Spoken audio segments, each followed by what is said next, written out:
as the Bosnians wake up in attack, and Dedic conducts the orchestra. A really good strike and a good save because it had movement. You just saw Korbel step to his left and then have to make the dive to his right. Switzerland are fuming that the foul wasn't given an Undoy. So into a hydration break here in LA, and the wait goes on for the opening goal in this meeting of Switzerland and Bosnia-Herzegovina in Group B. We'll be right back here on Fox. You're locked into a lot of things you can't change. Weather, traffic. Hey, stay in your lane. Your wireless carrier's latest price hike.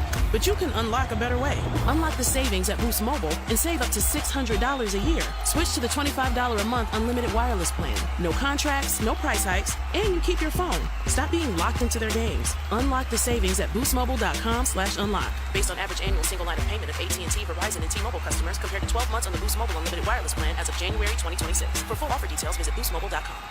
Did you know not all batteries are the same? For example, only Duracell batteries are built different with Power Boost ingredients. And Duracell are the only batteries that make this sound every time you say Power Boost ingredients. See? Duracell batteries with Power Boost ingredients. You try. Told ya. Duracell batteries are built different with Power Boost ingredients. And they're built right here in the USA with US and global parts. Do you know the symptoms of moderate to severe obstructive sleep apnea, or OSA, in adults with obesity? They may be happening to you without you knowing. If anyone has ever said you snore loudly, or if you spend your days fighting off excessive tiredness, irritability, and concentration issues, it may be due to OSA. OSA is a serious condition where your airway partially or completely collapses during sleep, which may cause breathing interruptions and oxygen deprivation. Learn more at don'tsleeponosa.com. This information is provided by Lilly, a medicine company. An upper corner shot's just deflected by the goalie. It's a corner kick. Wow! Incredible! Beautiful shot! No, that fan earned 2% cash rewards buying Pulisic merch. They're using the Active Cash Visa credit card from Wells Fargo, which scores unlimited 2% cash rewards on purchases. Scoring 2% more. Wonder what that's like. Oh, it's like... Score off the field with the Active Cash Visa credit card from Wells Fargo. Terms apply. Visit wellsfargo.com/activecash. Visa, worldwide partner of FIFA World Cup 26. Impressive. You've got the apps for sharing pics. You've got the apps for making playlists. You've got the apps for scrolling endlessly at 2 a.m. But if you don't have the iHeartRadio app, you're missing the boat. Live radio, trusted DJs, breaking news. Live play-by-play, endless music and podcasts just for you. The iHeartRadio app completes your entertainment lineup. Download the #1 radio app. The free iHeartRadio app today. iHeartRadio. And back here in LA, and just before the hydration break, Bosnia-Herzegovina getting onto the front foot. That shot by Dedic, forcing the save from Gregor Kober. Yeah, just late reaction from him. You can see that movement to his left. And then the save to the right. Bright from Bosnia. Look at this. 3 changes in one fell swoop. Chipil Sol, Ruben Vargas and Johan Manzambi all on, and Doi has departed, so to Ebisha for Switzerland. Looks like Rida as well. Yeah, complete change in creative flair, creative impetus for Switzerland. Manzambi will be the one that we were talking about. He's playing in off the right-hand side and behind Embolo. Akanji forward, hoping that Embolo might be able to chase it down, but Muharemovic got there for Bosnia-Herzegovina. It's more of a 4-2-3-1. And this man, Ruben Vargas, will come in on his right foot from the left-hand side. Just see him chasing the ball now. He's on the left. And a little touch on was by Dedic. Demirovic, a bit too strong for the liking of Dedic. And a foul there.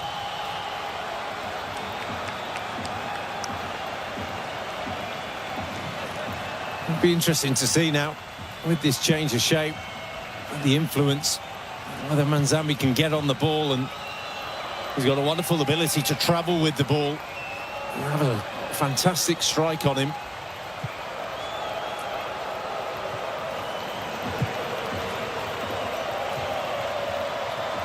Embolo was showing for it. Katic there to sweep up. Son back with us again here in Los Angeles. Well, if this does finish 0-0, could be only the second goalless draw we've witnessed at the World Cup so far. Spain and Cape Verde drew a blank. Here's Vargas. Might get a second crack at the whip. Ruben Vargas. And there's the volley, and there is the goal from Manzambi. Instant impact. Ideal timing from Switzerland.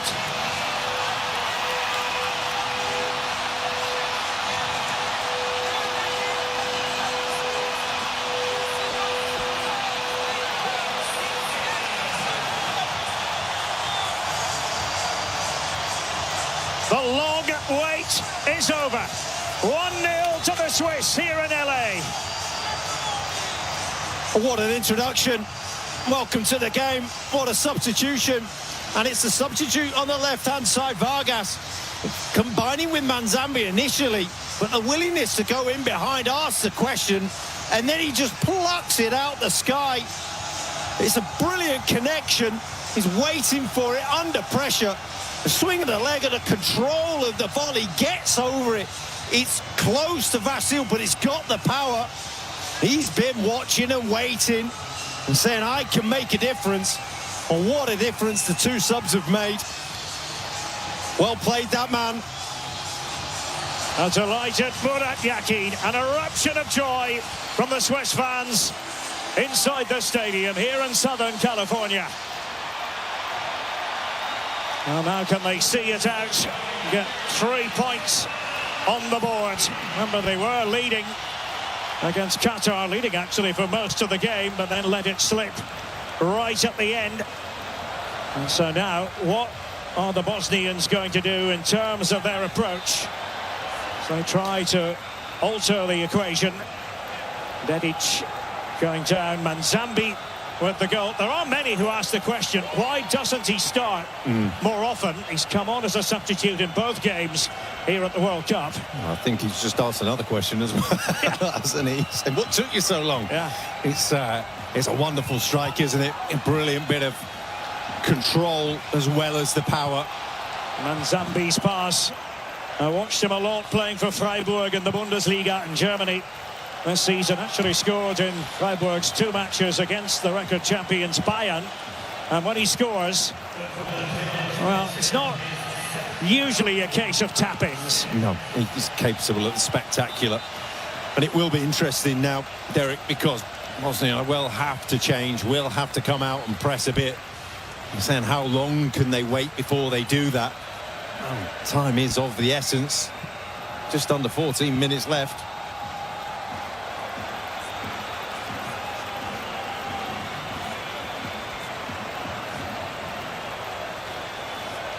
Xhaka has dropped into that deep position. Rodriguez.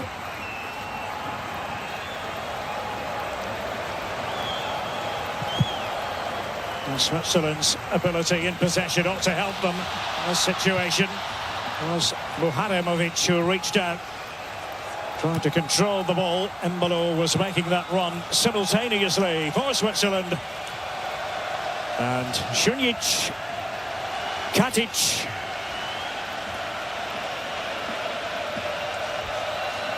Remember, Switzerland have got to face co-hosts Canada in their last game in the group. That's in Vancouver on the 24th. I'm told that Switzerland will have plenty of extra fans for that game. Many are coming in specially. unbeaten in 10 successive World Cup matches when scoring first. And Bosnia-Herzegovina have Qatar, their final group game.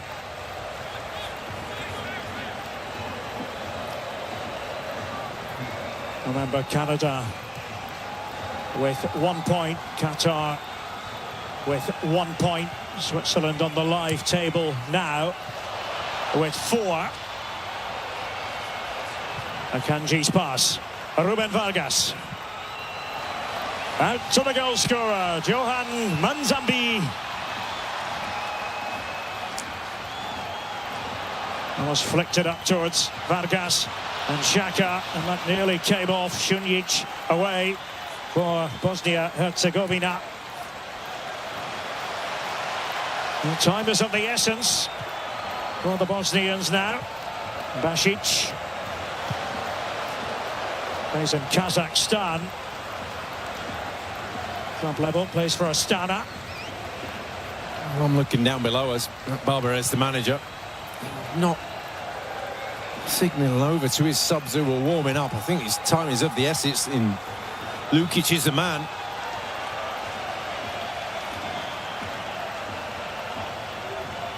Don't forget, tomorrow on Fox, USA against Australia. Second game of the group stage for both. Coverage from Seattle, 1 p.m. Eastern, 10 a.m. Pacific. Embolo running onto this one. Challenge there. Coming in from Muharrimovic. And he knew what his fate might be. Red card. As he pulled on the emergency brake. I've opened up. And he knew he had to make the tackle outside the box. That was the only thing, was to do it outside the box and not give away a penalty. Knew he was never going to get there. I don't think there's any real decision to be made. Let's quickly bring in Mark Clattenburg. Mark. Yeah, you can clearly see the referee's call is correct. The foul happens just outside the penalty area. Because the foul is outside the penalty area, the referee has to issue a red card. If it was inside, a penalty would have been awarded and only a yellow card, because you could argue it was a genuine attempt for the ball. But once it's outside the penalty area, the only decision for the referee is to award a direct free kick and a red card. You love those sorts of decisions, don't you, Claps? They're easy. Yeah, especially when you were a goalkeeper. Thank you, Mark. So down to 10 men here, and already a goal down. Bosnia-Herzegovina, and Switzerland with a chance to further compound the agony. You feel this is still a big moment. You feel that if Bosnia see through this, whether they've got 10 or 11, they've just got to go for it. That wall in front of the wall makes it hard. Ruben Vargas and Granit Xhaka together. It's Vargas, and punched away by Vasil. Vidmer back in. Manzambi hovering. Vargas. Xhaka, and again Ruben Vargas. Manzambi, Switzerland's shooting star. Corner it'll be. It came off Katic. Oh, what a difference he's made. And with that wall in front of the wall, the temptation is for Vasil to step early because he can't see the ball. He's thinking it's going to go over the top of the Bosnian wall. He held strong. But they've been transformed, Switzerland. They look vibrant now.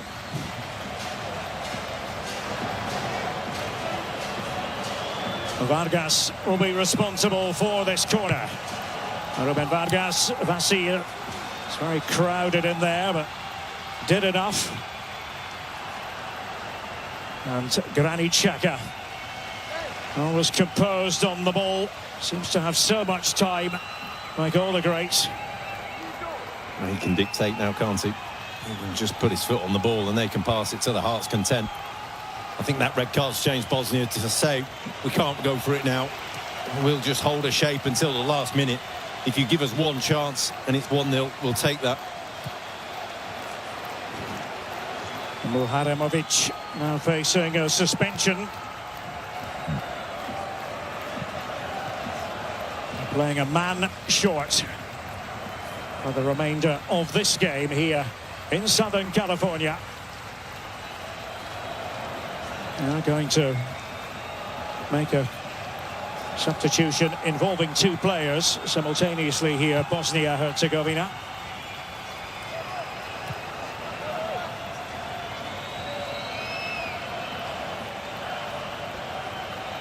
Vargas at the pass. Xhaka left it for Akanji.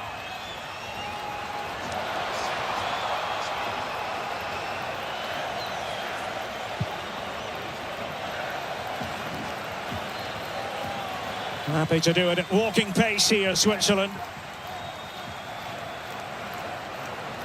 Needed all their time, though, to break down this resilient Bosnian side. And the Swiss certainly won't want a repeat of what happened in the San Francisco venue against Qatar. That late concession. They seem to have it under wraps. Manzambi, Embolo. Well, Embolo dishing it off to Vargas. That's beautiful. And it could be decisive in the context of this game.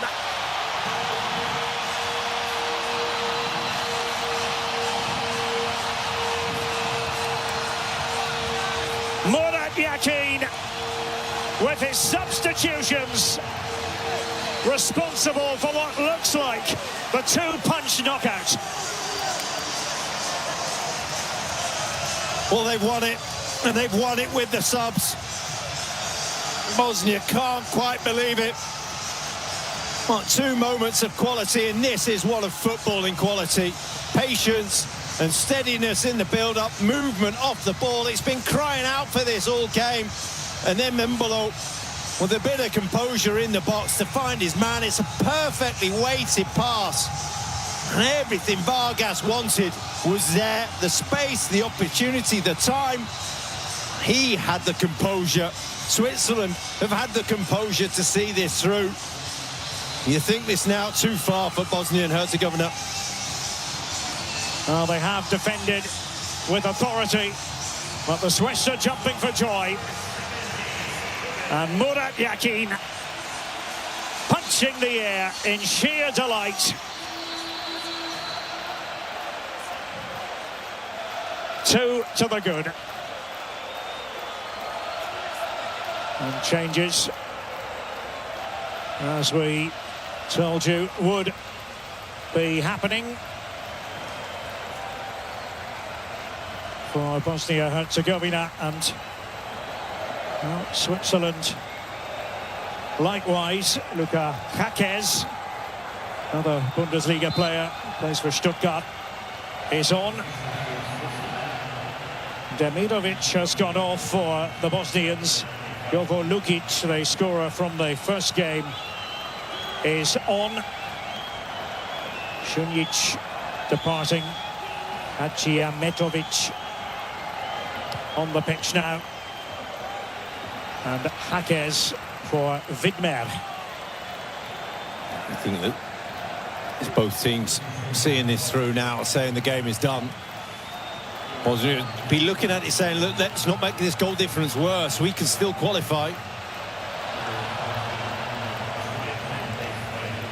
Switzerland will say, well, if we can nick another one or two, that can almost guarantee, well, it would guarantee them getting through to the next round.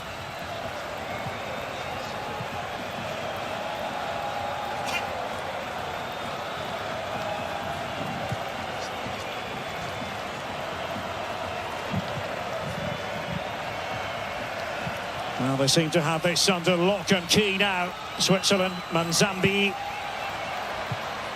swings it over. Vasil holds it in. But the Bosnians down to 10.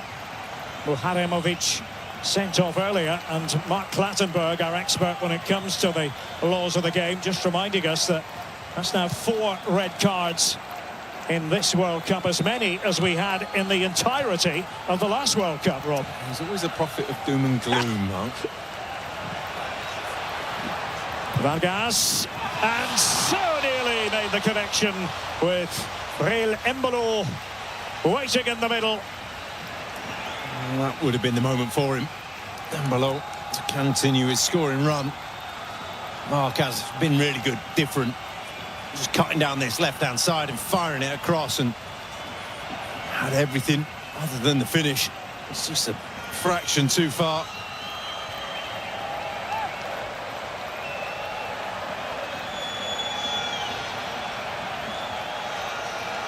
Manzambi, by the way, the youngest Swiss scorer at a World Cup since 1950. Embolo is making his way off. Well, no goals from Embolo today. Did score from the spot in the first match against Qatar. And the replacement is Cedric Itten of Fortuna Düsseldorf. Actually got relegated from the German second division to the third just a few weeks ago. A reminder about James Corden and the After Hours crew. Fox tonight, another nightly wrap-up of World Cup action, and special guests galore. Join James and the team.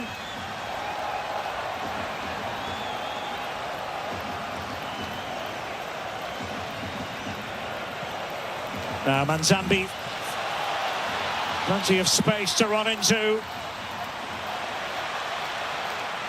Decided to switch it over towards Jaquez, who had made his way forward. Elvedi, Akanji. Now with Rodriguez, and here's Vargas.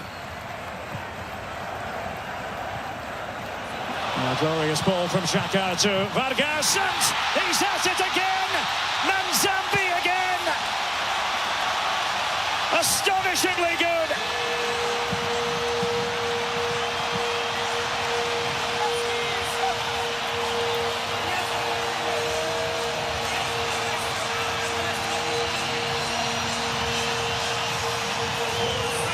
Manzambi at the double. 3 for Switzerland, accelerating away now. Well, the Swiss have clicked, and it is timeless. It's a beautiful goal, wonderfully constructed. Xhaka just had to wait for that fraction of a second and then pick your spot, pick your man. Vargas had all the time and space to pick Manzambi, and from there Manzambi with the confidence to allow the ball to come across his body, open up. He's a player of real talent. You think that Vargas and him have made their point today?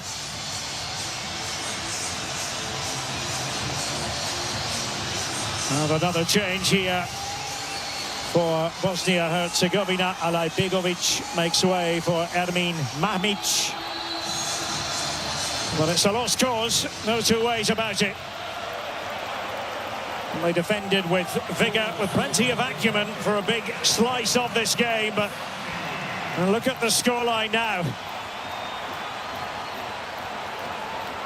Burgeoning Swiss confidence for them to take into the meeting with the co-hosts Canada in Vancouver. Bosnia-Herzegovina have to face Qatar in their last game. Certainly not over for them. No, but they know they have to win now, don't they? The draw is not going to be enough to get them through as third-place team, and Marat Yakin now has some questions to answer. I think they were really worrying questions at half-time, but as this game's gone on now, it's different questions, different poses for him. Who's going to play in the next game? How they're going to go about it? Growth in confidence. Ruben Vargas, he's had plenty to say for himself. Of course, in the modern game, you have 5 substitutions at your disposal. It's not always about who starts. We have made a big thing about Manzambi not starting, but coaches often feel this player or that player is better deployed off the bench. Yeah, finishers, they call them now, don't they? And you just say, well, wait for the space, wait for the opportunities, and then bring him on. And it's worked a treat. Maciej Metovic ready to take this one, and Korbel. Oh, that was hit! with real force, and what a goal by Mamic, having just come on.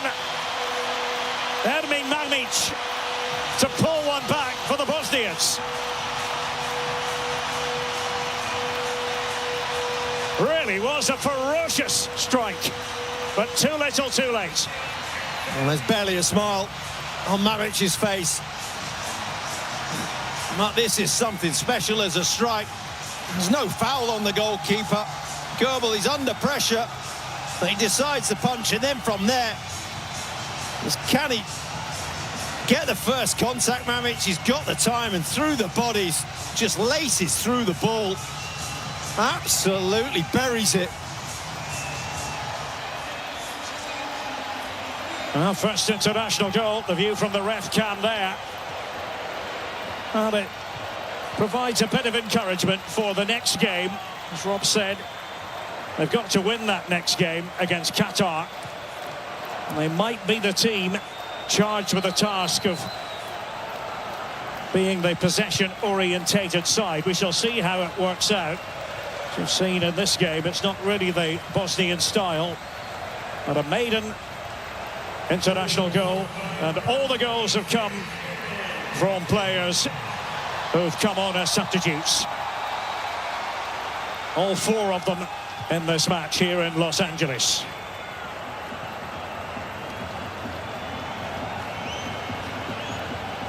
Well, we are in the entertainment capital of the world. The teams have saved the entertainment for late in the day. Yeah, well, we were asking at half-time where the goal's going to come from. It was the subs bench. There you go.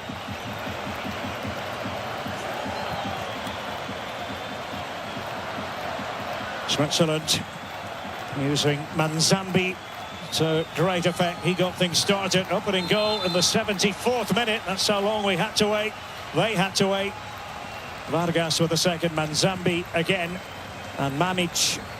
And all four goals really of the highest standard. Wonderful strikes, weren't they? Wonderful football. Either whether it was buried with the laces or well constructed through discipline and movement and nice play from Switzerland. The goals have all been standout. Well, Switzerland might be of a mind to add another one. Eaton was there, and well, they couldn't get the shot in, but hang on, they might have a chance to score another one. Penalty here. Well, they're not having it, the Bosnian players. The complaints continue. The penalty awarded deep in stoppage time. Eaton started this. Oh, well, it's late. He's desperate to get there. I don't see what the complaints are. There's contact on the heel. And from there, from that moment, as soon as he blew the whistle, Manzambi was pointing at himself, saying, I'm having this. Give it to me. A hat-trick in the World Cup. There's the contact. There's no real issue. It can't get turned over from there. Gipilso was the man felled in there. Mamic, the offender. Everyone just waiting here for Portuguese referee João Pinheiro.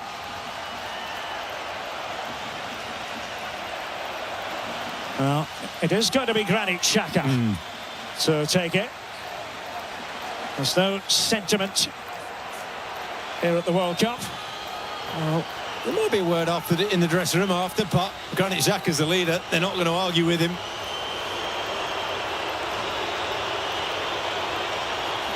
Puts a lot to the keeper's right. Granit Xhaka, Switzerland's record appearances man, and puts the exclamation mark on it for Switzerland. 4-1. Job done.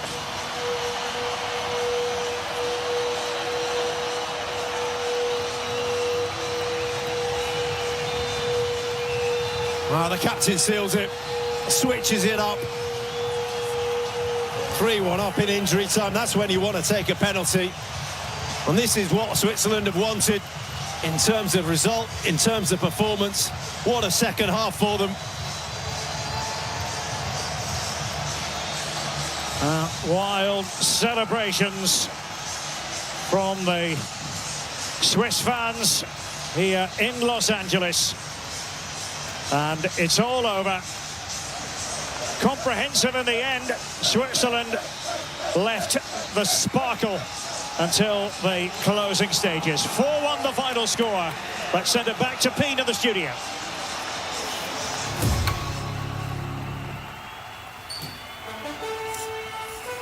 Derek, Rob, thank you very much. They took a while to get there, didn't they? But Switzerland managed to break through with 4 late goals against Bosnia and Herzegovina, becoming the first team in Group B to earn a win. The World Cup co-hosts Canada face Qatar next. Well, welcome back to our Fox Sports studios. P. Moonstein with Mikel, John Obi, Carly Lloyd and Juan Pablo Angel. Well, guys, that was an exciting final 20 minutes or so. But for you, in your opinion, Switzerland deserving the winner? They were. I would say after the second hydration, so the fourth quarter, I think That's Switzerland... what we call it now. Yeah, exactly. 4 quarters now. Yeah, I think, Switzerland did step up the game. The substitutes obviously making a really big difference. I thought their off-the-ball movement, the final third, the combinations were a lot better. And, Bosnia did their best to hold on for as long as they could. Tell you what, it was a pretty good goal, wasn't it, from Bosnia, but left it too late, didn't they? It was a great hit by him, but yes, far too late. I mean, we were demanding in the first half from Switzerland. We knew that they have the possession, that they control the majority of the ball during the first half, but we were demanding a little bit more effectiveness and quality in the final third. And I think the answer was on the bench. Ruben Vargas and Johan Monsambi were the answer. They scored 2 goals and 1 assist. Mikel, if I was going to say to you, after the first half, this game could have finished 4-1 to Switzerland, what would you have said? We were screaming. We were like, what's happening? There's been no action. There's nothing to talk about. What are we going to talk about at the break? Nothing to talk about. But this is what the World Cup does. Exactly. The frantic ended. It kicked off, and everything was just happening. Substitute came in, and they absolutely changed the game. Sometimes it just shows you that not all of the players that starts the game is who you have on the bench, the depth that you have on the bench that you can bring up onto the pitch that will win you games, and we've seen that today. Substitute came into the game, and all 4 goals scored by substitute. Absolutely superb.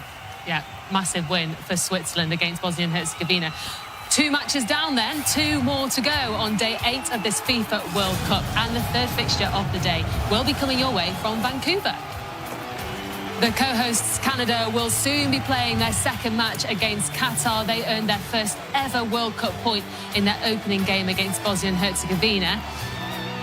And the fans in Vancouver are fired up to see their country playing on home soil. We'll get you ready for kickoff. Plus, highlights from Switzerland and Bosnia and Herzegovina are coming next.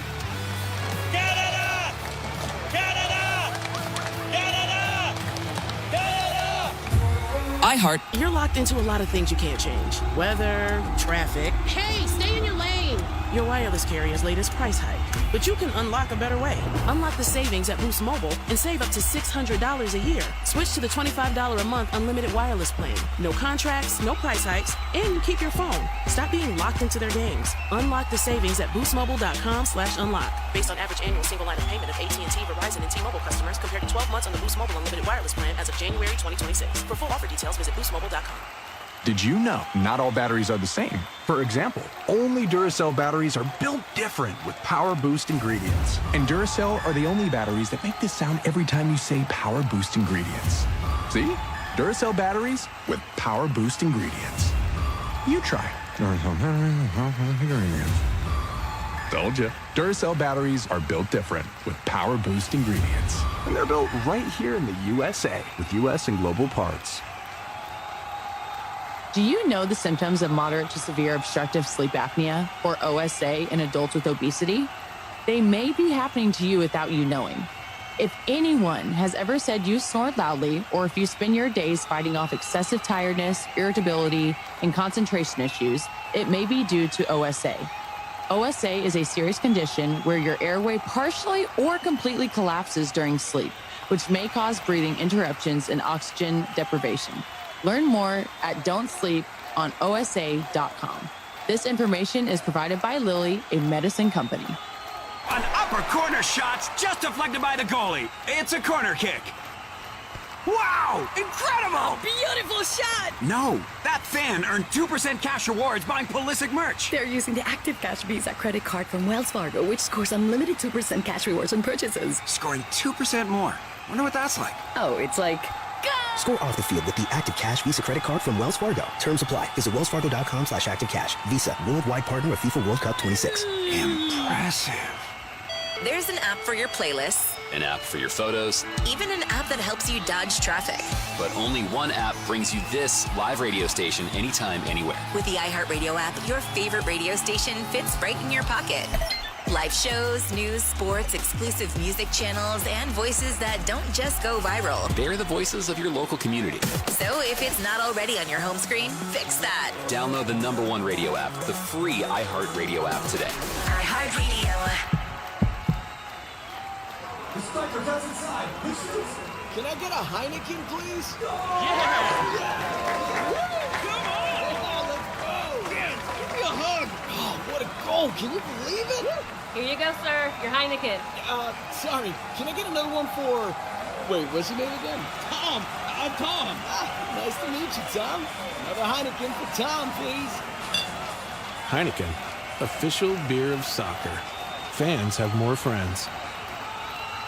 You've got to try the new TikTok diet. Just ask Chat. I just take blue-green algae. You just have to eat kale. Kale, kale, kale. I read you should put butter in your coffee. Or you could trust your gut. When it comes to your energy, digestion, and overall health, how do you know what's actually right for you? That's where Viome comes in. Viome is a simple, at-home gut health test that looks at your body's real-time biology using RNA to show what's going on inside you right now. Not trends, not guesses, your biology. With your results, Viome gives you clear, personalized, actionable guidance. Which foods help you, which ones don't, and which supplements your body actually can benefit from. All based on the world's largest gut health databases and thousands of clinical research studies. Many people who use Viome report better digestion, more energy, and an improved mood within months. So stop guessing. Start knowing. And maybe still eat the kale? Maybe. Learn more at Viome.com. V as in Victor, IOME.com. Viome.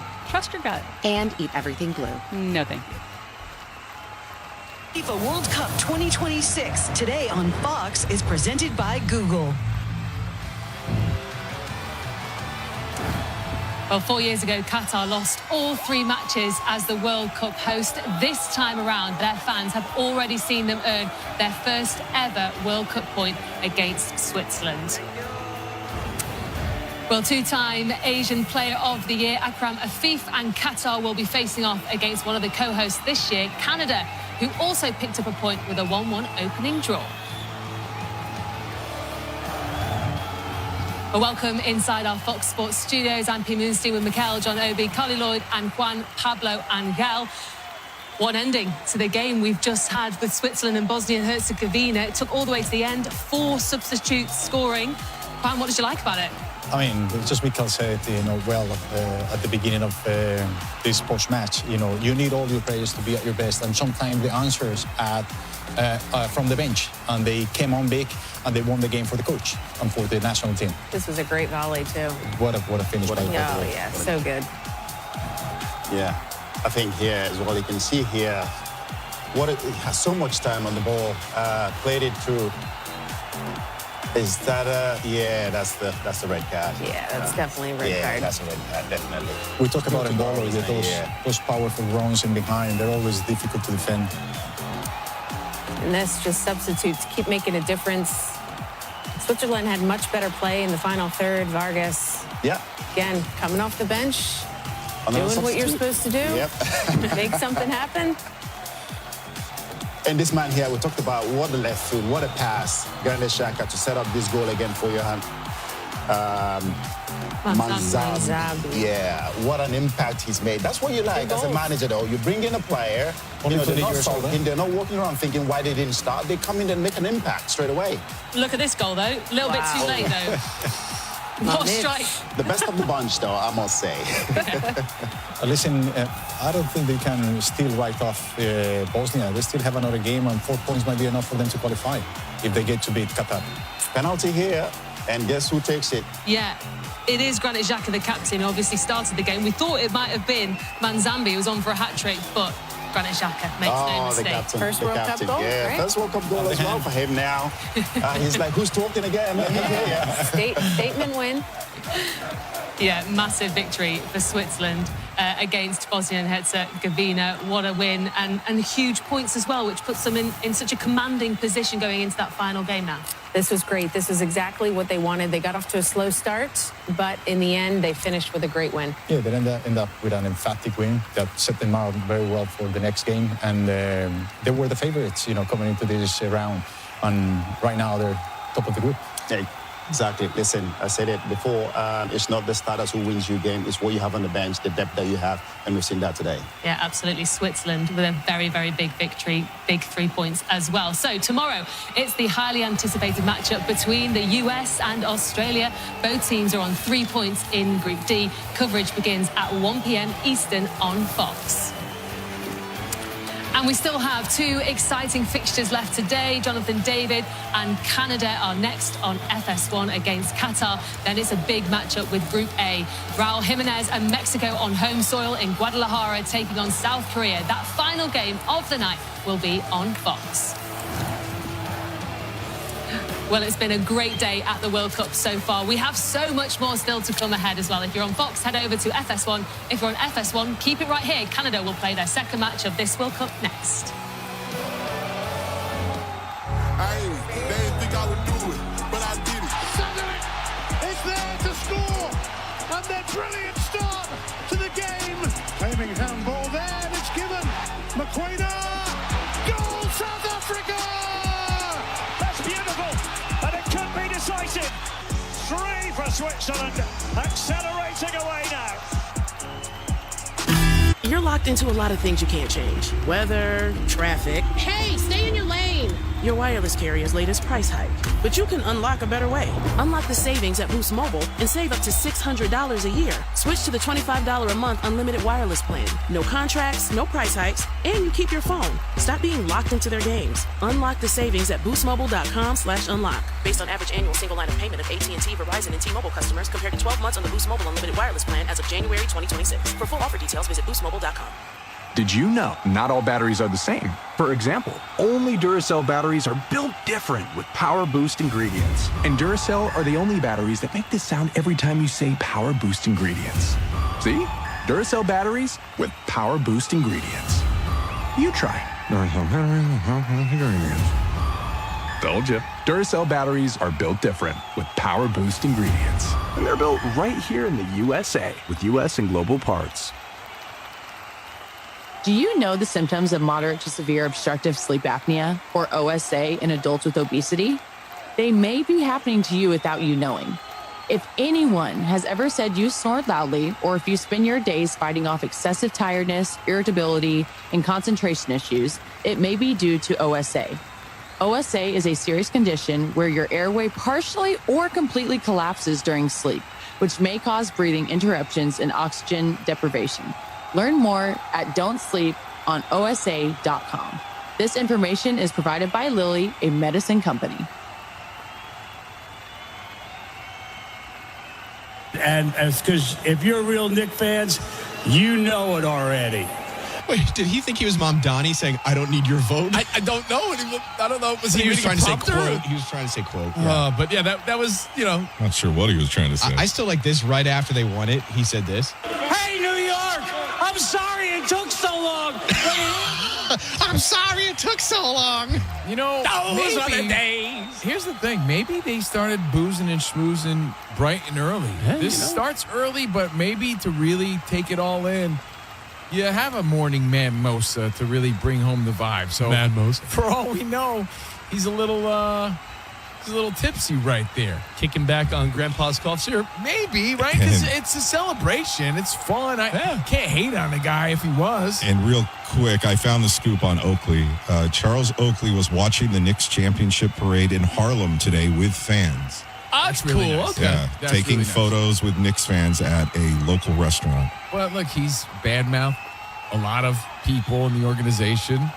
I do understand, but it takes 2 to tango and 2 to resolve this. Yeah, no doubt.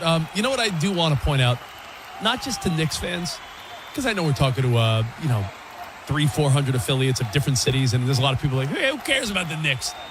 But it's the hot story, right? It's the day. I want everyone to remind themselves. I mean, this is the culmination of the long-ass season we discussed every day. But I want everyone, as a reminder, to live in the moment. Whether it's your kid's baseball game, your daughter's dance recital, a family get-together, a vacation. So many times, you're in the middle. You're right in the thick of it, in this great moment, and you're already thinking about what's next. Like, I've already heard people be like, well, what are the Knicks' next moves now? Like, who cares about the Knicks' next moves? Enjoy that you just won an NBA title for the first time in over 50 years. You know what it's like? You ever go on vacation? I mean, I think we're all guilty of this. You ever sit with your wife in a lounge chair, you finally get a chance to get away, and you start talking about where you want to go next? Or what you got to do when you get back. Yeah, like, even worse. No. You know where we should go? Next trip we should go. No, I don't care about next trip. We're sitting in Mexico. Are you saying to be in the moment? Be in the moment. And a lot of people, your team wins. Mindfulness, right? Isn't that what that is? Sam, Mindfulness? I think it's wild that, like, Dan Beyer Seahawks win the Super Bowl. Within a day, they're putting out the odds for next season and what moves they need to make. And it's like, how about you just really enjoy the culmination of all this hard work? Forget about what's next. Like, it's we all do it. Like I said, vacations, events. You're always looking forward to what's next. Enjoy the moment, Knicks fans. It took 53 years. You could say that about any team, any accomplishment you see your kids have, or you professionally. If you get a big raise or promotion at work, take a moment to enjoy it. Don't worry about what am I going to do next. Yeah, just a moment, an appropriate moment. Now, I was talking about the legends and the float they were on and how they were honored. It's kind of cool to hear Mamdani talk about it. Honestly, he sort of owned this moment. To me, this is his New York moment. Oh, you mean the mayor that jinxed my Mets? No, but I really think, like, you know how certain guys have their moment and they win people over? I think he won a lot of people over. Like, yeah, this guy knows ball. This guy knows New York. And here's what he had to say, mayor of New York had to say about this team. As John Starks dunked on Jordan and Patrick Ewing dunked on the Pacers. As Bernard King scored 60.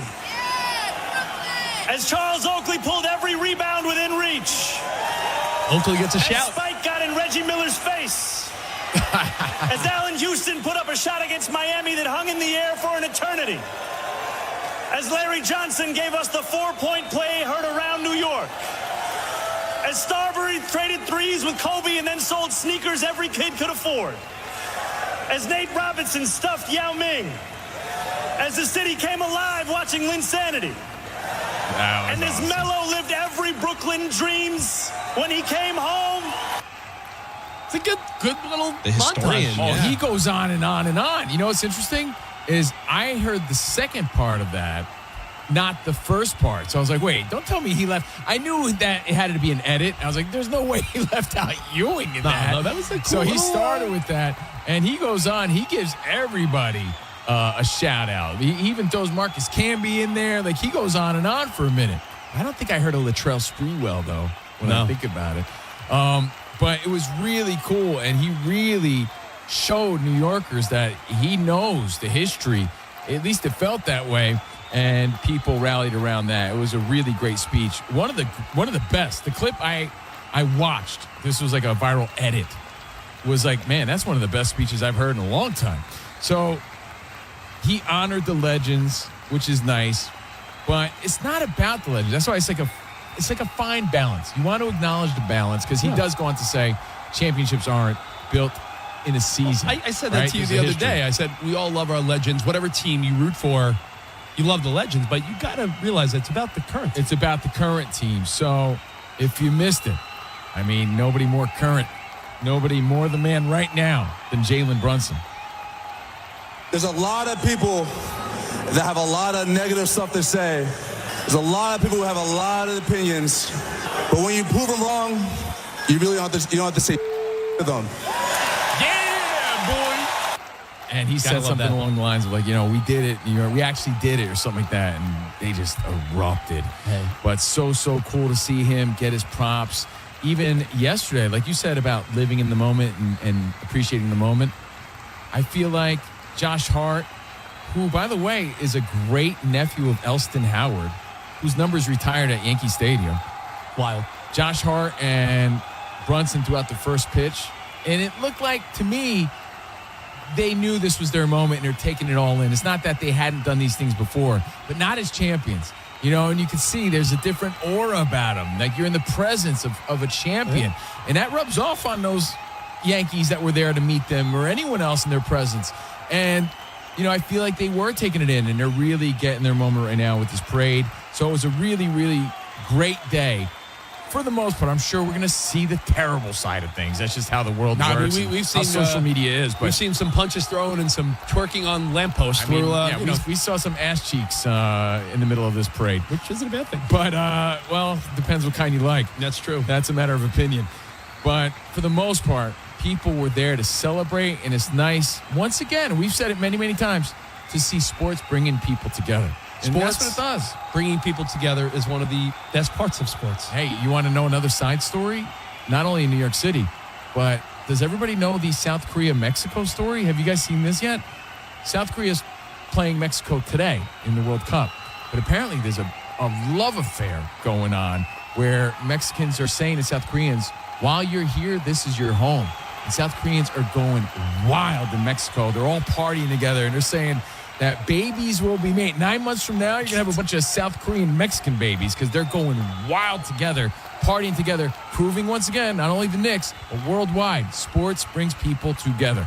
Monsi's not in today, guys. I am. Hey, but DB. She did tell me that last week on the opening night, remember South Korea played at night, Mexico played earlier in the day to open the World Cup on that Thursday, that her and her boyfriend went to a bar, and the Mexican fans were still there from earlier in the day watching the South Korea match at night, and that they were all hanging out. So to your point, even here in Southern California, Mexico and South Korea have been bonded. They're having some sort of crazy camaraderie, even though they're going head-to-head. And, you know, each country wants their own people to win, but they're having like this crazy love affair of like, we love your people love our people. Let's party, man. I mean, you're half Mexican, and you went to South Korea, like, what, a month ago? Did you start this? It. Yeah, did you start it? And you know what? A lot of people think I'm Asian, so hey, let me be the face. Orale! So, well done. A lot of fun. Give me a Greedo, Sam. But it proves the point, man. And when you see oceans of people going there to celebrate their New York Knicks, it really is something special, man. It really is. Well, could I add one little ridiculously light, funny story to the Knicks celebrating their first NBA title in 53 years? Did you see what they did at Central Park yesterday? Or it might have been Washington Square Park. I don't know where, but did you see the Jalen Brunson look-alike contest? Oh, I'm so glad you brought this up. It's like any black dude that had some type of dreads thought he could enter this. It was a good one. What park was that? I think it was Washington. Union Square? Might have been Union Square. I'm going to look it up now. Regardless, there was only one dude. They show like the lineup of guys. Yeah. And I'm like, this wasn't the first time they did this. There was only did it again. one dude, in my opinion, that resembled him a little bit. Wearing no Knicks gear. Dude, it's like Covino looks more like Jalen Brunson than most of the guys that were in the contest. My dad's going to hate this, but my dad is so guilty of, you know, you really, I'm mad at you. My dad, anytime he sees like a Mexican dude, he's like, oh, this guy looks like Covino. He sees a blonde woman. He has black hair. He sees a blonde woman. Oh, looks like your wife. I'm like, Dad, nothing like. And I feel like all these guys have my dad's eyes.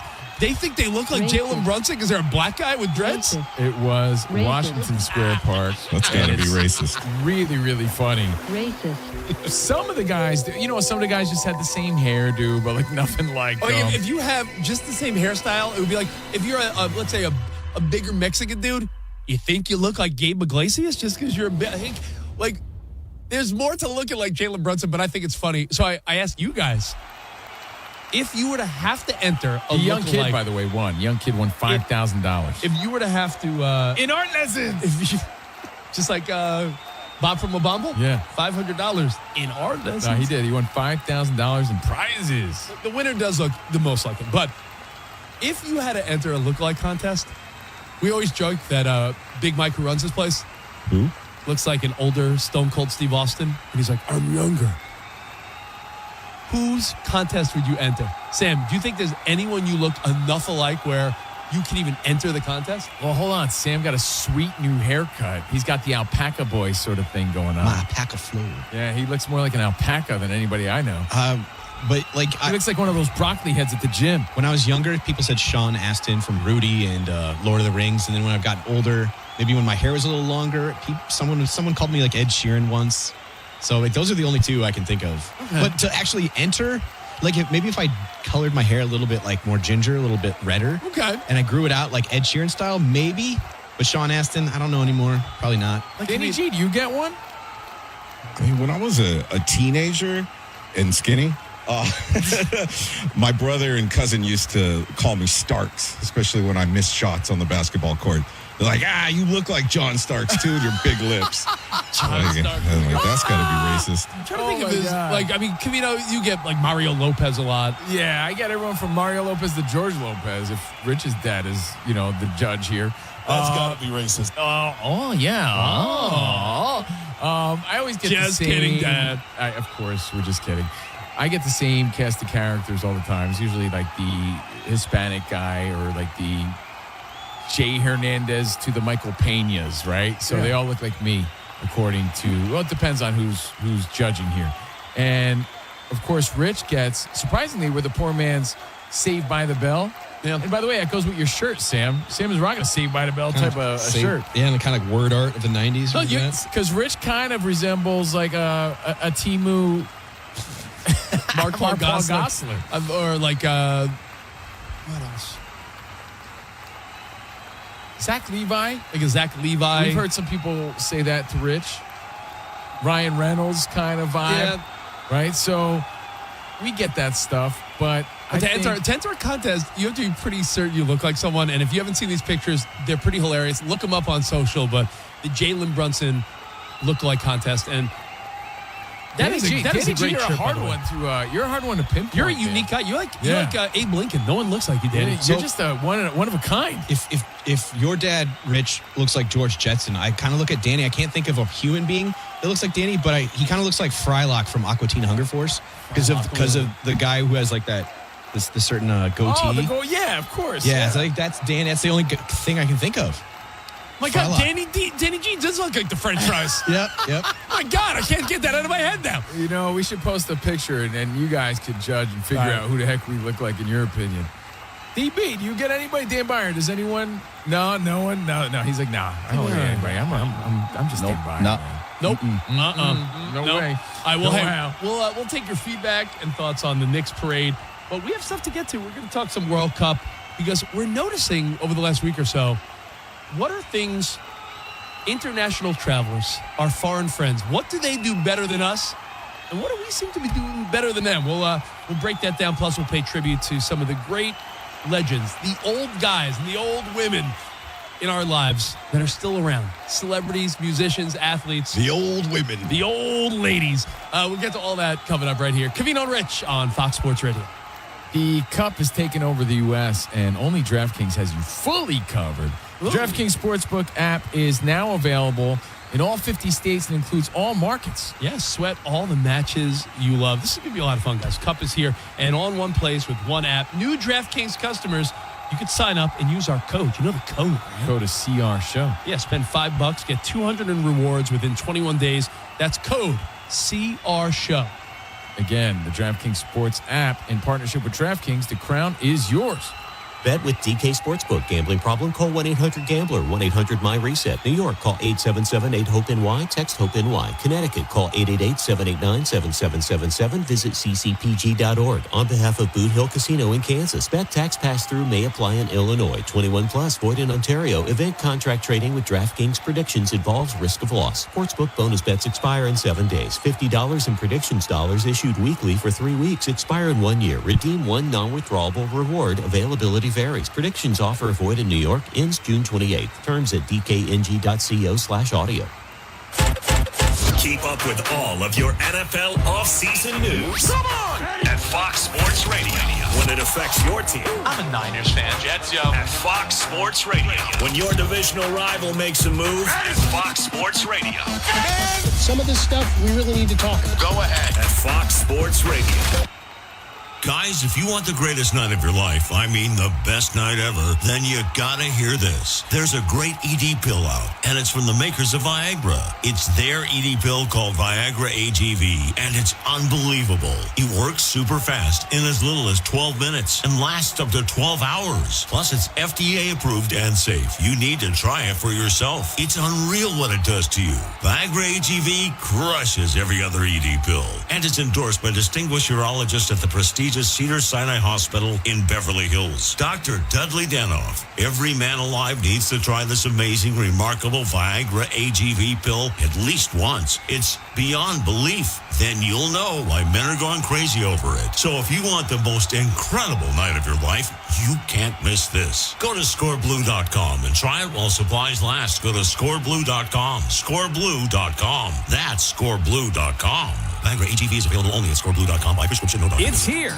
King of the Hill and WD-40 brand present the limited edition King of the Hill WD-40 Collector's Can. Available now exclusively at the Home Depot, in-store and online. How many are you grabbing? One for you, one for your dad, and one for every Hank in your life. Get your King of the Hill WD-40 Collector's Can today before they're gone. Watch the new season of the Hulu original King of the Hill on July 20th. Streaming on Hulu and Hulu on Disney Plus for bundle subscribers. Terms apply. Available nationwide for a limited time while supplies last. Availability varies by location and online. Every sports season is built on preparation. Investing deserves the same approach. With Webull, you have access to real-time market data, advanced tools, and an intuitive app designed to help you make informed decisions. Trade stocks, options, ETFs, and more, or set up an IRA for long-term, all in one platform. Get your financial portfolio game ready by downloading the Webull app today or visiting Webull.com. Webull Financial LLC, member SIPC FINRA. Investing involves risk. For more information, visit Webull.com/disclosures. iHeart. You're locked into a lot of things you can't change. Weather, traffic. Hey, stay in your lane. Your wireless carrier's latest price hike. But you can unlock a better way. Unlock the savings at Boost Mobile and save up to $600 a year. Switch to the $25 a month unlimited wireless plan. No contracts, no price hikes, and you keep your phone. Stop being locked into their games. Unlock the savings at boostmobile.com/unlock. Based on average annual single line of payment of AT&T, Verizon, and T-Mobile customers compared to 12 months on the Boost Mobile unlimited wireless plan as of January 2026. For full offer details, visit boostmobile.com. Did you know not all batteries are the same? For example, only Duracell batteries are built different with Power Boost ingredients. And Duracell are the only batteries that make this sound every time you say Power Boost ingredients. See? Duracell batteries with Power Boost ingredients. You try. Told you. Duracell batteries are built different with Power Boost ingredients. And they're built right here in the USA with US and global parts. Do you know the symptoms of moderate to severe obstructive sleep apnea, or OSA, in adults with obesity? They may be happening to you without you knowing. If anyone has ever said you snore loudly, or if you spend your days fighting off excessive tiredness, irritability, and concentration issues, it may be due to OSA. OSA is a serious condition where your airway partially or completely collapses during sleep, which may cause breathing interruptions and oxygen deprivation. Learn more at don'tsleeponosa.com.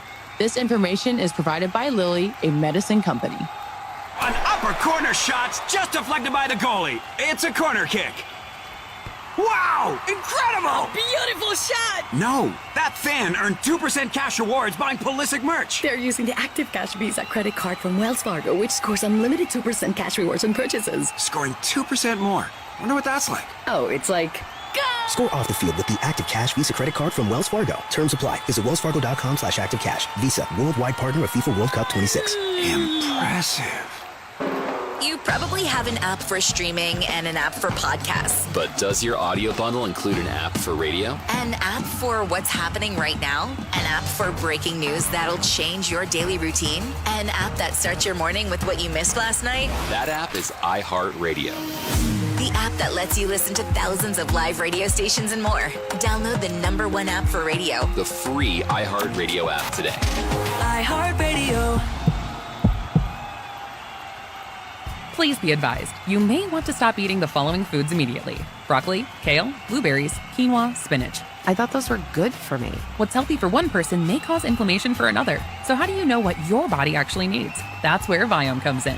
Viome is a simple, at-home gut health test that analyzes your real-time biology to give you personalized nutrition guidance and custom supplements. Many people who use Viome report more energy, better digestion, and improved mood within months. Stop guessing. Start knowing. Visit Viome.com. V as in Victor, IOME.com. They're mostly frail. Huggies sees a fighter. And through every round, we provide them with gentle protection for the most delicate skin. Huggies, designed with NICU nurses. FIFA World Cup 2026, today on Fox, is presented by Google.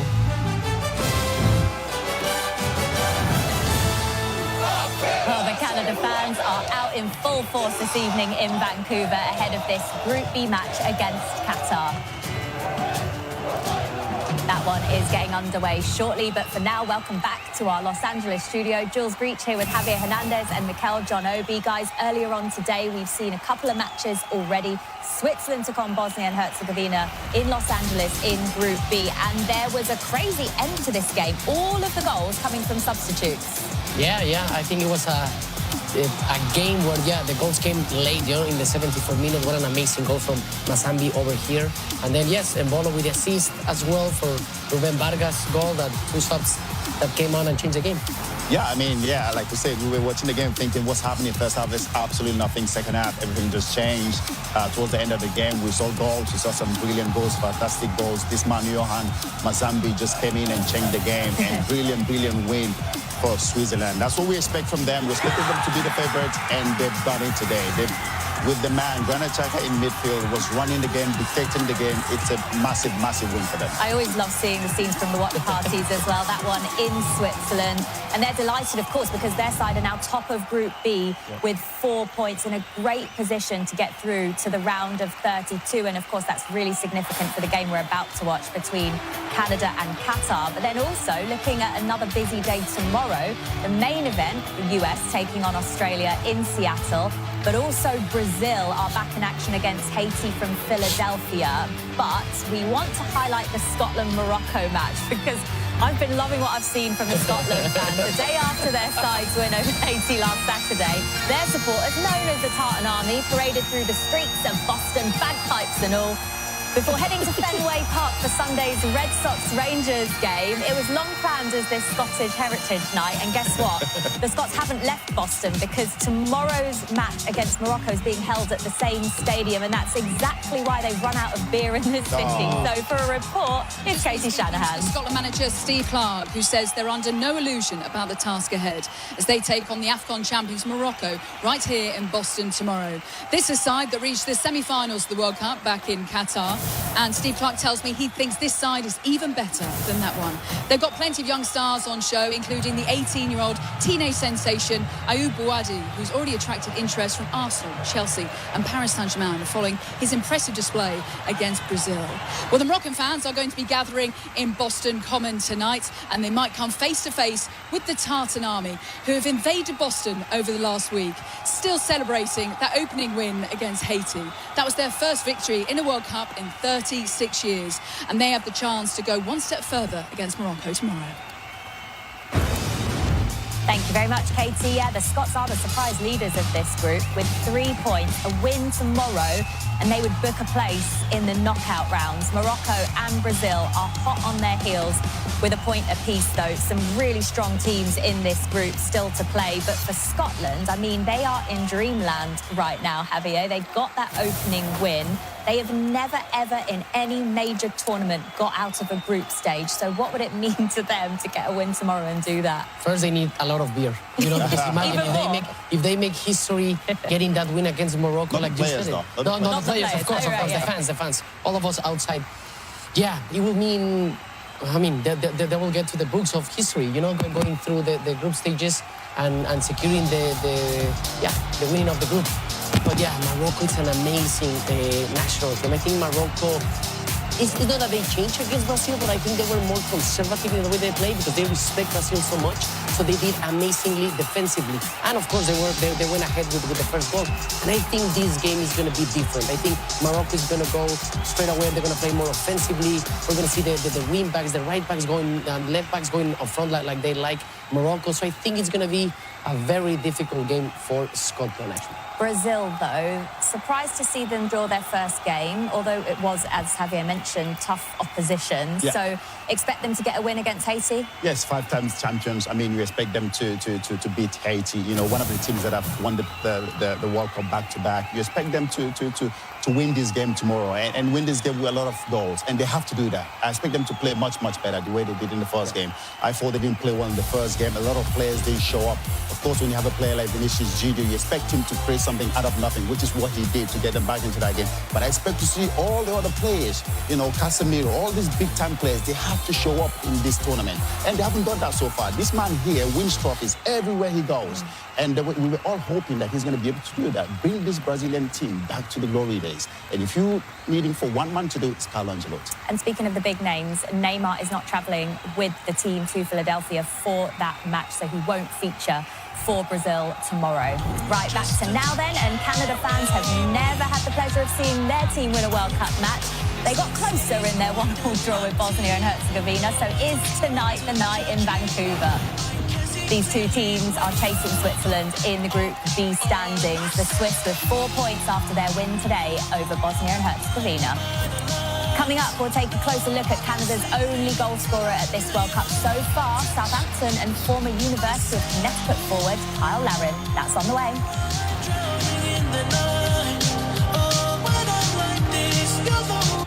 Okay, here's the deal. Unlock the savings at Boost Mobile and save up to $600 a year. I've been scouting these big carriers for a minute now, and I've seen them pull the same play 1,000 times. They promise you the world, then hit you with a price hike right when the game gets tight. But Boost Mobile, their $25 a month unlimited wireless plan is the most consistent player on the floor. No contracts and no price hikes. Unlock the savings today at boostmobile.com/unlock. Based on average annual single line payment of AT&T, Verizon, and T-Mobile customers compared to 12 months of the Boost Mobile unlimited wireless plan as of January 2026. For full offer details, visit boostmobile.com. Did you know not all batteries are the same? For example, only Duracell batteries are built different with Power Boost ingredients. And Duracell are the only batteries that make this sound every time you say Power Boost ingredients. See? Duracell batteries with Power Boost ingredients. You try.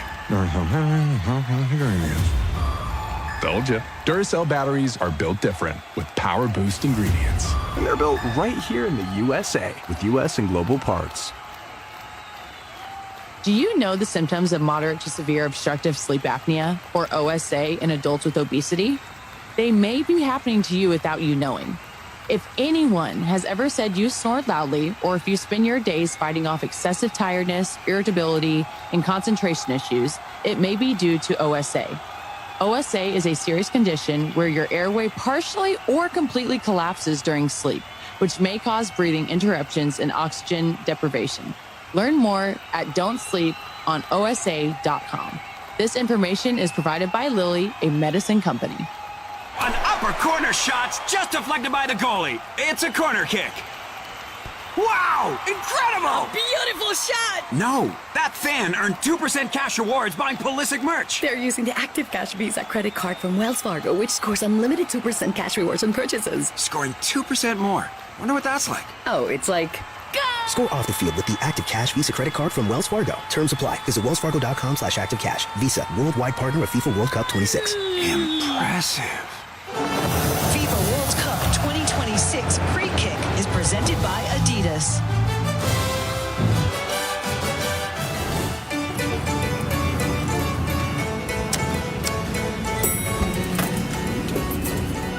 When we get in that stadium and we see the boys come out, the emotion of the game will kick in. This city is soccer crazy. We're going to see it on Friday, and I can't wait to be part of that. I know Seattle's going to show up and show out and just blow the roof off that place. It's just going to be a party after what we just saw in LA.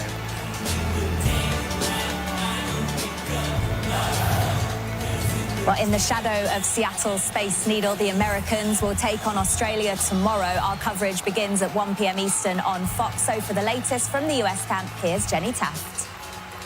Well, in their first full day in Seattle, it's been busy for the U.S. men's national team. They started with training this morning. I had a chance to catch up with Mauricio Pochettino there, and he was very clear. He said it to me a couple times. They have the utmost respect for Australia. They expect a physical battle that they will be ready for. Now, everyone wants to know the latest with Christian Pulisic. At training today, he again participated in a modified training session as he continues to rehab that injured left calf. Now, right now, his status up in the air. So I had a chance to ask Chris Richards, how does it affect the team if Christian Pulisic is unable to play? He told me, look, Christian Pulisic is our most capped player. He's a leader. We rely on him. But at the same time, we saw it against Paraguay. He didn't play the second half, and the quality didn't drop. Guys like Gio Reyna, Tim Weah, Sebastian Berhalter, they all stepped up. And in our minds, it is a next man up mentality that they'll be bringing in to the match against Australia. Thank you, Jenny. The US are one of 3 co-hosts for the first time ever, along with Mexico and Canada. The Canadians hoping to join the Americans and Mexicans with a win tonight. And there is nothing in the world quite like playing in a World Cup on home soil. It's something that Canada forward Kyle Larin is experiencing this year. And after scoring his side's first goal last week against Qatar, the Brampton, Ontario native is primed and ready for more.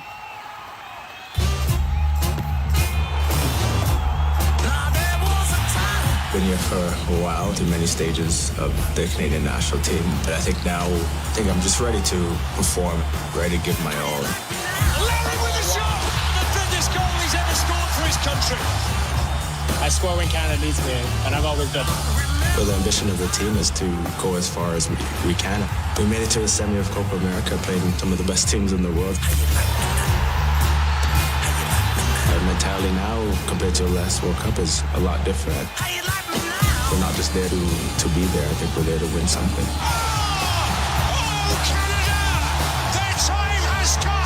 A lot of guys on the team, guys who played growing up in Canada, not thinking there'll be a World Cup in Canada or we'll be as high as we are now. No excuses, man. We can help the group and go farther and go as far as we want to, based off the players we have playing at home. So I think we can go as far as we want to go. Well, at 31 years old, Larin is one of the most prolific scorers in Canada's history. His 31 goals are second only to his teammate Jonathan David's 39. Larin got Canada's only goal in their World Cup opening match. What do you like about him?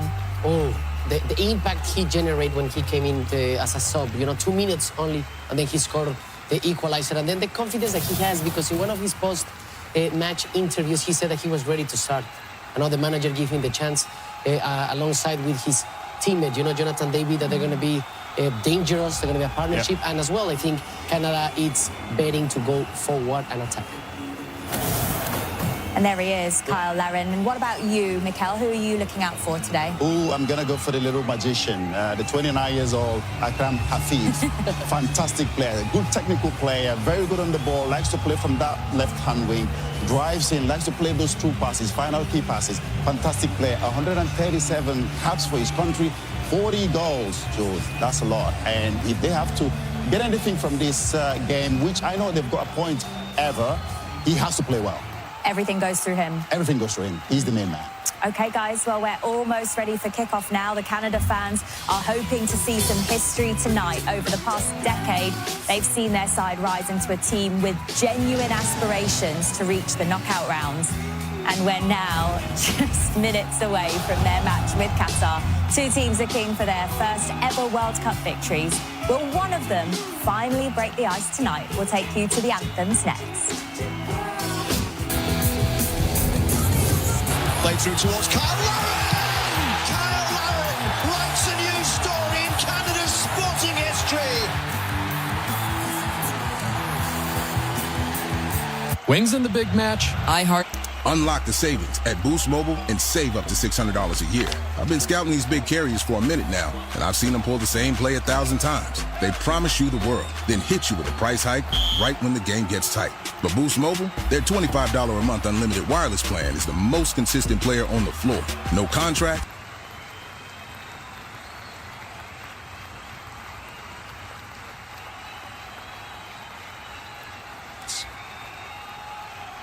Do you know the symptoms of moderate to severe obstructive sleep apnea, or OSA, in adults with obesity? They may be happening to you without you knowing. If anyone has ever said you snore loudly, or if you spend your days fighting off excessive tiredness, irritability, and concentration issues, it may be due to OSA.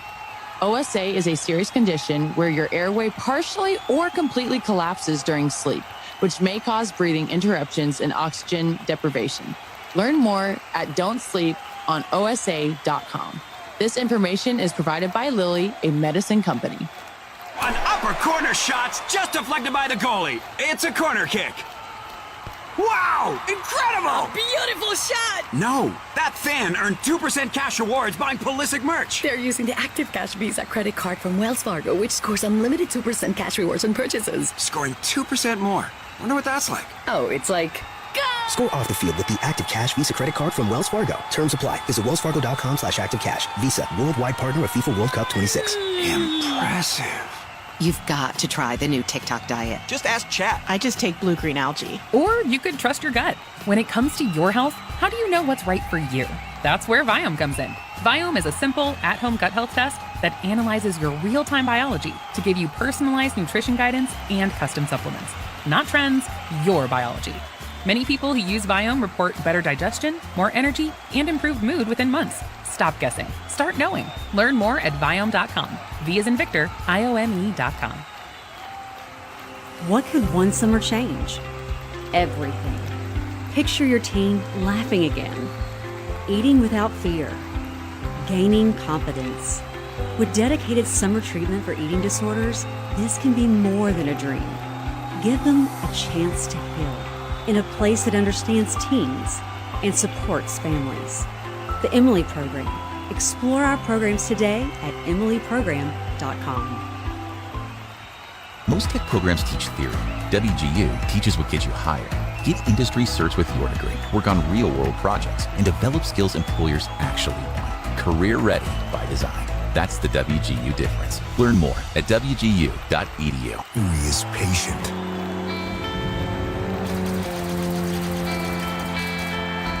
It waits.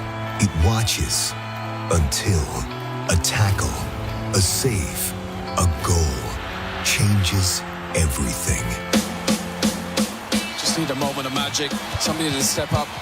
For a host nation with everything to prove, with a country hanging on its every touch, this might be that moment. Oh, Canada!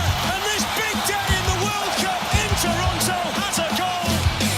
Jonathan David and Canada aren't just looking for points, they want to make their country believe. But after a gutsy opener, Qatar stands in their way. There is the answer! It's unbelievable!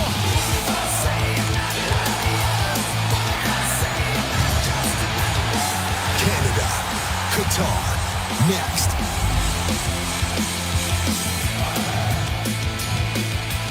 Well, this match is coming to you live from Vancouver Stadium. Canada and Qatar in this really big Group B clash, and kickoff is now just moments away. The fans are already there in the stadium. The players will be taking to the pitch very shortly. I love the look of this stadium as well. Reminds me a little bit of Frankfurt's in the Bundesliga. The roof is closed there. There's a big screen coming down from the ceiling there as well. You've played there, Javier. Tell us what it's like. It's amazing. It's amazing. Look, full of Canadians, all red. Of course, there's going to be people supporting Qatar. But yeah, it's an amazing opportunity for Canada, you know. And something that I want to mention is that I believe their hardest game is still to come against Switzerland. So Canada needs to play way better and get the result no matter what.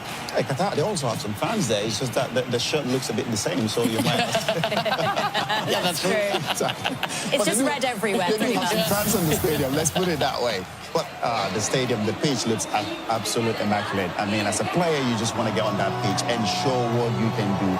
And let's not count this Qatar side out of the equation. I still think they have the possibility to be able to win this game. They just have to play well. Like I said, Akram Hafif, he's going to be that guy to unlock this defense. If they want to do well, give him the ball and make those runs, because he will find you. He's very technical on the ball. If you give him time, he will hurt you. So I hope that they can be able to play well and maybe get something out of this game. As host nation, we want to see them go through. We want to see them get through the groups. It would be incredible for the country. It would be incredible for the tournament to have all three of the host nations going through to the knockout rounds. But there's now a bit of pressure on Canada because Switzerland won their game earlier on today. Will they be feeling that? Yeah, definitely. More than taking out Qatar, I think Qatar is a good side, but I think the expectations for a host nation are in their shoulders, you know, and they need to step up, because you are seeing USA playing very good, getting the result. You see Mexico doing the same. So now, as the third host, you get the draw, you go to the second game first, you know, out of those three host teams.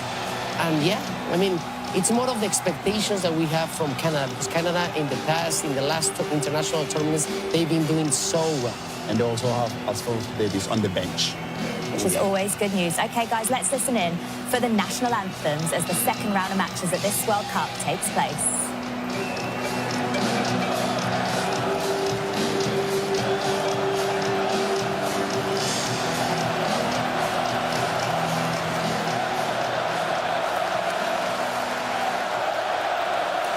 Please rise if you're able for the playing of the national anthem of Qatar. Veuillez vous lever si vous le pouvez pour l'hymne national du Qatar.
Please remain standing if you're able for the playing of the national anthem of Canada.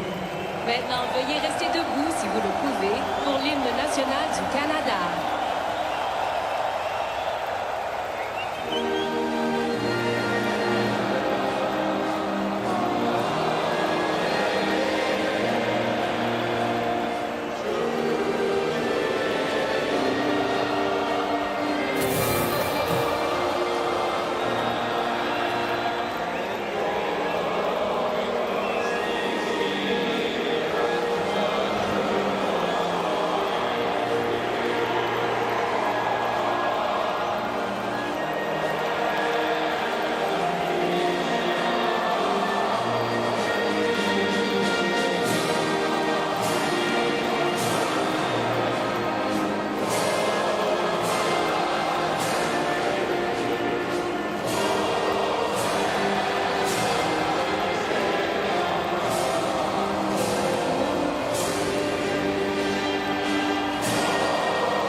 Canada and Qatar will kick off in Vancouver when we come back after this break.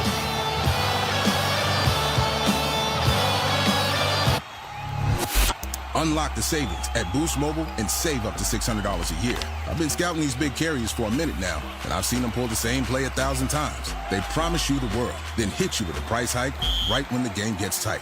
But Boost Mobile, their $25 a month unlimited wireless plan is the most consistent player on the floor.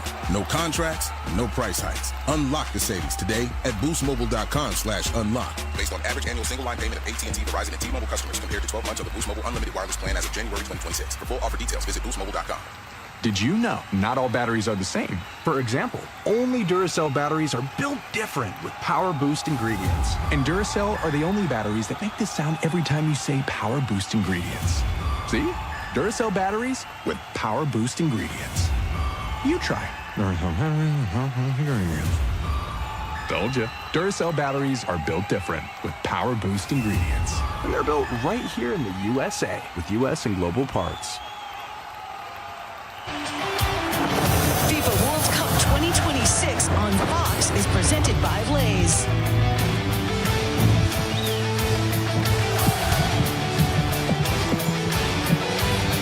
Well, one of the hosts in Canada getting ready for their second game and quite arguably the biggest game in Canadian men's soccer history. And the same goes for Qatar, and especially after the result for Switzerland earlier today. Both sides in desperate need of a win in what would be their first win at a World Cup in their country's history.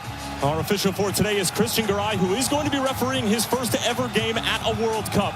And it is an all-Chilean crew on the field. And as always, a sneak peek at our VAR crew as well. Chilean Juan Lara is going to be assisted by Rodolfo Toski.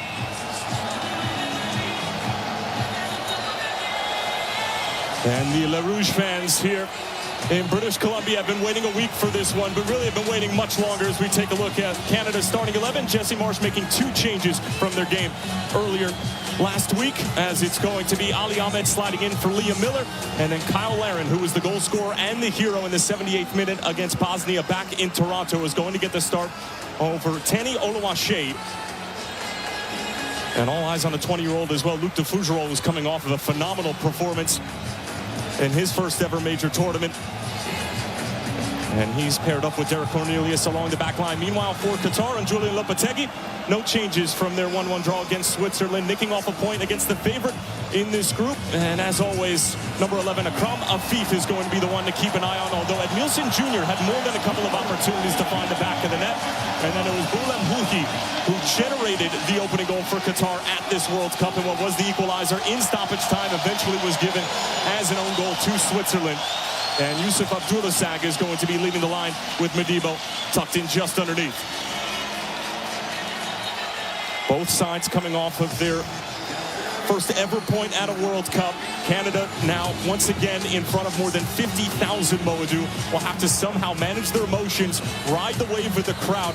And if you are this Canada side, you have to find a way early to score, because both host nations outside them in Mexico and U.S. did that, and they were able to take 3 points. Yeah, but what a venue to be chasing history. What an opportunity for this Canadian side and under their manager, Jesse Marsh, to try to impress his fan base, to write history, but more importantly, to take the initiative early on in this match.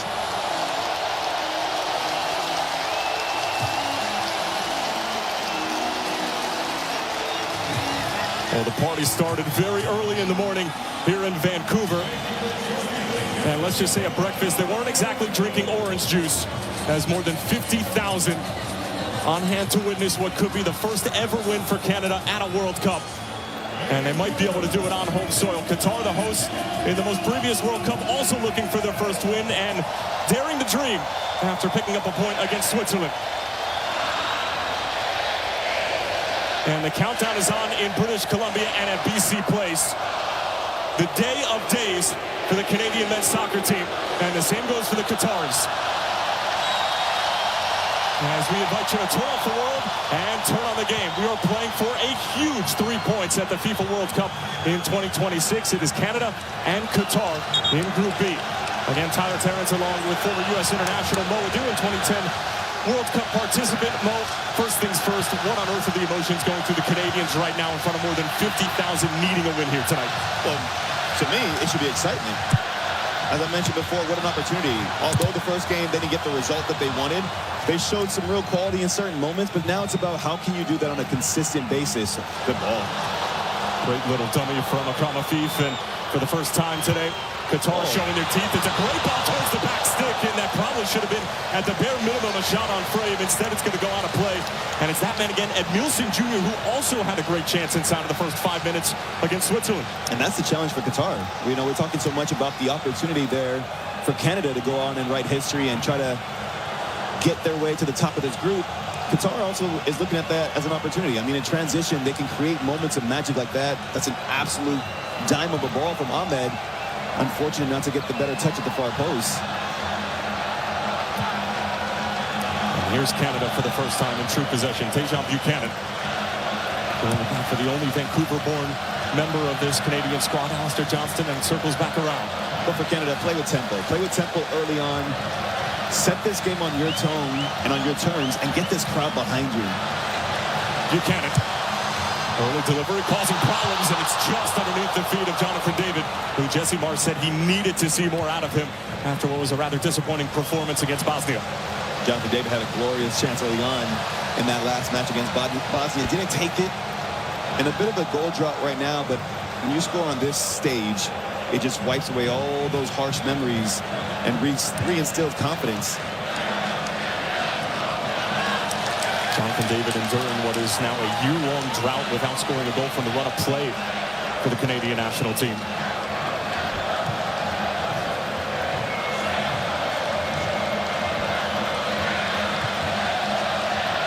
Buchanan once more.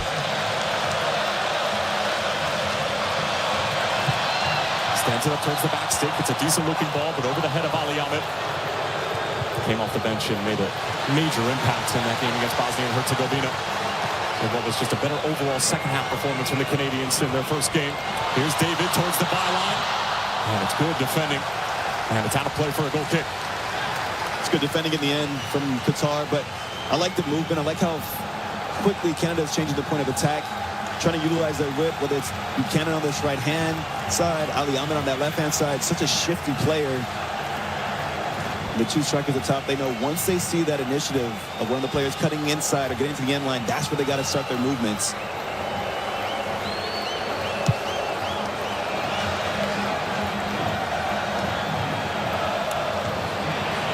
A little bit of miscommunication between Cornelius and company.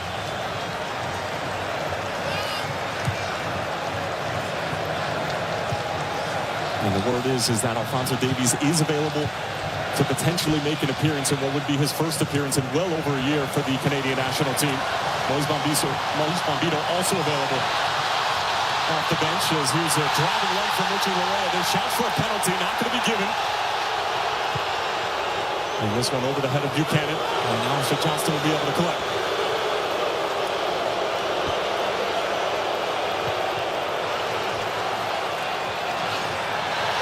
Big collision. Referee says play on. Chooses to use the advantage.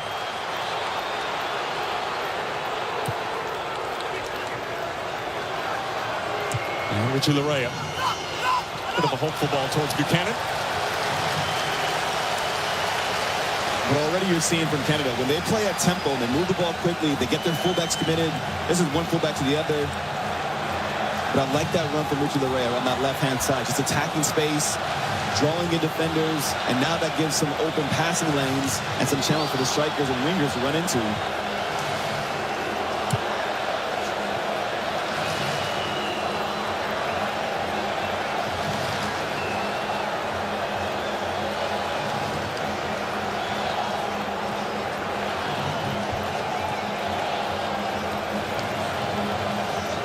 Teams electing for late game heroics in their opening games of this tournament.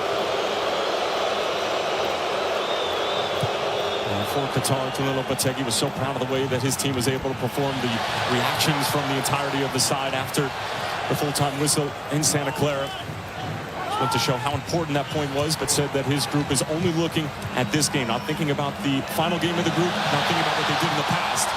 As the turnover, creating some space here for Canada, but a great challenge in the middle of the park from Asim Adibo. But one right back.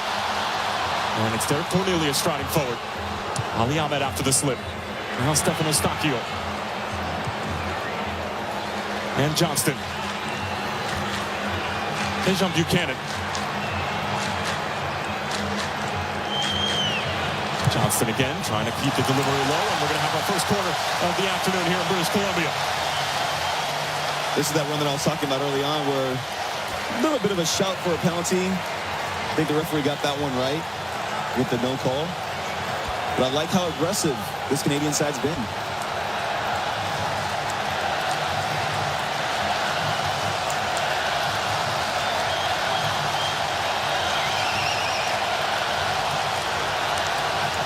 And it's a sea of red rising to their feet.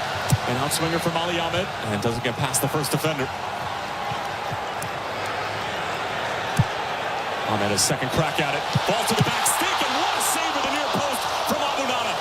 He was terrific against Switzerland and picks up right where he left off. And it falls to the man you wanted to fall to, Jonathan David at the back post. Good ball in, second chance from Ali Ahmed to put in a better delivery. This time he gets it spot on. It's a good contact from Jonathan David as well.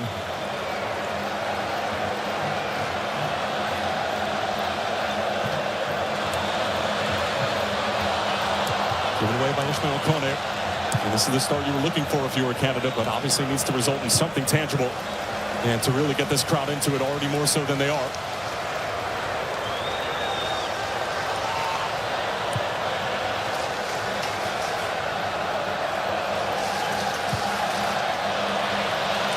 And later tonight on Fox, Mexico takes on South Korea. Coverage starts at 8 p.m. Eastern, 5 p.m. Pacific on Fox, in what should be an absolutely spectacular atmosphere in what is going to be the game of that group, as we get another look at that strike from Jonathan David.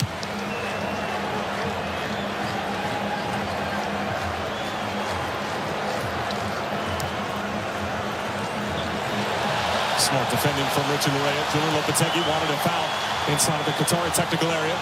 Instead, it's Ali Ahmed driving once again at the Qatar back line. Great little shimmy and shake from Ahmed.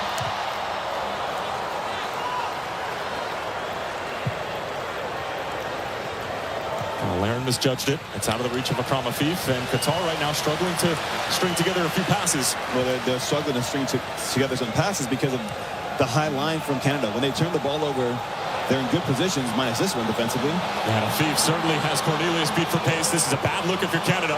As Afif goes around Cornelius, he is fouled, and we're seeing if this is going to be a yellow card here. And indeed it is. Cornelius goes into the book inside of the first 10 minutes. And that's the first time that Canada's found that outlet. What I was just going to get ready to describe was Canada were doing a decent job of getting numbers forward. So when Qatar did win the ball back, there was no first pass that could break pressure. This time they're able to find Afif in space. He's clever with his touches, baits in Cornelius, and now Cornelius is in the book. First yellow card of the tournament for Derek Cornelius. And if you pick up 2 amidst the group stages, then you would miss the following game. But it does reset after the final group stage game, and then resets again after the quarterfinals. Now Qatar, they need to treasure these moments here to set pieces. This could be a great avenue for them to find their way into this match.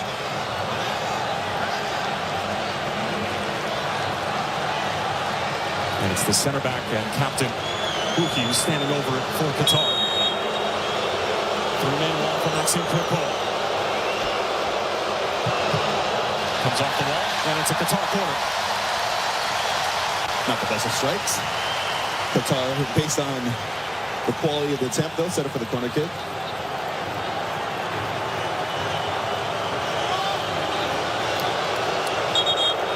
Afif taking his sweet time, and that's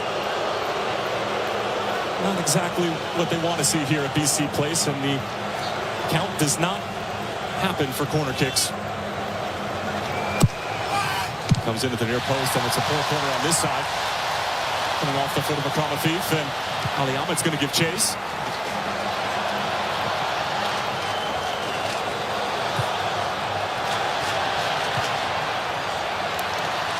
And look how quickly Canada were able to step out after the Qatar corner.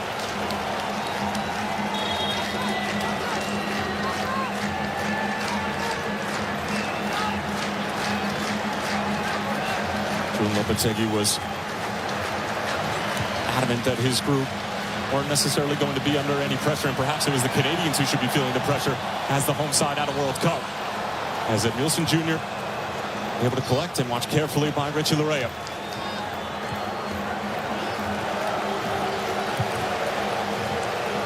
Pedro Miguel. Afif back for Ahmed. It's good football here. Madibo.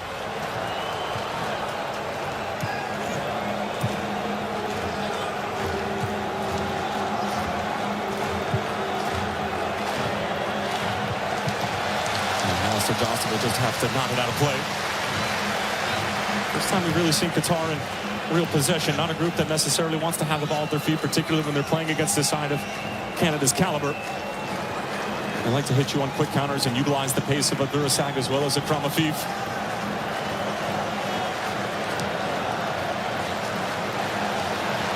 And Buchanan just ripped down by Ahmed, and it will be a free kick in favor of Canada. You know, coming out of the first game for both of these sides, that was kind of one of the talking points you and I had, was how Canada manages having the bulk share of possession. In the first game against Bosnia, especially in the first half, there were moments where it just could have been a little bit sharper. The tempo could have been a little bit more unplayable for the opponent. This game, they've been more encouraging with their approach. Qatar, now they just got to be able to manage that way, because against Switzerland, they didn't have the ball at all, but they found their moments in transition. They weren't sharp enough when they did come. Canada will have the ball for quite a bit in this first half, and so it's about managing these moments, keeping a strong line and discipline shape against the ball for Qatar, and then connecting that first pass when you do win possession. Ahmed a bit too heavy, trying to release himself out of that double team over on the left wing of the Canadian attack. But you see how aggressive Canada are.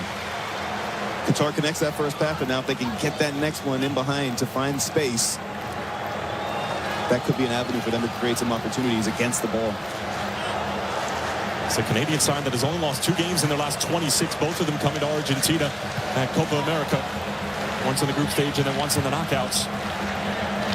As Buchanan slithers around his first defender. And the return pass from Jonathan David just out of reach. And I'll tell you what, Madibo has started off in terrific fashion for Qatar. He's everywhere in the middle of the field.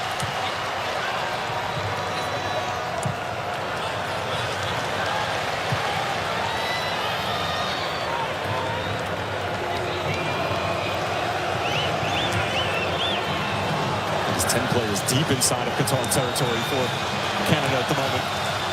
Ali Ahmed, they love him in these 1v1 situations. Build back for Eustachio. Kone. Once again, Madibo breaking it up.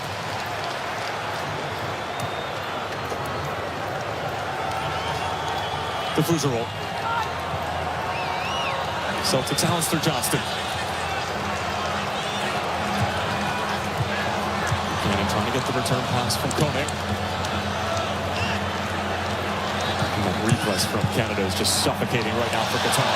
Buchanan ripped down, and he's giving Bilal Ahmed all sorts of problems on the left side of that Qatari defense, and Buchanan's wondering why that's not a yellow card. I mean, I don't think he's wrong, Tejan Buchanan. It's been a couple of times now where he's gotten the better of Ahmed on that left-hand side. Just so clever. Watch his body positioning. The way he's able to roll his defender, to draw him in, to bait him into gambling, to make a challenge on the ball. It's really clever from Tejan Buchanan. Now you're inside a set piece in a wide area. Ali Ahmed took the last corner kick. It wasn't his best. Canada have some decent players that can go and attack the ball, but it has to start with good delivery from the wide area.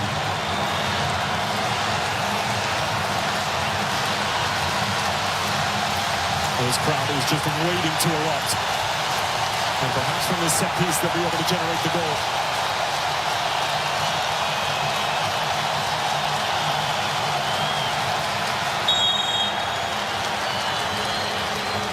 Ali Ahmed, much better delivery.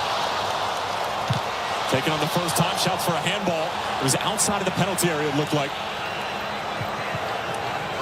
And then with Nielsen Jr. in a bit of hot water. Trying to turn away from pressure, and he concedes a corner. I'm not sure what he's doing there. Through your lines.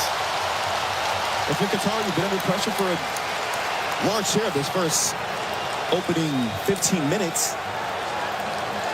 It's a defensive corner. You're on your own touchline. Just break pressure, clear the lines. Allow your team to get back in position and move their lines up. Well, we've seen plenty of self-inflicted wounds already at this competition. Another outswinger from Ahmed. And it's another poor delivery. And they were excited to get him back into the starting 11 because of his delivery from set pieces. Hasn't lived up to the billing just yet. Johnston. Clever play. Now stands it up. Saved off the line. And stepped in. And it's Kyle Larin again.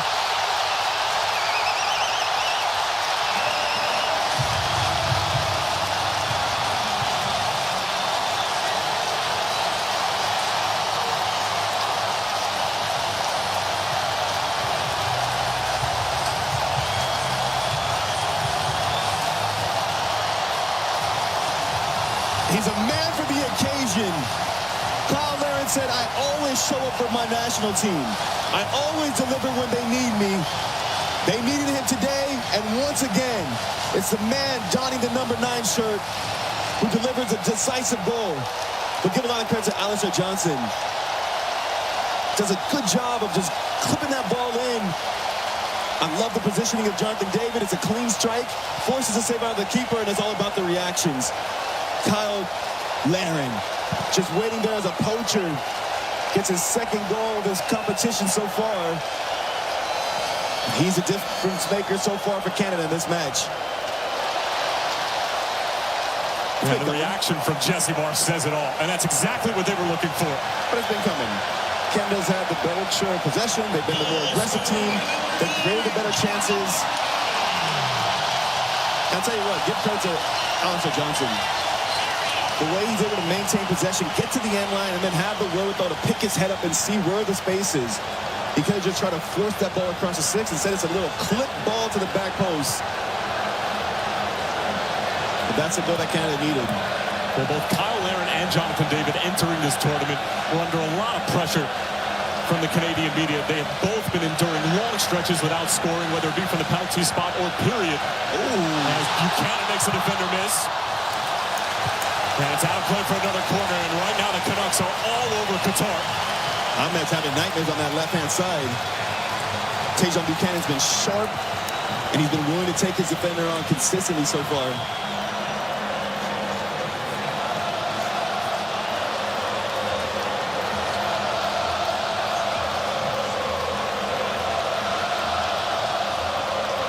A bit short this time. Eustachio. FIFA's trying to split 2 different Canadian defenders, and Jesse Marsh's side able to win the ball back.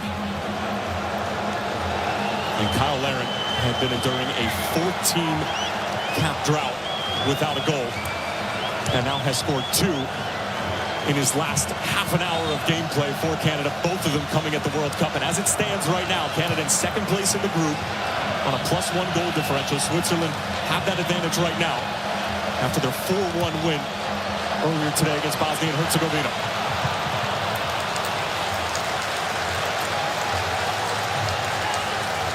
Yeah, the momentum's all on Canada's side right now. Go and get a second. Keep this pressure on Qatar. They haven't had many moments whatsoever, except for that early chance to try to build out the back, to try to create anything in behind. They haven't had any sustained spells of possession. It's been a lot of defending from them so far in this match. Ooh. Coming out of playing with fire as Larin was lurking.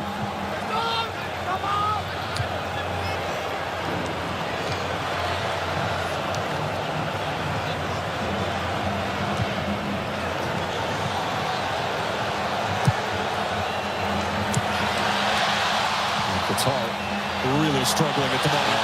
And Johnston was taken down. It will be a free kick. Julian Lopetegui is apoplectic inside of his technical area. That wasn't a foul. Johnston's looked sharp, hasn't he? He's looked sharp in his movements, sharp in his touches. Because that first touch is so clever. A little poised to get away from pressure. Draws the contact in. We talked about the pressure that Canada would be feeling coming into this game. And how do you manage the emotions? So far, they've done that extremely well. Kept the crowd on their side. They've been bright. They've been positive with all their actions, winning duels. And the biggest thing is they got that opening goal. Reward yourself. They had come so tantalizingly close to opening the scoring in Toronto in what was another tremendous atmosphere. Of course, there was that incredible block off the line by Kolasinac that ended up rattling off the crossbar. And just your point about Alistair Johnston earlier, only player on this roster who's actually born in Vancouver, and he has risen to the occasion. Back at his roots as this is lofted in. Another decent delivery that last touch came off of Luc de Fougerolles, looked like, and had to play for a goal kick.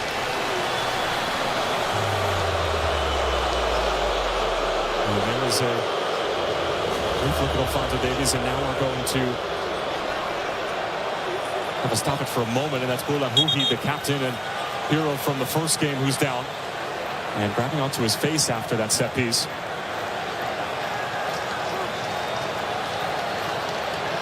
And tomorrow on Fox, the U.S. takes on Australia in their second game of group stage. Our coverage begins at 1 p.m. Eastern, 10 a.m. Pacific, as Mauricio Pochettino and the United States look to follow up what was just a near flawless performance against Paraguay. Now we'll have to do it against an Australia side with a huge upset against Turkey in what is going to be a raucous atmosphere at Seattle Stadium, Mamadou. That's going to be special. It's going to be special. I was incredibly impressed, just like the rest of the world who were able to watch that game where the U.S. took on Paraguay, because the team played with a level of confidence, expression, personality that they'll need again against Australia. A different kind of opponent that'll be more, I guess, resolute defensively, ask questions in different ways with a low block. But when you come off a performance like that, it's how quickly can you go ahead and replicate that.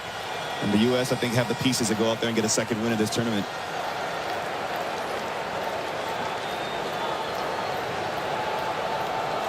So Houhi got treated, and he's going to come off the field momentarily because the athletic training staff did come on.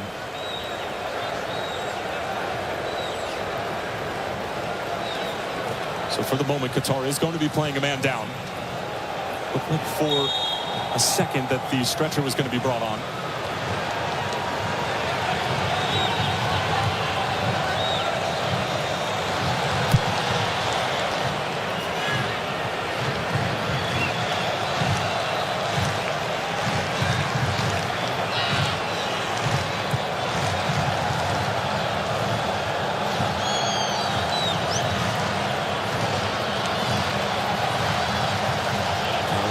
First ever Canadian to score 2 goals at a World Cup.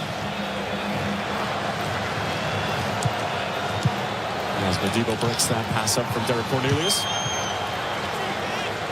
And Houhi is still waiting to come on inside of the Qatar technical area. And the referee is just waiting for that allotted 60 seconds to pass by before he's allowed back on the field.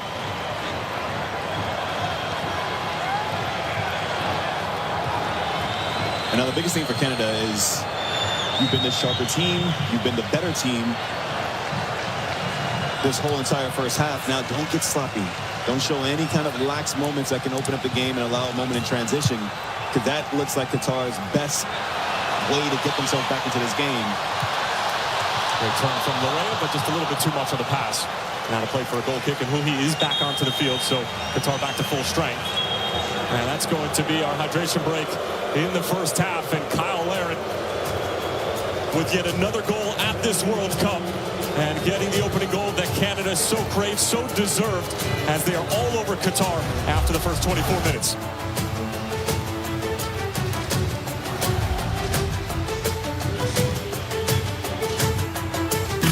You're locked into a lot of things you can't change. Weather, traffic. Hey, stay in your lane. Your wireless carrier's latest price hike.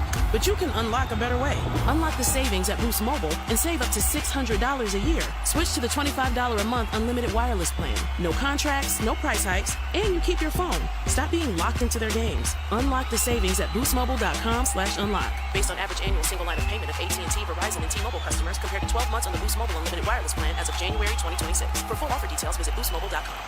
Did you know not all batteries are the same? For example, only Duracell batteries are built different with Power Boost ingredients. And Duracell are the only batteries that make this sound every time you say Power Boost ingredients. See? Duracell batteries with Power Boost ingredients. You try. Told you. Duracell batteries are built different with Power Boost ingredients. And they're built right here in the USA with US and global parts. Do you know the symptoms of moderate to severe obstructive sleep apnea, or OSA, in adults with obesity? They may be happening to you without you knowing. If anyone has ever said you snore loudly, or if you spend your days fighting off excessive tiredness, irritability, and concentration issues, it may be due to OSA.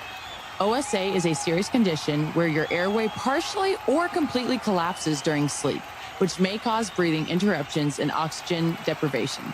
Learn more at don'tsleeponosa.com. This information is provided by Lilly, a medicine company.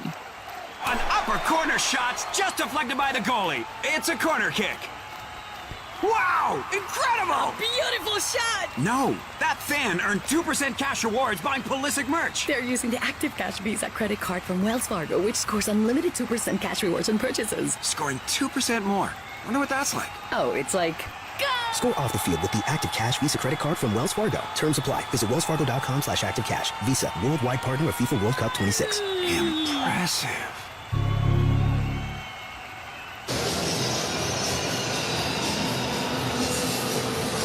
Canada lead 1-0 over Qatar after the first hydration break inside of the first half. Tyler Terrence, along with former U.S. international and 2010 World Cup participant Mo Adu. And we've seen these hydration breaks act as a bit of a momentum swinger. And if you're Qatar, you certainly needed a moment to chat things over. What might Julian Lopetegui had said to his group? Well, they've been under a lot of pressure, this Qatari side, and they haven't been able to break pressure when they win the ball back to try to create something in the opposite half. Their best mode of attack so far in this game has been in transition, where they've been defensively stable, and then they connect two passes that now expose Canada, who are pressing really well, and they've been collected. But on the opposite end, Canada has been the dominant side. I mean, their movement off the ball has been really good. I've been impressed with their fullbacks, Richard Larea, Alistair Johnson on that right-hand side. They've won their midfield battles. Carl Aaron has a goal, but he only had a few touches so far in this match. Richard Larea has been excellent so far. Ali Ahmed gets the cross away. It's just over the head of Kyle Aaron. Akram Afif takes a swing and a miss, and it's eventually shielded off by Johnston. Afif sticking his toe in. Richard Larea gets a shot from behind. Probably should be a foul, and it will be. But those are the moments that I'm talking about. That counter-pressing, how collectively sharp Canada's been, and they're pressing in numbers. As soon as the ball turns over, you'll see 1, 2, 3 players trying to win it back immediately to keep this pressure on this back line from Qatar.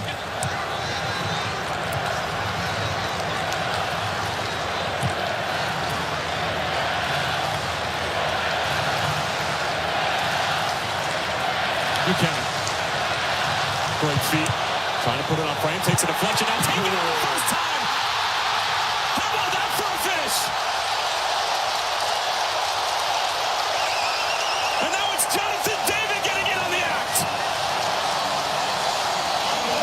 And it is absolute dreamland for Canada inside of BC Place.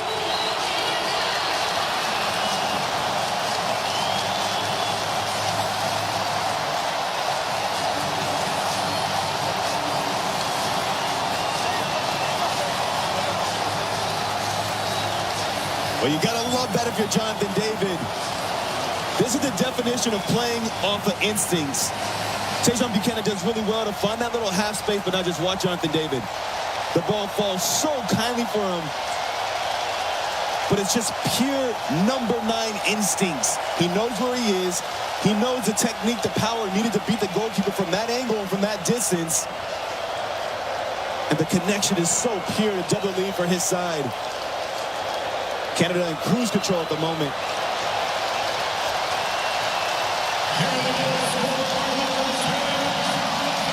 And that is the first time that Canada has produced 2 goals ever at a World Cup. And Jonathan David scoring his first goal from the run of play for Canada in over a year. And the country's all-time leading goal scorer popping up in a massive moment. And once again, Mo, it's that right-hand side of the attack for Canada that is proving to be all sorts of difficult for Qatar. But if you're Jesse Marsch, you got to be really encouraged and excited about what you've seen from your team. His criticism of his group from that last game was that they were a little bit too tentative in the first half. They had a lot of the ball. They created a couple of decent looks, but they weren't aggressive enough for his liking. He won't have that complaint here so far. They've limited Qatar to having any spells of possession. They've limited Qatar to being able to expose them with their high line and find movement in behind. And more importantly, he brought Kyle Larin back into the goal. He's rewarded him. Jonathan David, he challenged him to be sharper in front of goal. And that strike right there shows a player who has belief, despite the fact that he hadn't scored a goal from the run and play for quite a while. Well, it was a bit of a surprise for everyone that O'Shea got the first start as Buchanan might be in here taken down. He's not fouled. The referee's got a good look at it, and he says penalty.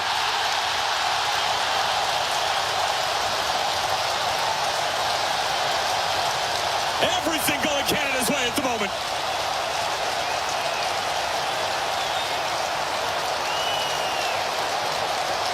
Canada giving this crowd exactly what they want to see. Tajon Buchanan does a good job of not just staying wide. No, he's varying his movements. This time he's coming more central. It's a high line from Qatar that gets exposed. But Tajon Buchanan's clever. He uses his pace to cut across the defender. So if the defender wants to try to make a play on the ball, he has to go through the backside of him. It can't be too much of a complaint.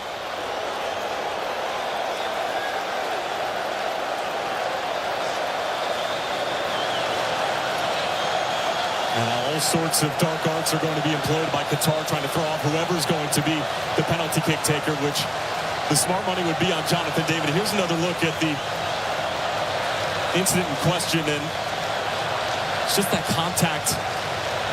You think Jesse liked it? You think Jesse Marsh liked the call? He's a bit too subdued for me. It's a World Cup.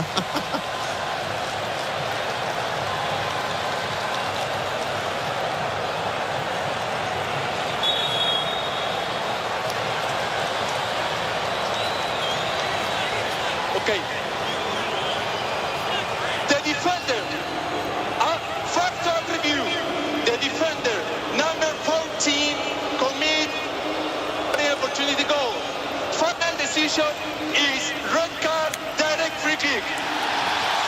Outside the area. And it's going to be a red card as well.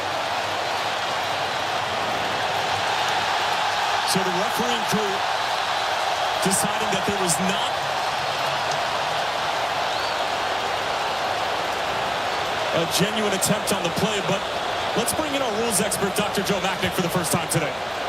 Well, even though a penalty kick has been awarded, the defender does not make a fair challenge on the ball. There's no attempt to play the ball. He pushes the attacking player from behind. He entangles his feet. So it's clearly a denial of an obvious goal-scoring chance. And because it's not a play on the ball, the red card is appropriate. And they also deemed that the foul is obviously outside of the penalty area, so the penalty has been reversed. It's going to be a free kick, but it is going to be a red card. Is this the right call, Mo? It is.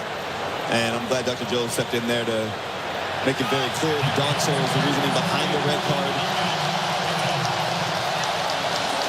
Tajon Buchanan, we talked about it earlier on. He had his way with that defender. Ahmed on that left-hand side. This time Ahmed gets caught trying to track back.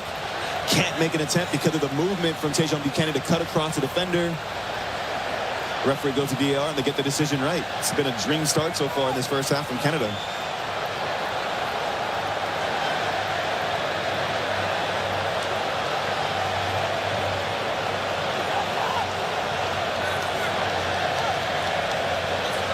And it's a real discussion as to who's going to take the honors here.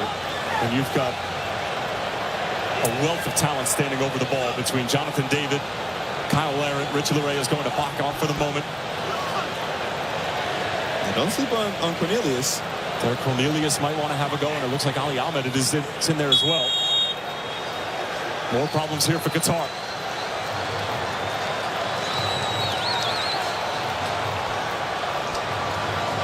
It's Ali Ahmed, and it's never on target.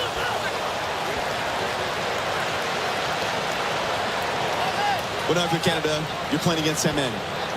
Go be aggressive. You saw the result from the previous match where Switzerland got a 4-1 victory over Bosnia. You know, goal differential could play a role in determining who wins this group, who tops this group, which is so valuable for Canada if they want to stay in Vancouver, at least through the round of 16. If they get that far, it would mean they need to win first place in their group. So go find a third, a fourth. And really take advantage of being up a man for such a large spell of this game now.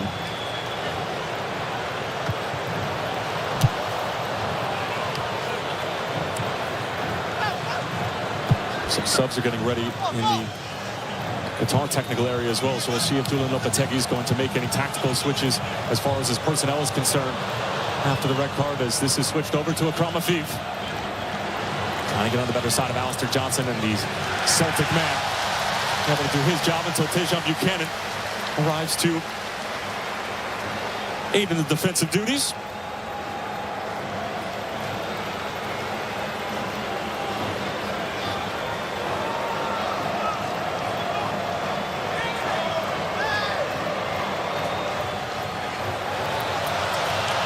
David being hounded from behind, but he's able to skip away from Abdulrazak.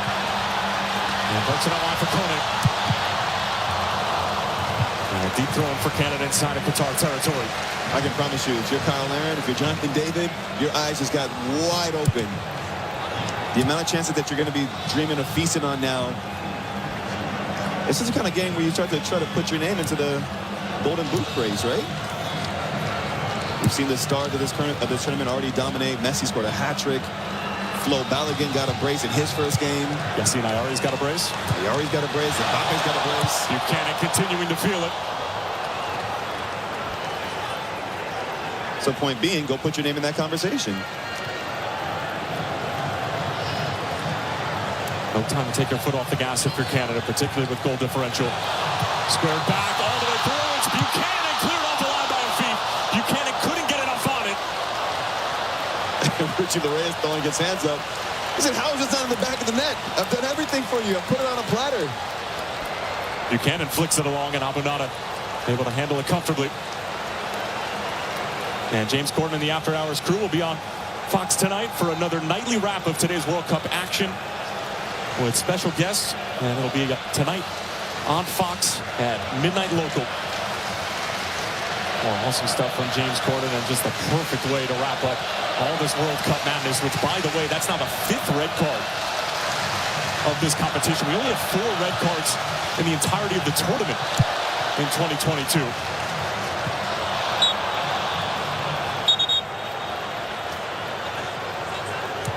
And Qatar finding these little moments of reprieve that are so important.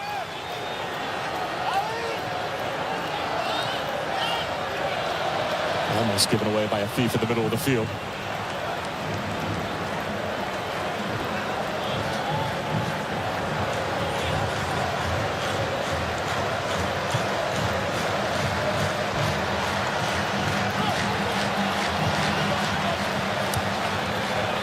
Afif just trying to help it along. The Fougerolles was able to read it and pick it off, and a throw in back to Canada.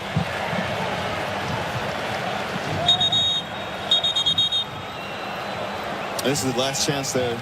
Richie Larreyes, get into the byline, and Tejan Buchanan coming in from that right-hand side. Had already committed. Just couldn't get enough purchase on the shot there at the far post. Had an open goal because the goalkeeper had cheated to the near post.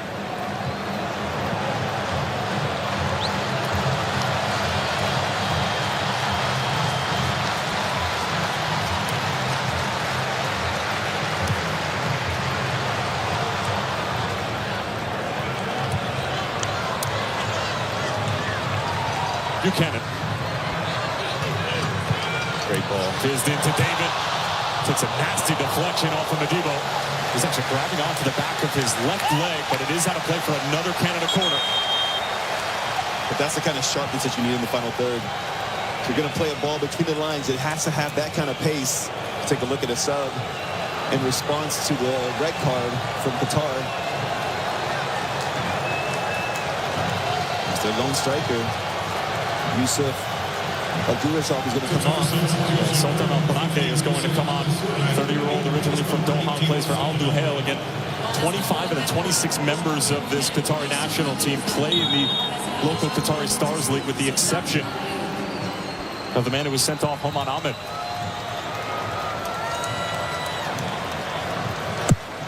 In swinger from Ostakio. The Fougerolles trying to help it along. Buchanan. Clean look, and it was blocked by Madibo. And now the offside flag is going to come up. Modibo's done well there. He's actually been one of the bright spots for this Qatari side, trying to patrol that midfield. Be a little pit bull, does a good job of stepping out to put pressure on the shot from Kone. It was already offside anyway, but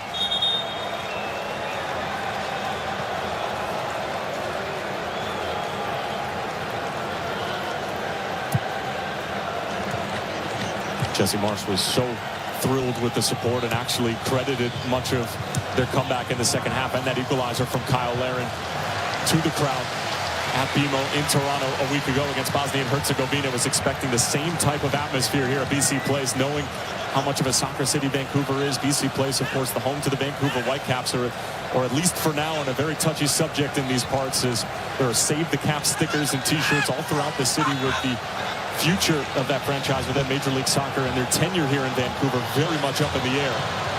The situation with BC Place becoming untenable, and there are real talks of that franchise perhaps moving somewhere else. But what a moment for them to be able to celebrate their national team at home at a World Cup. And they're off to a flying start. Good feed from the man who's just entered the pitch for Qatar. So for Qatar, it's going to take some individual brilliance at times. You're playing a man down, you got to move the ball sharply. You can't be sloppy or slack with any of your passes, and then you're going to need a moment of individual inspiration from somebody. Most of the focus and attention will go to number 11, Afif. But at Nilsson Jr., can he find a little bit more touches on the ball to try to put his stamp and influence on this game?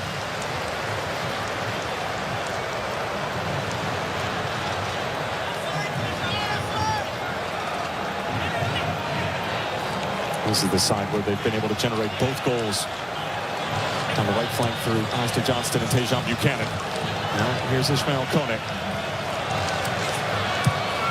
Johnston in acres of space and waited perhaps just a little bit too long to get that cross away, but it's another corner.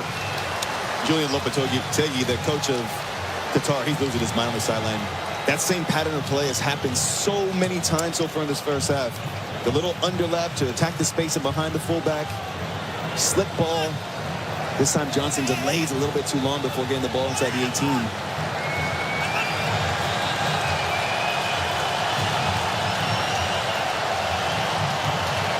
After a couple of poor deliveries from Ali Ahmed, now it's Stefan Eustachio who's become the primary set-piece deliverer. DeFugel got a head to it, still bouncing around. Cornelius on the turn. Was there contact? The referee waved it off. And a comment FIFA Qatar wanting a yellow card for simulation.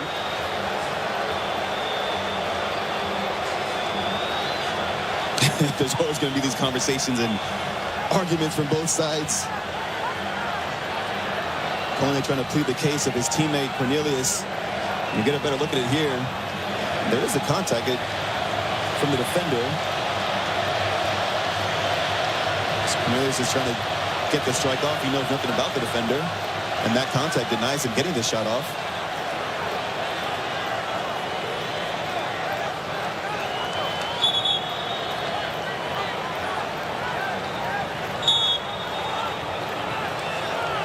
And we'll restart play. Obviously, the crowd here at BC Place not exactly thrilled. Or at least 49,000 of them. There's a contingency of Qatari fans who have also made their way to Vancouver for this game, as Buchanan wiggles his way through again. Larin on the turn, went for goal, cleared away. Some miscommunication along the back line for Qatar. And then eventually a header away by the substitute Albrake. Plenty of contact between Afif and DeFugel, who are tangled up about 5 yards away from the play. It's going to be a lot of emergency defending from Qatar now. And good on Canada. Keep getting balls in the box. Keep putting these defenders in uncomfortable positions. Especially where they're having to make a play as they're running back towards their own goal line. And coming up on FS1, it's the Visa halftime show where Jules, Mikel John Obi, and Chicharito are going to break down all the action that we've seen thus far here at BC Place. And here comes Canada once more, looking for a third before the halftime whistle. And again, it's more of that emergency defending mode that we were talking about. And done a good job throughout the course of the game, obviously conceding two. And last touch, the referee says coming off of Canada. And it's a Qatar goal kick. As the fourth official indicating at a minimum 6 minutes at the end of this first half.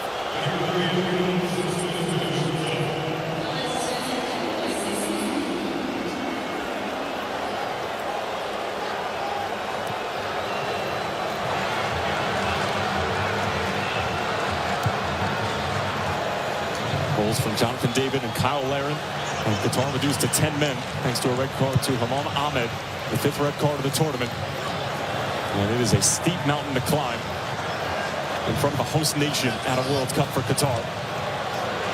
And as it stands, Canada on their way to their first win at a FIFA World Cup in their country's history.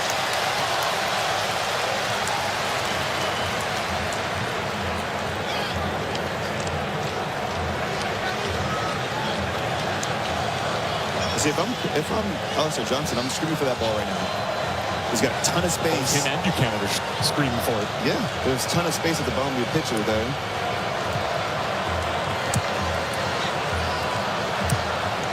Eustachio. Big diagonal, Buchanan. Now it's back across, and it's excellent defending. The ball stays in play. And that was a really important touch along the Qatari back line. It's the captain, Buki, with the big intervention there. Clever ball from Eustachio to pick out Tajon Buchanan at the back post. Buchanan does really well. He could try to go for the header on target. Instead, he just puts it back into a dangerous area.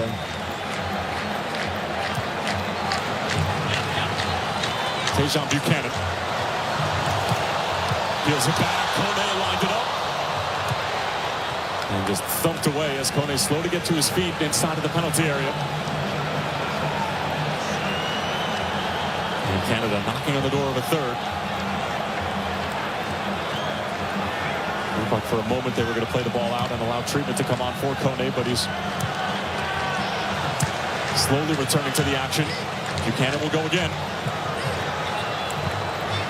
Now Johnston, beautifully shaped ball. Saved off the line, and once more stopped home. And it's a brace for Jonathan David.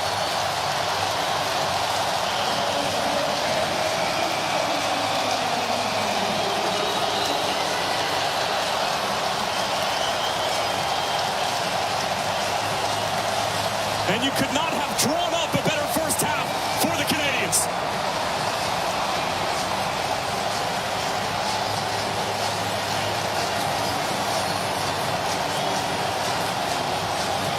This right-hand side for Canada has been an absolute problem throughout this first half. The chemistry between Tajon Buchanan and Alistair Johnson has been immaculate in this first half. But just watch this little clever ball. Doesn't take a touch, just a little delicately clipped ball to the far post, and the big man Kyle Larin does so well to shrug off his defender, keeps the header on target. And what I like about the two strikers, when one makes an action, the other one's cleaning things up. It's Jonathan David this time, who's the sharpest, the most alert, pounces on that, gets his second of the half.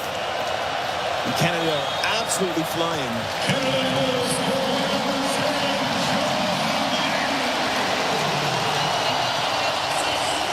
Well, it's been a tough year for Jonathan David, specifically after the big money move to Juventus, where he really struggled. Juventus struggled as a club in Serie A in Italy. But he has shown up and shown out on the biggest stage for the national team yet, and until next week when they take on Switzerland, which then will become the next biggest game in Canadian men's soccer history. Ali Ahmed.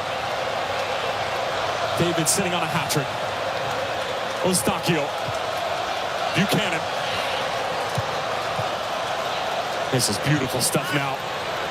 And they are just oozing with confidence. Johnston, that overlapping run, parried away by Albonano once more, and this time they're able to clear the lines. He's been so good in this first half. Alistair Johnson, just his awareness, his movement in tandem with Tajon Buchanan, but then always looking for that final pass.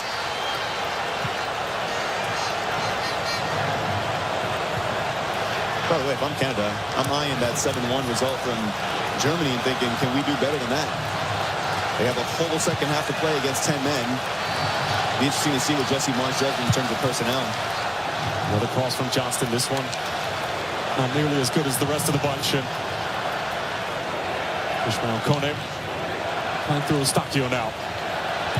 And it continues to be pedal to the metal football for Jesse Marsh's group. Ali Ahmed. Beautiful little flip. Lorraine.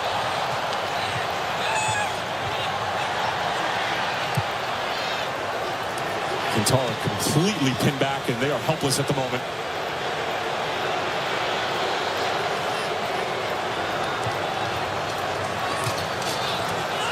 Lorea.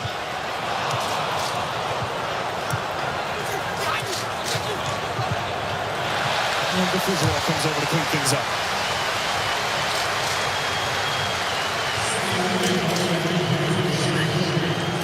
Well, entering today's game, Canada had only scored 3 goals at the World Cup, and they've scored 3 goals in this half alone.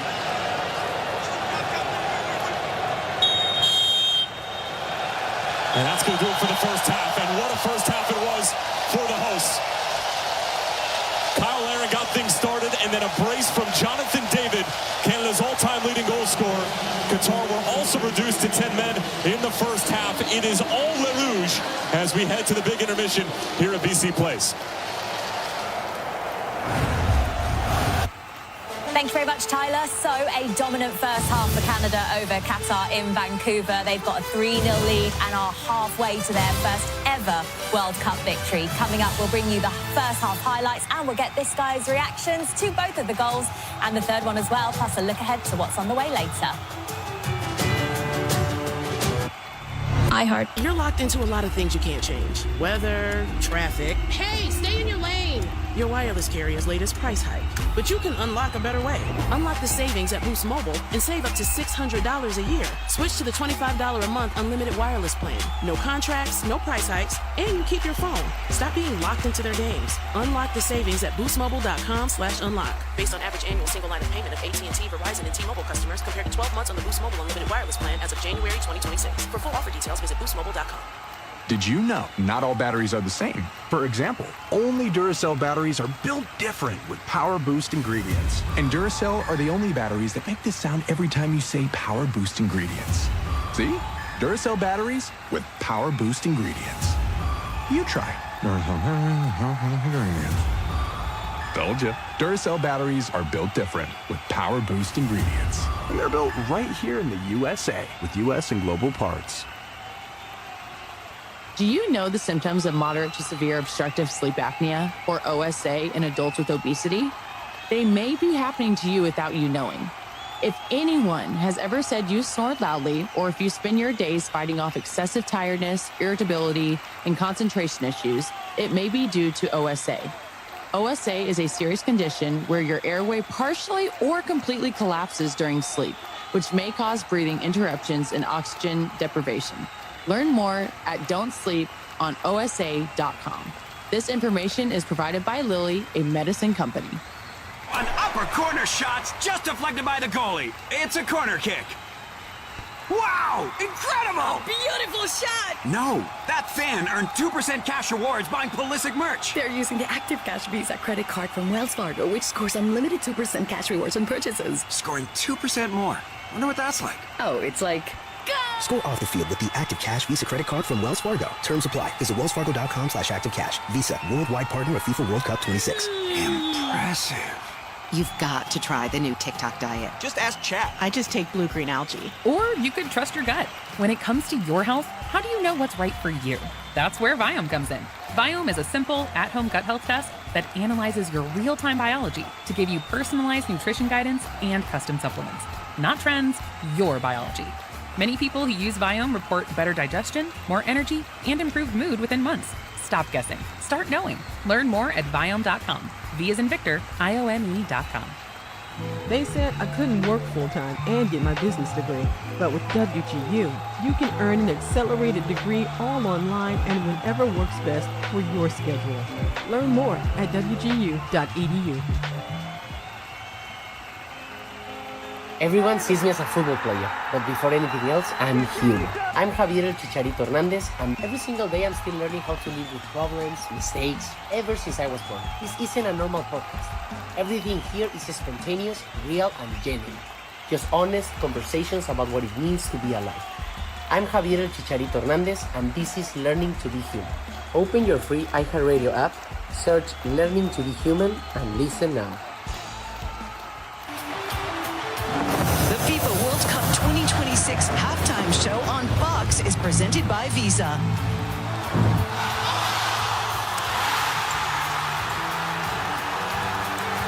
Coming Coming up later for you tonight, Javier's Mexico side hosts South Korea in a big Group A match. That one is in Guadalajara, and you can see it live with us later on. Coverage starting at 8 p.m. Eastern on Fox. Javier Hernandez is here with us, along with Mikel Dronovi. I'm Jules Breach.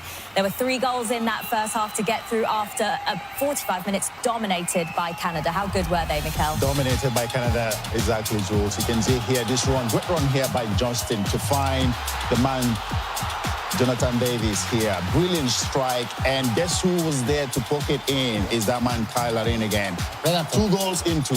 Fantastic finish. Totally. Yes, it was a very important goal. He was the first player ever in Canada to score 2 goals in a World Cup until Jonathan Davis come. You can see it's a good play for Buchanan, but then the rebound and then the volley. He make it look so easy, and it's so difficult to do that, Mikel. How volley, isn't it? Yeah, super. It's not easy. Then came the red card, so things got even easier for Canada after this. Yeah, we saw this. We thought it was actually inside the box. I thought it was going to be a penalty and a yellow card, isn't it? But yeah, I think Qatar would have preferred that, you know? Stay with 11 men and then have a penalty rather than have 1 man less, you know? Yeah, but then they ended up, the referee ended up paying it right. It was a red card, and he had to go. Yeah, and 45 minutes here. This header again. Yeah, Jonathan David looked in there. Yeah, it's Kyle Larin. He thought he's got his hat-trick already. It was interesting to see both Kyle Larin and Jonathan David start this game together. There were question marks over whether the manager would do that. How impressed have you been with Jonathan David in the game? Very impressed with both of them. You know, there's no better way for your team to score so many goals and being from your attackers, you know, like Jonathan David and Kyle Larin. I think that's amazing. But the whole team, Buchanan from the side, I think the whole team, the whole performance has been amazing for Canada. Oh, they've been really, really good, Jules. They started game really well with the right tempo, with the right attitude. They knew they had to win this game. And like you said, Buchanan, Ali Ahmed, Kyle Larin, these guys, the way they were interchanging in possession and when they have the ball as well, the creativeness that they have. That's why they've scored 3 goals in this game. And it's just a matter of how many are they going to score. Well, that's it next. The second half is on the way, and with Qatar down to 10 men, how many more can Canada get as they look for their first ever World Cup win? And on the way next, we're going to look back at the 2 earlier matches from today, Czechia and South Africa, and Switzerland's big win over Bosnia and Herzegovina.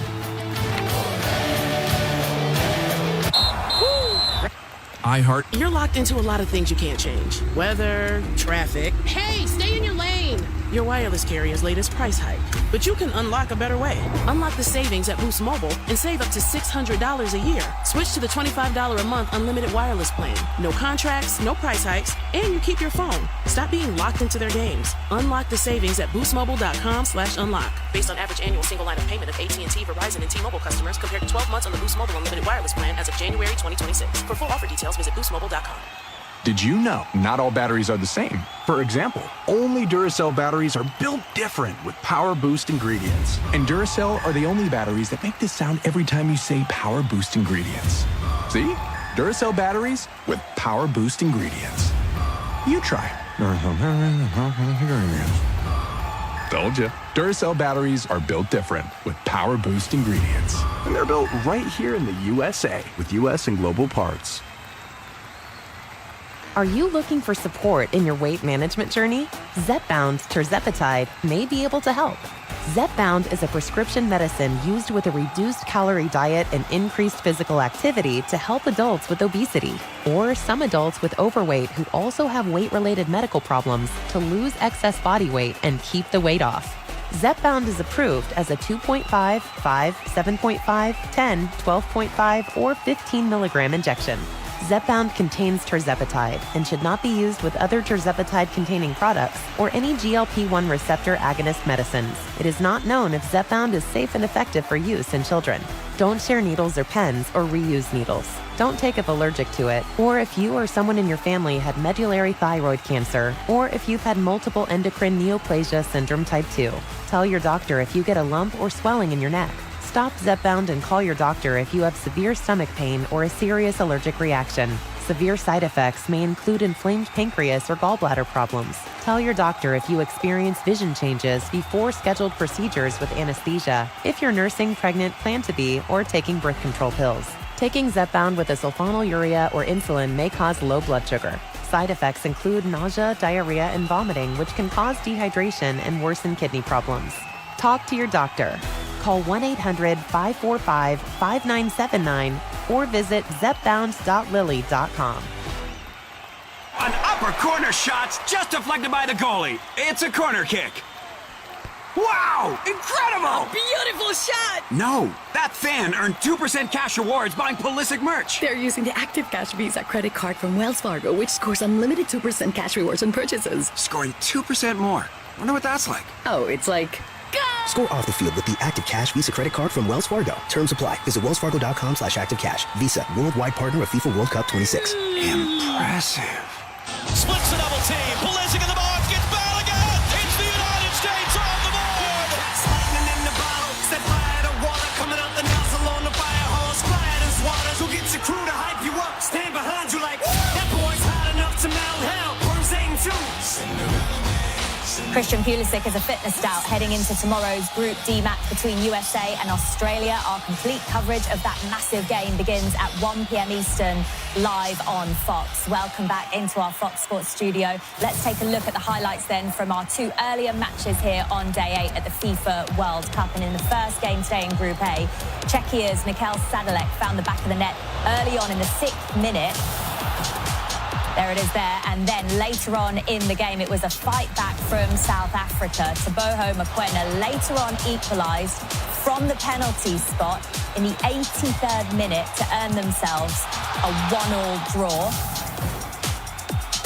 And also Switzerland with a late flurry also got a win over Bosnia and Herzegovina by 4-1. But this is the Visa moment of the first half from the game we're just watching here.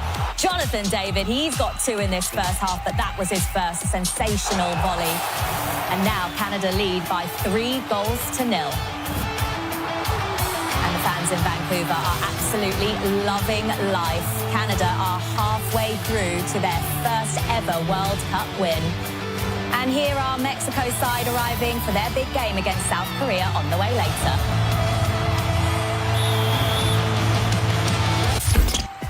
When you own your home, it's more than just a place to live. It's security for today and opportunity for future generations. Truist helps homebuyers with step-by-step guidance, a variety of flexible mortgage plans, plus loan options with a low or even no down payment. Start now at Truist.com/make-your-move. Truist.com/make-your-move. Or call us at 855-978-0474 for details. Certain program and geographic restrictions may apply. Truist is an equal housing lender. There's an app for your playlists, an app for your photos, even an app that helps you dodge traffic. But only one app brings you this live radio station anytime, anywhere. With the iHeartRadio app, your favorite radio station fits right in your pocket. Live shows, news, sports, exclusive music channels, and voices that don't just go viral. They're the voices of your local community. So if it's not already on your home screen, fix that. Download the #1 radio app, the free iHeartRadio app today. iHeartRadio. You've got to try the new TikTok diet. Just ask Chat. I just take blue green algae. Or you could trust your gut. When it comes to your health, how do you know what's right for you? That's where Viome comes in. Viome is a simple, at-home gut health test that analyzes your real-time biology to give you personalized nutrition guidance and custom supplements. Not trends, your biology. Many people who use Viome report better digestion, more energy, and improved mood within months. Stop guessing. Start knowing. Learn more at Viome.com. V as in Victor, IOME.com. Over time, moss, mold, and mildew stains cover your home, and cleaning them is too much work. You need Wet and Forget, the easy bleach-free way to clean tough outdoor stains. For decks, patios, and cushions, use Wet and Forget outdoor spaces. No scrubbing, no rinsing. Just apply and let it do the work for you over time. Got a bigger job? Reach second-story siding and roofs with Outdoor Max. Up to a 30-foot reach and 2 times the coverage. Get Wet and Forget at Home Depot, Lowe's, and Walmart. Everyone sees me as a football player, but before anything else, I'm human. I'm Javier El Chicharito Hernandez, and every single day I'm still learning how to live with problems, mistakes, ever since I was born. This isn't a normal podcast. Everything here is spontaneous, real, and genuine. Just honest conversations about what it means to be alive. I'm Javier El Chicharito Hernandez, and this is Learning to Be Human. Open your free iHeartRadio app, search Learning to Be Human, and listen now. Last night, a blown call changed everything. This morning, the internet lost its mind. I'm Timbo, and on the Sports Slice podcast, we cut through the noise, breaking down the biggest moments, the plays, the controversies, and the stories behind the headlines that nobody else is telling. We go straight to the athletes and get their reactions, their locker room stories, the laughs, the drama, the triumphs, the moments that never make the highlight reel. Search Sports Slice on iHeartRadio, America's #1 podcast network, and the Webby Podcast Company of the Year. FIFA World Cup 2026 on Fox is presented by Lay's.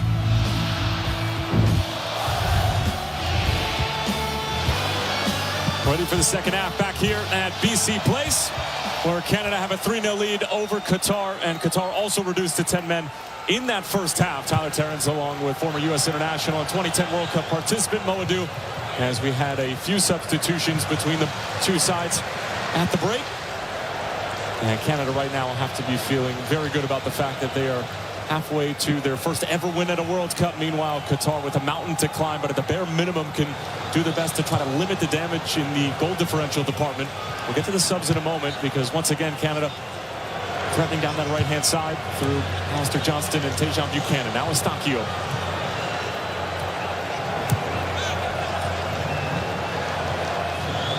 Luke DeFougerolles now paired up with Moise Bombito, who's making his debut at the World Cup after what has been an injury-marred season at Nice in Europe. A lot of question marks about his fitness over the past few weeks, in particular after a game against Uzbekistan in the lead-up.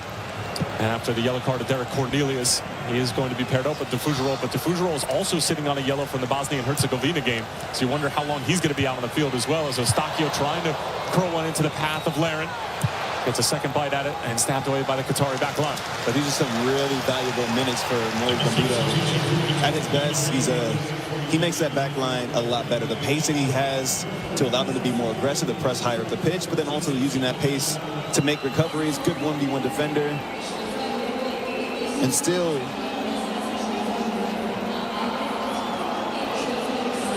Richie Laryea. Ali Ahmed back for Laryea. And for Moise Bombito, still just at a really good age, 26 years old. Normally would be a starter, fully fit.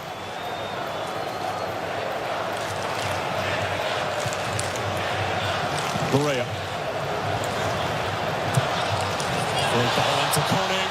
Quick feet. Got the shot away, but blocked by Pedro Miguel. Back out for Alistair Johnston. Now Eustachio. Johnston again. Moss takes a deflection. Madibo's able to clear it, but only as far as Bombito and DeFougerolles.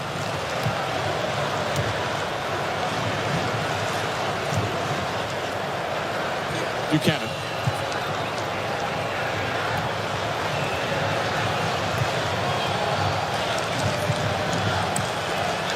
Ali Ahmed running right at his mark once again, but heavy touch takes him out of play, and a goal kick for Qatar. Mohamed Benai and Ahmed Fati also checked into the game for Qatar. And that round of applause is for Derek Cornelius. And to your point about Moise Bombito, if somebody had told a Canadian supporter that Luke DeFougerolles was going to be starting the opening 2 games for the Canadian men's national team, they probably would have been a little bit concerned, considering he is the youngest player on the roster at 20 years old. He's been on the books at Fulham since 2023. He's never made an appearance with the Premier League side, but he has been on loan in Belgium and has gotten some really valuable minutes. But he's been brilliant through the first 3 halves that he's played so far in this World Cup. I was just getting ready to say that. DeFougerolles has conducted himself really well. In a small sample size in this competition, he's looked the part, been willing to step into challenges, defend his box well. Now he's a different partner in that back line. It's about just establishing some chemistry early on, and they're not going to be tested a ton, you would expect, except for maybe in transition moments. They're going to have a bulk share of the ball in this second half, as Qatar is playing down a man with the red card in the first half. But now it's about being honest and disciplined defensively and not taking any shortcuts.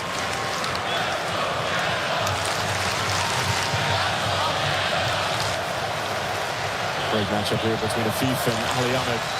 Bombito. Johnston keeps the train moving for Buchanan. Larin with the back heel, brought down by Kone. It's Kyle Larin again, but blocked before he could get to Abunada. Buchanan's able to win a corner. Canada just having fun now. Quick corner kick as well. No, referee bringing it back. Corner taken too quickly.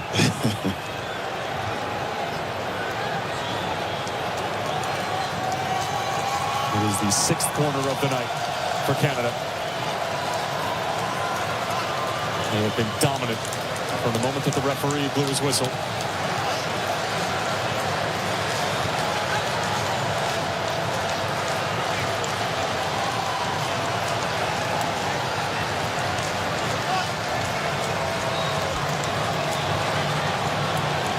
VAR right now is checking for a possible penalty.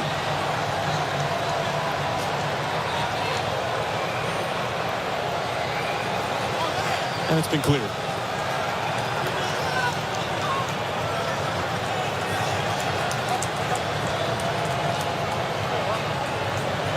Outswinger from Eustachio. Just over the head of Kyle Larry. And one back on easily by Ismail Kone. And Modibo with his palms up, asking where's the support, but never really sensed the pressure.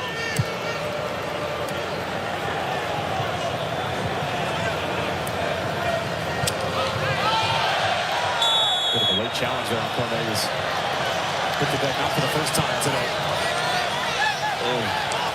And that is a really bad injury for Ismail Kone. And they are immediately asking for medical attention to come out. And that is absolutely horrific.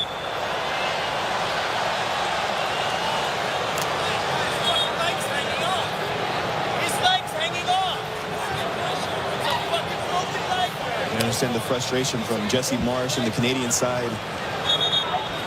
Richie Larea, he's up in arms at the moment. And Modibo has his hands on his head, and he cannot believe the result of that challenge either. And what has been a near perfect opening 50 minutes or so for Canada has just taken a turn for the worse.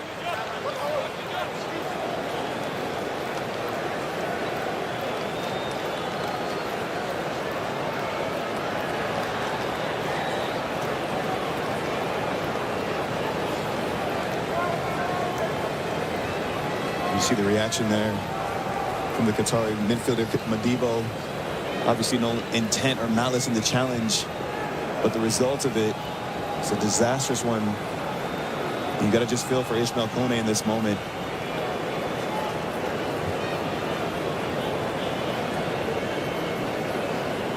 The only thing that could have brought this crowd to a calm. It's utter silence in the building at the moment as everyone's trying to process this injury in this moment. And Nassim Modibo, the 29-year-old, who is one of the most experienced players on this roster, and clearly distraught after what happened. And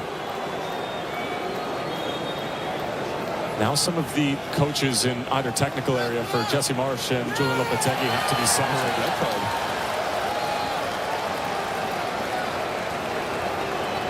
Modibo's been sent off.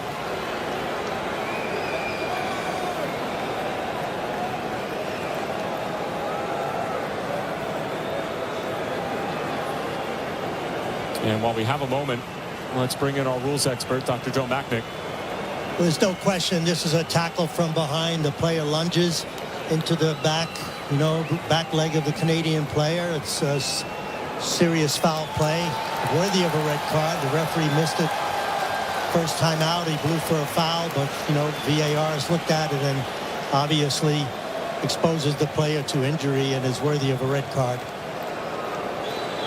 And there are still tensions boiling over between both technical areas. Jesse Marsh trying to separate his players. Modibo has officially been sent off.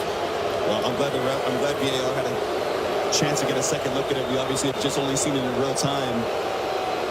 So I stand corrected. There was malice in the challenge, and obviously a level of severity that's led to the referee and the VAR having to check and sending Modibo off.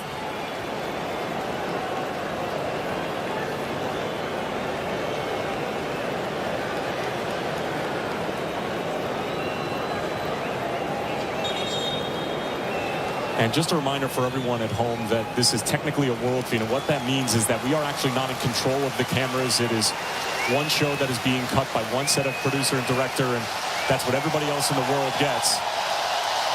So if they are potentially going to show the injury, that it is out of our control, and the round of applause is for some of the Canadian players that are amping up the crowd, and of course Ishmael Kone being taken off the field. You hate to see that, man. You hate to see these kind of injuries. Ishmael Kone is still a young player, 24 years old, and such a big part of that midfield for Canada. And Mo, you can relate to this in terms of something that you worked for your entire career. The moment has finally arrived. You didn't necessarily get the pleasure of playing at a home World Cup, but you can only imagine what Ishmael Kone and his teammates are going through right now. As you get another look at Madibo being brandished the red card, but it's every soccer player's dream to play in a World Cup, and Canada were flying in this first half. Ishmael Kone was starting and seemingly having that ripped away from him now with a gruesome injury. And he's up and he's getting some love from Jesse Marsh, and as he's taken off the pitch. And this is a great sign of sportsmanship here from a lot of the Qatari players who are still in their bibs, and the substitutes who are showing their love to Ishmael Kone, and Julian Lopetegui with a pat on the head for Kone.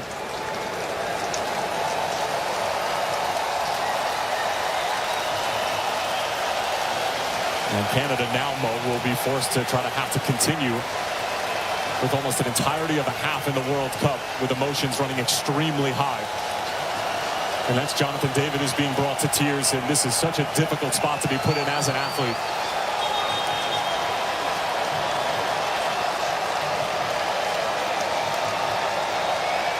And awesome to see Ishmael Kone in relatively good spirits given the circumstances.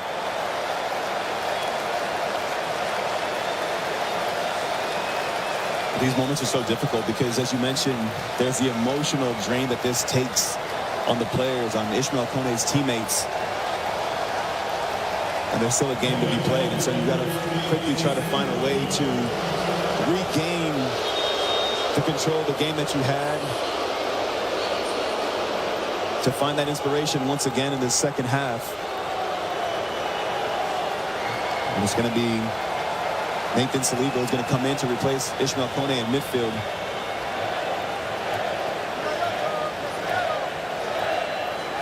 So Saliba comes on here in the 58th minute, but obviously we're going to have a ton of stoppage time in this second half.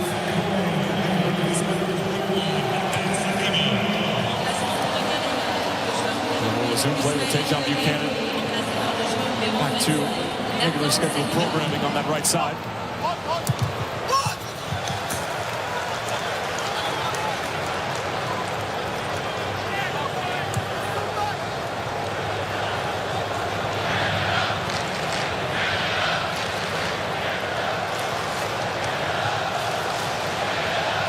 Eustachio. And some of the crowd here at BC Place are desperately trying to get the rest of the 50,000 or so back into the game, but same goes for the players as it does for the supporters, to bring your energy levels back up when you witness an injury like that. Is another substitution for Julian Lopetegui. And it's going to be Akram Afif coming off.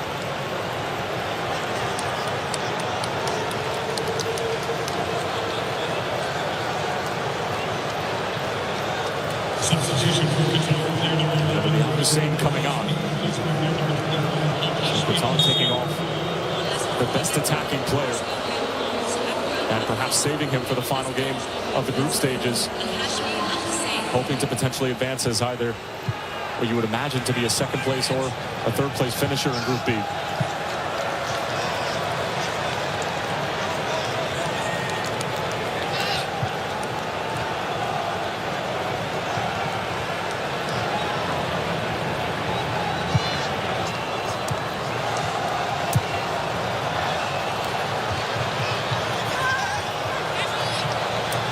Buchanan took a deflection and straight into the hands of Abu Nader. Well, the best way for Canada to honor Ishmael Kone is to go run the scoreline. Go reward this crowd. Go Go show your quality. You're up 2 men against a Qatari side that's now seen 2 red cards. If you're Kyle Larin, if you're Jonathan David, once again, you got to be eyeing a chance to put your name in that conversation for the Golden Boot. Jonathan David chasing a hat trick in this match. Kyle Larin already with 2 goals in this competition, back-to-back games. There's going to be a foul against Qatar, but Stefan Eustáquio wants to go quickly. Qatar is slow to get to the ball. Here's Ali Ahmed. Eustáquio. Saliba.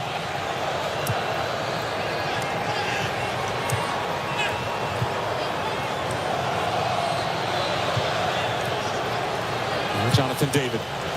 Delicious delivery in, and it's just behind Ali Ahmed.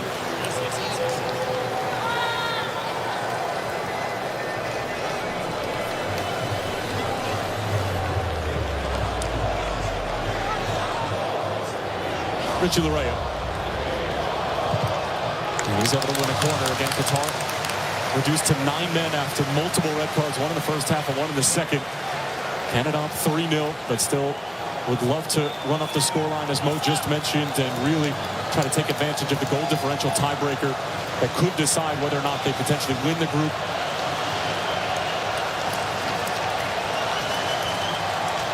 And here's the ensuing corner. In-swinger from Eustáquio. It's another good-looking ball in. Abinada came off his line. Larin trying to slay it off for Richie Laryea.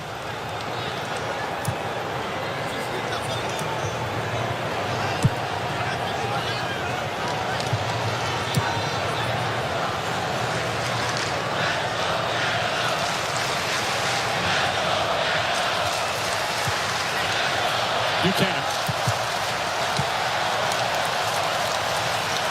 And that is now the 8th corner of the night for Jesse Marsh's group. Well, you can expect to see a lot of this. Canada doing a good job of utilizing their width.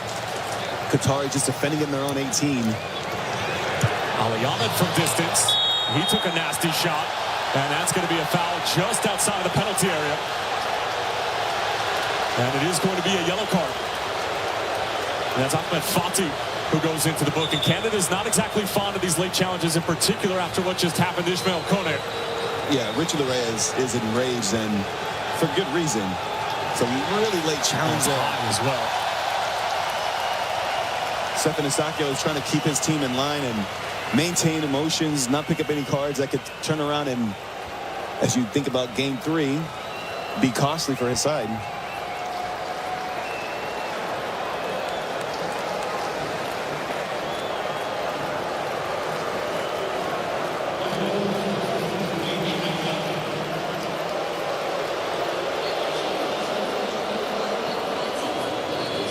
So last time it was a free kick from this distance. It was Ali Ahmed who took it and hit it straight into the wall. So rather mediocre effort, to be fair, but see if he gets a second crack at it.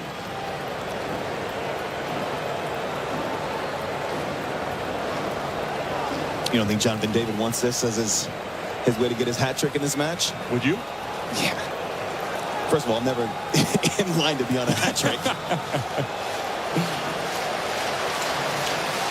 Well, you never know what would have happened if VAR had been around when your goal was waved off. But it's a substitute. Saliba standing over. Now toss Saliba. And it's a fourth for Canada. And they're all pointing in the direction of their fallen comrade, Ismail Kone.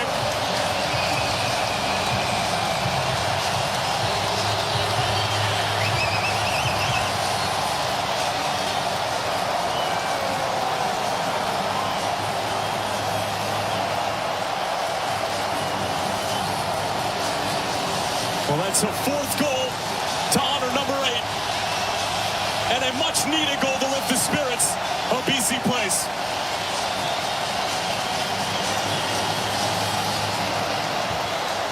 Such an emotional moment for this whole Canadian side. And this crowd needed that. They needed a reason to get back in a celebratory mood. And it's a special, special piece of brilliance here. Nathan Saliba just bends it around the wall. The precision, the accuracy. He hasn't been on the pitch very long. but in a short amount of time, he's able to produce a moment of magic to bring this crowd back to their feet. And now a stop heel threading it through for Tejan Buchanan. Qatar on an offside flag. Instead, Buchanan towards the back stick. They took a swipe at it. And now Larry. Larrea.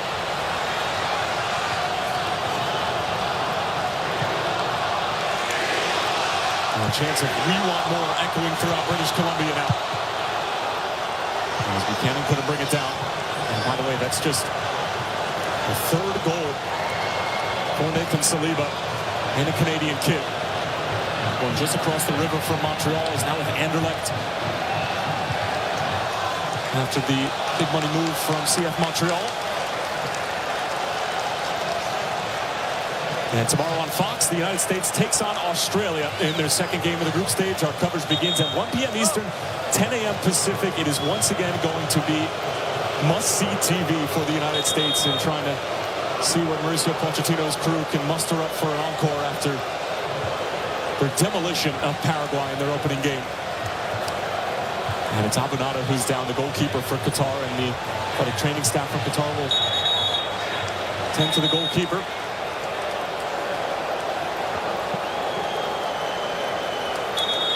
Demolition is a good way to describe that performance from the U.S. Dominant in pretty much every facet of the game. They managed the game well after going up a couple goals. So important to get your goal scorers, your striker, get him confidence. Flo Balogun playing in his first World Cup. How's he debut? With a brace. Christian Pulisic, lively. Just so many positive moments to take away from that. Manager Mauricio Pochettino deserves a lot of credit. Picked the right team, got the right result, and now it's about doing it again. And the move for the final goal, and Gio Reyna scoring it in the fashion in which he did, just felt like the ultimate exclamation point. As the wave making its way through BC Place.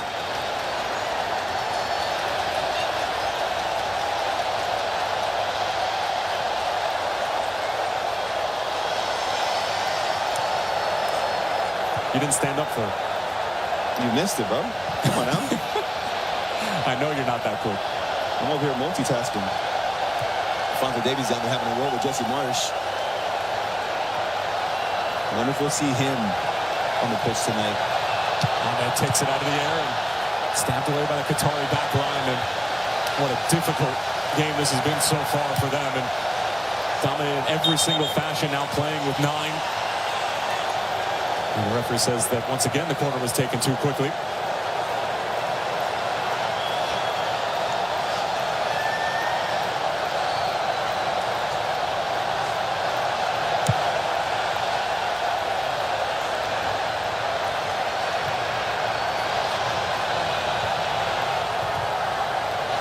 Johnston just trying to touch it around his mark, and clearance for Qatar only as far as Tejan Buchanan.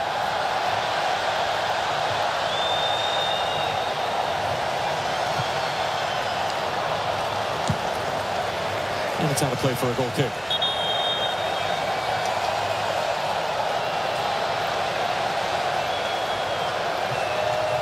And that'll be the mark of the hydration break in the second half. And a bizarre second half it has been thus far. But Canada, one more goal to make it 4-0. Qatar have been reduced to 9. And the proverbial fourth quarter is right around the corner from BC Place. And Nathan Saliba scoring the goal after Ismail Kone went down, and of course honoring the midfielder. You're locked into a lot of things you can't change. Weather, traffic. Hey, stay in your lane. Your wireless carrier's latest price hike. But you can unlock a better way. Unlock the savings at Boost Mobile and save up to $600 a year. Switch to the $25 a month unlimited wireless plan. No contracts, no price hikes, and you keep your phone. Stop being locked into their games. Unlock the savings at boostmobile.com/unlock. Based on average annual single line of payment of AT&T, Verizon, and T-Mobile customers compared to 12 months on the Boost Mobile unlimited wireless plan as of January 2026. For full offer details, visit boostmobile.com. When you own your home, it's more than just a place to live. It's security for today and opportunity for future generations. Truist helps homebuyers with step-by-step guidance, a variety of flexible mortgage plans, plus loan options with a low or even no down payment. Start now at Truist.com/make-your-move. Truist.com/make-your-move. Or call us at 855-978-0474 for details. Certain program and geographic restrictions may apply. Truist is an equal housing lender. Did you know not all batteries are the same? For example, only Duracell batteries are built different with Power Boost ingredients. And Duracell are the only batteries that make this sound every time you say Power Boost ingredients. See? Duracell batteries with Power Boost ingredients. You try.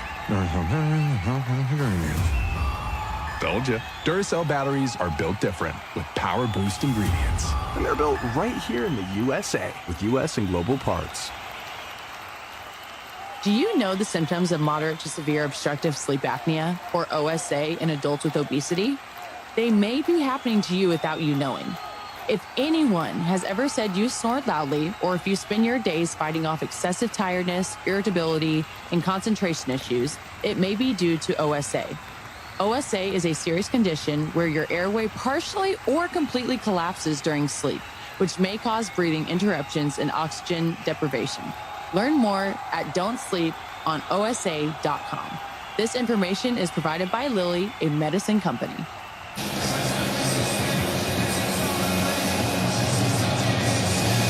Back here at BC Place, and the Killers echoing throughout this fantastic venue in downtown Vancouver. And now we're going to have a double switch for Jesse Marsh as Tani Oluwaseyi, who started game number 1 in Toronto against Bosnia and Herzegovina, is going to come on. Jacob Schaffelberg is also going to come onto the field, and those two will replace Ali Ahmed and Luke de Fougerolles, the latter of which was on a yellow card from the opening game. Do not want to risk him potentially having to miss the final, most important group stage game against Switzerland. And a huge moment for 26-year-old from Nova Scotia, Jacob Schaffelberg of LAFC. Actually, a slew of LAFC players on this Canadian roster.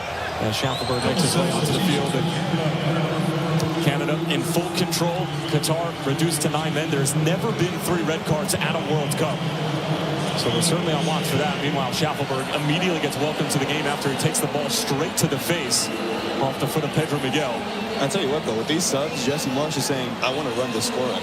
He takes out a center back, he moves Richie Larea to center back, brings in a winger and Jacob Schaffelberg, who gets that ball kissed off his face as his first interaction in this game. But Jacob Schaffelberg, more of a winger, he's playing as a left back.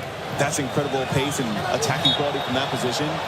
And then Oluwaseyi comes in to replace Ali Ahmed. Oluwaseyi was normally a striker, so to me this says go put numbers on the board right now if you're Canada.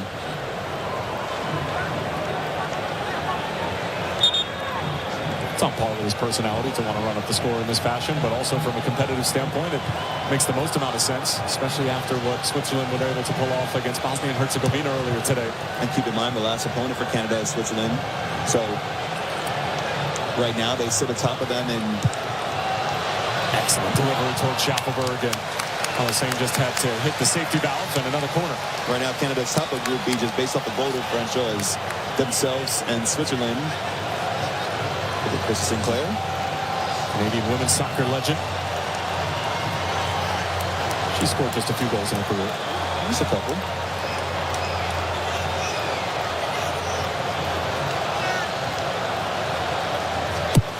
In swinger from Eustachio. She goes all the way over to the other corner flag, and it's Tajon Buchanan collecting. Schaffelberg asking for it. Pass is a bit wayward from Richie Larea. Now Eustachio. And just out of the reach of David. And later tonight on Fox, Mexico takes on South Korea. Coverage starts at 8 p.m. Eastern, 5 p.m. Pacific on Fox. As Javier Aguirre and El Tri taking on a South Korea side that was phenomenal in the second half and came from behind to take down Czechia by a score of 2-1. Of course, Mexico made easy work of South Africa. And how about Bafana? Bafana responding after what was a pretty disappointing opening game of the World Cup. Bounced back in tremendous fashion earlier today. It's been impressive to see how some of these African teams have done in this competition so far. Talk about Ivory Coast beating Ecuador, Cape Verde holding Spain to a 1-1 result. DR Congo draw against Portugal. Ooh. Saliba. Johnston has probably put a foot wrong all night. Now Buchanan. Back for Johnston. Keeps the cross low. Kicked away by Abunana. Buchanan so shifty. Now trying to put it on frame. Schaffelberg taking it out of the air. And it's swiped into their own net by Qatar. But Jacob Schaffelberg certainly helped create it.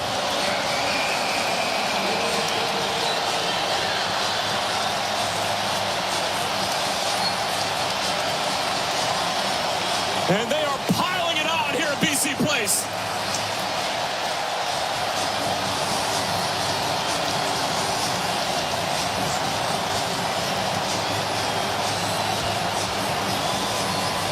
And Canada just raining on goals now at this point. And it's smart. Run this score up. Increase that goal differential. Jacob Schaffelberg hasn't been on the pitch long, but just so much pressure from Canada. And look how deep Qatar is defending inside their own box. Tired mind, tired legs. Schaffelberg just puts the strike into a dangerous area. Defenders just trying to clear his lines. In the end, it's an own goal. And the 5th goal of the night for Canada.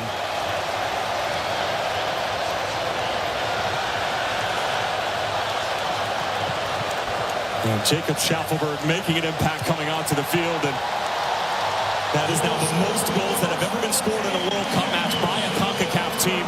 Mexico and U.S. had previously put up 4 goals apiece in 1970. And, of course, the U.S.'s 4 goals against Paraguay a week ago. And this has now become a finishing clinic for the Canadians on home soil. And it gets even better. They're going to give credit to Jacob Schaffelberg for that goal. Looked like it was going off target, and doesn't matter. Give it to the attacking player. And now Buchanan wants to get in on the front.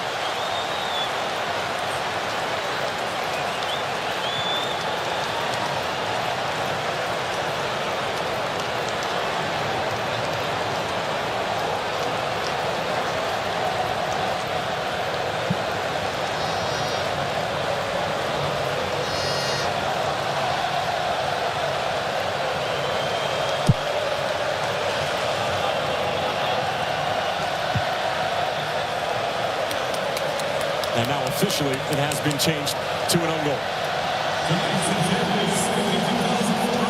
You seem disappointed. Yeah, give it to the attacking player. I was happy when I was being corrected, but I thought, yeah, all right, you know what?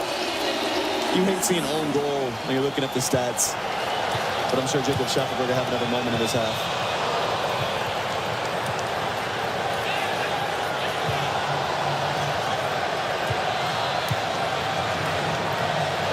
Richard Ray was begging for that to be laid off so he could hit it. Instead, it's Schaffelberg collecting. Larea looking for the curler. Took a deflection before it could reach Abunana.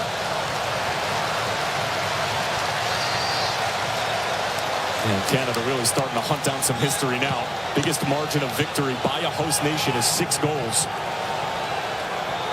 And they're knocking on the door. And this goal-scoring bonanza brought to you by La Rouge has now seen them jump to the top of the group above Switzerland by 2 goals on the goal differential tiebreaker.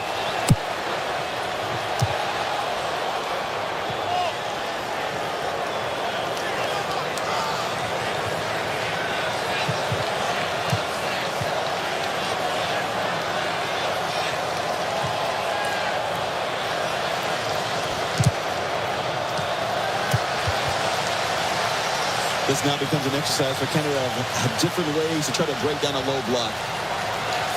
And I give them credit because they could just delay on the ball and be passive, but instead they're maintaining. Oh, that almost found its way into the back of the net. Abunana was expecting that to just fall comfortably into his hands, and it hit the crossbar. It ended up getting a touch as well, so it'll be a corner. I don't understand what that was, but the point I was making is Canada staying aggressive. They're being sharp with their movements. A little bit selfish at times, but I don't mind that.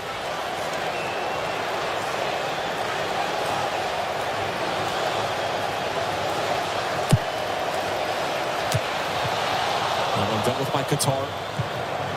And eventually cleared away. And right before the corner was taken by Eustaquio, his chance of we want 6. There's a round of applause for Maxime Crepeau. Forgot he was on the pitch.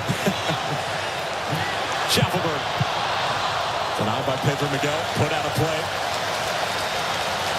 And it's deja vu all over again in Canada corner.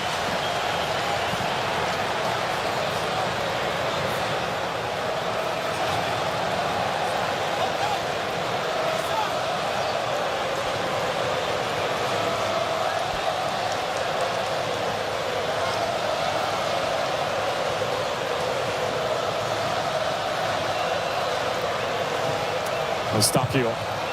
Met at the near post. Schaffelberg brings it down. Long range effort, and that certainly had some sting to it, but never challenging Abunana. Remember, Germany put up 7 against Curacao. And it's the most amount of goals we've seen at this World Cup thus far. And all these Canadian supporters, young and old alike, have seen something truly special here today at BC Place in what is going to be the first win for Canada at a World Cup. And they're doing it in absolute style.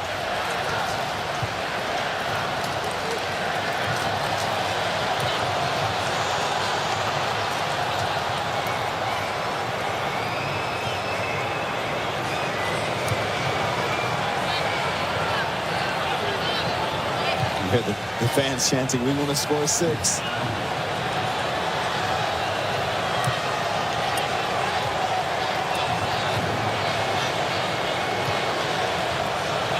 Saliba. He's got 1 of the 5. Richard Larea. Bombito. Johnston. And kicked away by Abunana.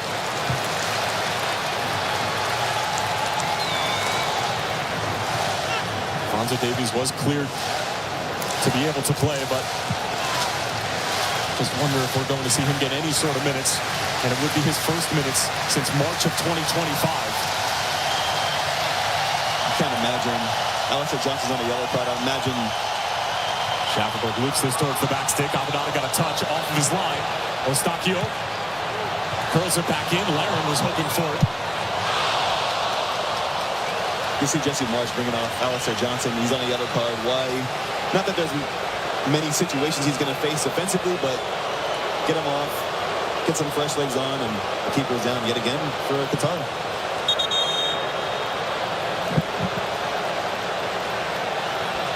This game's had a little bit of everything, hasn't it? We got some good football. We got some goals. A couple of red cards. Keepers had a few injuries.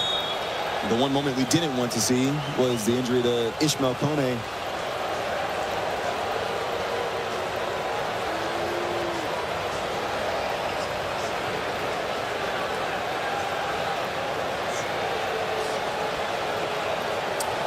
And obviously this game is going to be viewed through a few different lenses, right? There's going to be focus on and spotlight at times on the red cards, but I give Canada a tremendous amount of credit. And it's actually Tajon Buchanan who's going to come out, not Alistair Johnson. But I give Canada a lot of credit because they came into this game knowing that they needed a response after that draw in the first game, where they should have taken 3 points. They were the better side. For good spells of that game, Jesse Marsch challenged his side. He said they weren't sharp enough. They were a little bit too passive at times in that first half. Challenge Jonathan David. Can he do more? Can he be sharper in his moments? Well, the answer is yes, yes, and yes. They were collectively the better side throughout the course of this match. They came into this game with a level of intention. They were aggressive. They were on the front foot. They put Qatar under pressure, got the opening couple goals, and then they forced the issue and got some red cards. Got the first red card, I would say. And Nico Sigger, 22-year-old from Burnaby, British Columbia, and who's a member of Hajduk Split in Croatia, comes onto the scene, making his 20th cap and replacing Tajon Buchanan. And James Gordon and the After Hour crews will be on Fox tonight for another nightly wrap of today's World Cup action with special guests again tonight on Fox at midnight local.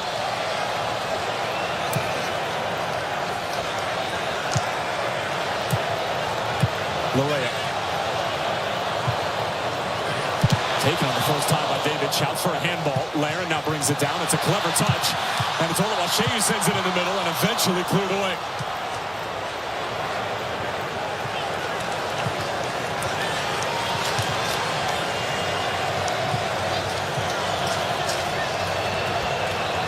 Eustachio. Got his wires crossed with Jonathan David. And the reason I bring up all those things, Tyler, is because this now sets the stage for that third game. Canada and Switzerland both sitting atop the group on 4 points. Canada in first place based off the goal difference. They'll play each other in that final third game of this group stage, and by all accounts, that should be the game that decides who wins this group. And we, again, stress the importance of winning this group for Canada. They played all their home games so far in Vancouver and Toronto. If they win the group, they stay in Vancouver for the first 2 knockout rounds.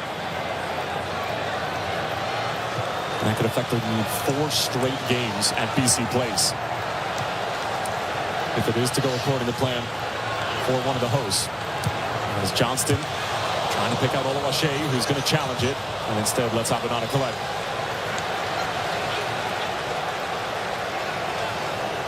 And scan the QR code on the screen to vote for the Michelob Ultra Superior Player of the Match.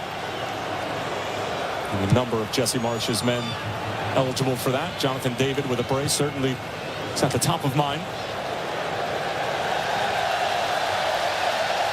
And some sarcastic applause for Maxime Crépeau, who gets one of his rare touches of the game.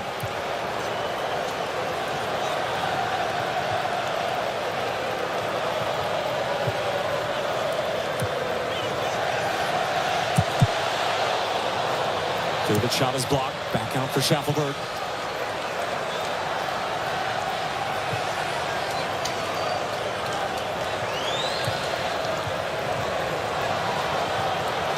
Saliba.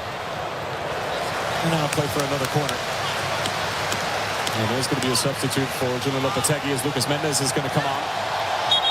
35-year-old, originally born in Brazil.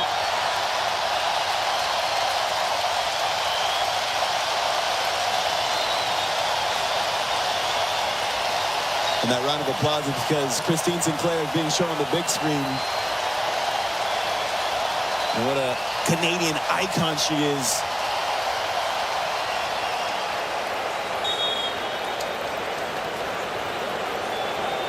And if you didn't know that Vancouver was a soccer city, you're certainly informed of that here tonight. As Eustachio's corner doesn't get past the first defender, but problems here for Qatar conceding a 6th.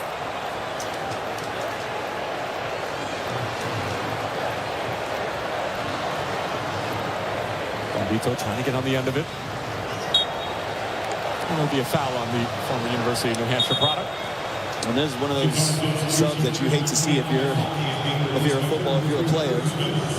Fati, who was subbed on in the second half, has now just been replaced for Qatar by Lucas Mendes. And now you get another look at Christine Sinclair. Arguably one of the greatest Canadian soccer players of all time, period. I'm here to witness history for the men's program.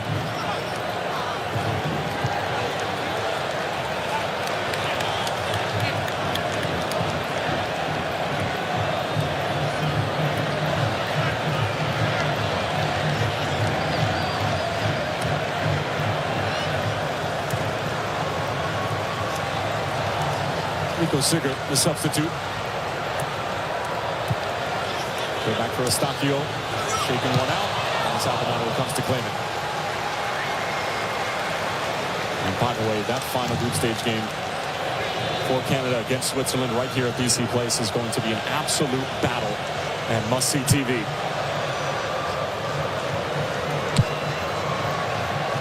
They always knew that that game could potentially decide if they were going to win the group, if they're going to be able to stay in Canada for the round of 32. And as Mo mentioned, if they are even to win that round of 32 game and, of course, win the group before that, then they would get a round of 16 game in Vancouver as well. And Sigurd hooks it in over everyone's head who was making a run inside the penalty area. And now circle back out for Saliba. Good run being made by Jonathan David. And he'll let Pedro Miguel get a touch, and it's another corner. And this all really started to unravel when Qatar reduced to 10 men. Around the half-hour mark by Lam Ahmed, a challenge on Tejan Buchanan. Richard Arrea being asked to shoot. He had all sorts of space. Instead lays it off. Now here's Sigurd. I'm actually surprised Richie Laray didn't shoot. Well, Jonathan David now crossing. He probably could have had a shot on goal as well.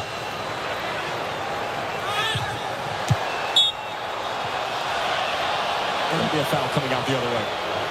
At first I said they were being a little too selfish. Now they're being too unselfish, the Canadians. Richie Laray had ample time to get his feet set, get his strike off, etch his name into history, get on the score sheet for the Canadians. And again, this, if you didn't watch the game in its totality, you might just see the box score and see the score line, see the red cards and think, oh, okay, the game just got out of hand at that. Well, no, Canada were by far the better team. It's disappointing from Qatar's standpoint because, yes, that first red card really just takes a lot of steam out of this game. But Canada were by far the better side and worthy winners. Maybe even by this scoreline if it was 11 players. 9 minutes of stoppage time at the minimum. Of course, most of that being accounted for with the Ishmael Kone injury.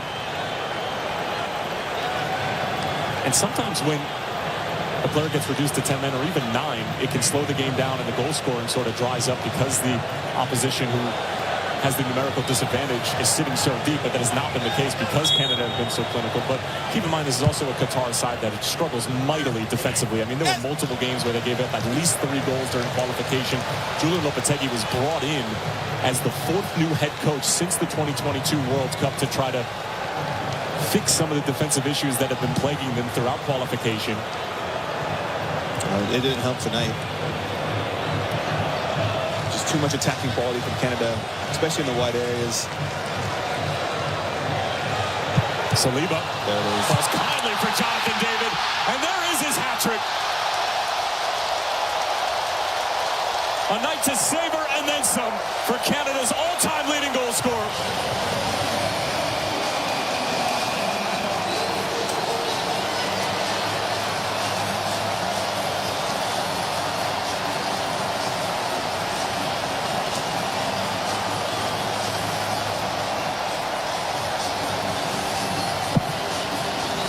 Well, it's history all around for Canada's national team. In their first World Cup victory, Jonathan David bags a hat trick. And you always felt like it was going to find a way to manifest itself. Once again, it's just him being instinctual. Saliba does a good job of driving across the back line. Now there's a little pocket of space. He's actually taking the shot on, but it's a great reaction from Jonathan David. Gets his feet right, and now it's just about being calm in this moment. History maker. And a historic night. Canada get their 6th. 3rd hat trick of Jonathan David's career with Canada. And this now ties the biggest margin of victory by a host at a World Cup with 6. Argentina beat Peru back in 1978, 6-0. Italy defeated the U.S. 7-1 in 1934. We all remember that game. And then Brazil defeated Sweden 7-1 in 1950. That's the same 1950 World Cup, but Sweden were runners-up as hosts. They got off to a great start with a big win against Tunisia. Canada looking for a 7th now as Saliba get great purchase on the cross and collected by Abunada. Hey, we still got, what, 7 minutes? 6 minutes now? That's plenty of time for Canada to find another one.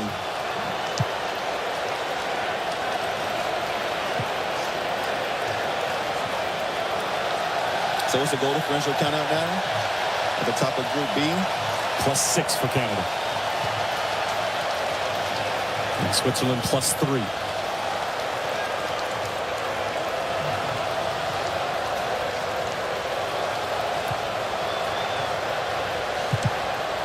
By the way, you think Maxime Crépeau woke up today thinking that this was probably going to be the easiest day of his career? It's incredible. In both halves as well.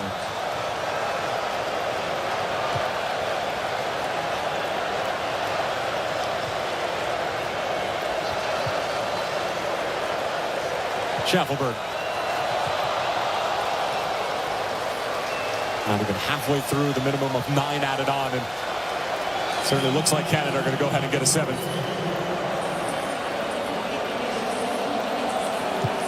He wanted a response from his group after what was a rather poor showing in the first half against Bosnia and Herzegovina. Jesse Marsh, and he got that and then some. And there's a look at the live standings in Group B. Canada atop the group thanks to the goal differential tiebreaker.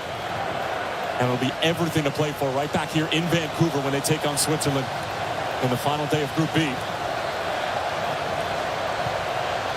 Johnston, great ball in. Larin was there.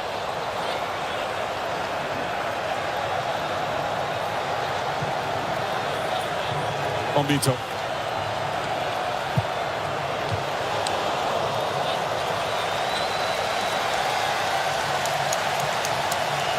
I'm not sure I've ever been a part of a game that's been this so one-sided. Eustachio, Johnston, poked away at the last. And we'll do it all over again. Canada refused to take their foot off the pedal. Their captain, Eustachio, quick corner, just getting the ball back in play. They want more. Larea.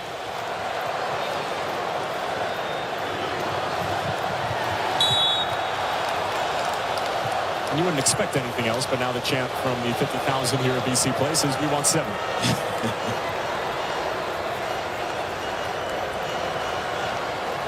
Gets pulled, you still want more. Look at those numbers for Jonathan David today. 8 attempts, 5 of them on target with 3 goals. This is the kind of game he needed, Jonathan David. Not to say he was lacking confidence, because he was still finding ways to put himself in dangerous areas, but he wasn't as lethal or as sharp or as efficient in the last match. But you get a hat trick, and it's not just the goals, but I'm more impressed by the way he scored the goals. The reactions, playing off the instincts. I talked to some of the top strikers. You heard Chicharito at halftime talking about how important it is for strikers to be the ones that are scoring the goals for you. Get your strikers confident, and that can bode well for you, especially in a tournament. Jesse Marsh has got to be pleased. His 2 strikers are on the score sheet. If Oluwaseyi can get one as well, that would just be the cherry on top of the cake for them. Remember, all this being done without their best player, Alphonso Davies. It's another week of rest that you'll be able to get for the Bayern Munich man ahead of that Switzerland game.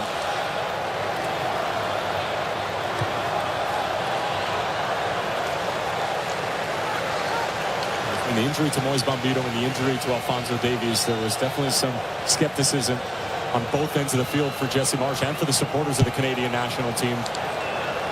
But Luc de Fougerolles has answered all those questions. Jonathan David and Kyle Larin have done the same in their respective departments.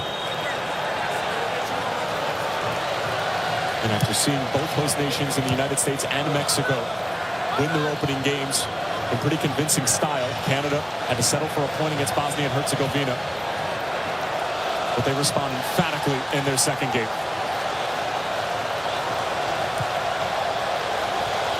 Johnston just out of the reach of Kyle Larin. And it feels like that particular play has been on repeat today. The foul's going to be called against Tanny Oluwaseyi. It certainly looked like shoulder to shoulder. And the Canadian bench was up in arms after that call. It just goes to show how seriously they're taking this goal differential tiebreaker. And this is that hat-trick goal for Jonathan David. You see he's obviously in an onside position, but the reactions are what is so telling for the striker. It's a shot from Nathan Saliba, but he's able to take the ball just so comfortably with that first touch. I mean, receive that ball with his first touch on a half turn. That's a player who's confident, who's feeling it, and now rewards himself with the hat trick.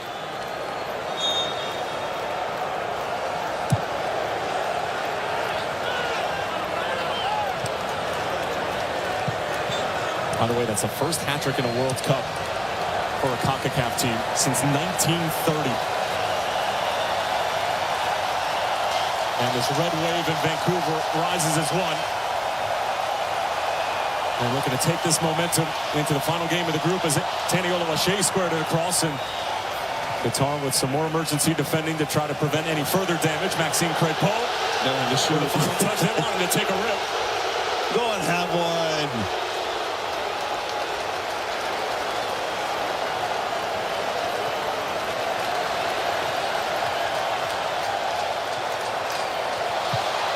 And just thumped away by the Qatari backline. And they cannot wait to hear this final whistle. And neither can the crowd here at BC Place.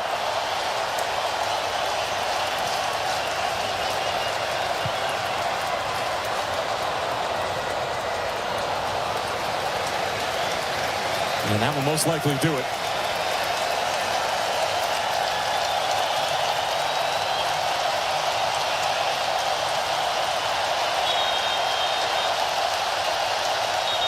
And that's it, full time.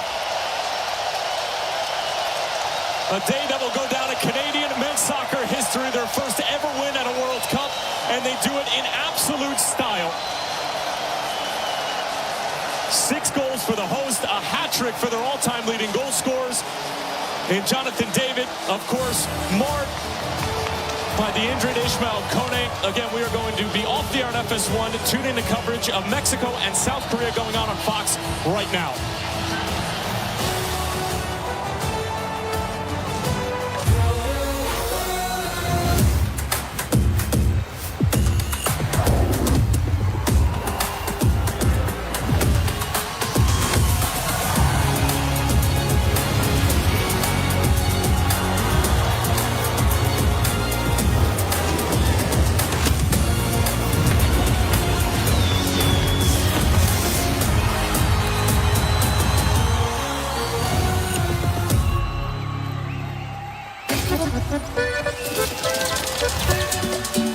What would you like the power to do?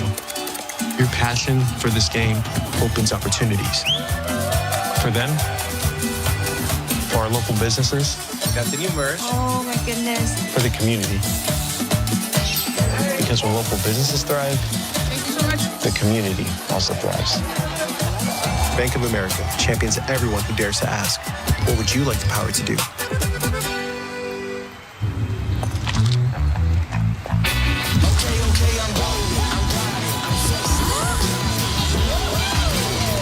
The union of fruity sweet gummy and tangy crunchy nerds. Nerds Gummy Clusters.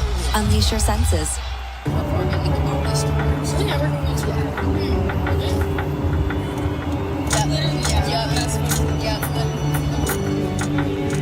Hey, be safe. Thanks, Dad.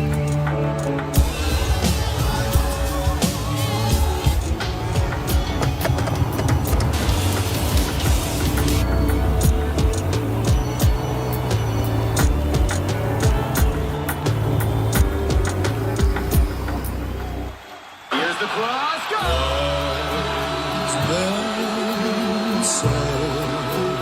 Falling in love with you. Celebrate 250 years of freedom. Start streaming all of Fox Nation's unmissable content for its lowest price ever, $17.76 a year. They didn't set out to change America, but that's what ended up happening. Go to foxnation.com and sign up today. The stars of the IndyCar Series take over Road America, where Alex Palou looks to continue his dominance and lock up a 4th win in 6 years. Palou wins again. Sunday at 2 Eastern on Fox. Welcome to the fastest racing on Earth.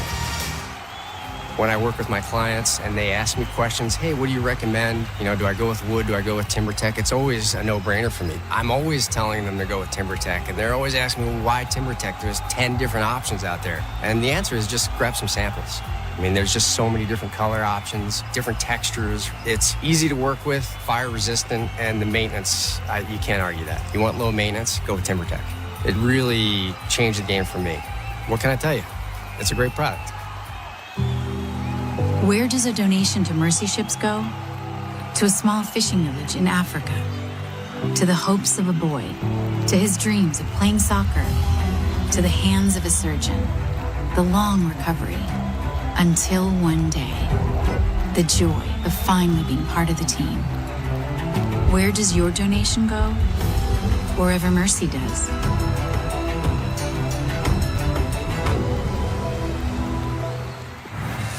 Wow. Live from New York. It's the show that has been really smitten with some of the soccer commentary vernacular and is going to start to sprinkle it into First Things First daily. Like what? Class. Yeah. So if you give me a good take, a class take. Oh, what a lovely take. Some stuff like that. Also, it's I'm not going to say cheeky dust. Cheeky's good. I like that one. Cheeky? I like that one. I really heard cheeky a lot on the broadcast. Oh, well, it's one of Ian Dark's favorites, but yeah. Oh, well, he's a class broadcaster. Yeah.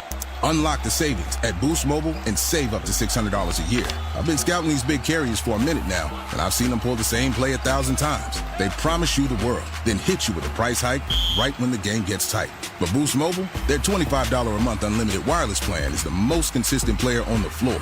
No contracts, no price hikes. Unlock the savings today at boostmobile.com/unlock. Based on average annual single line payment of AT&T, Verizon, and T-Mobile customers compared to 12 months of the Boost Mobile unlimited wireless plan as of January 2026. For full offer details, visit boostmobile.com.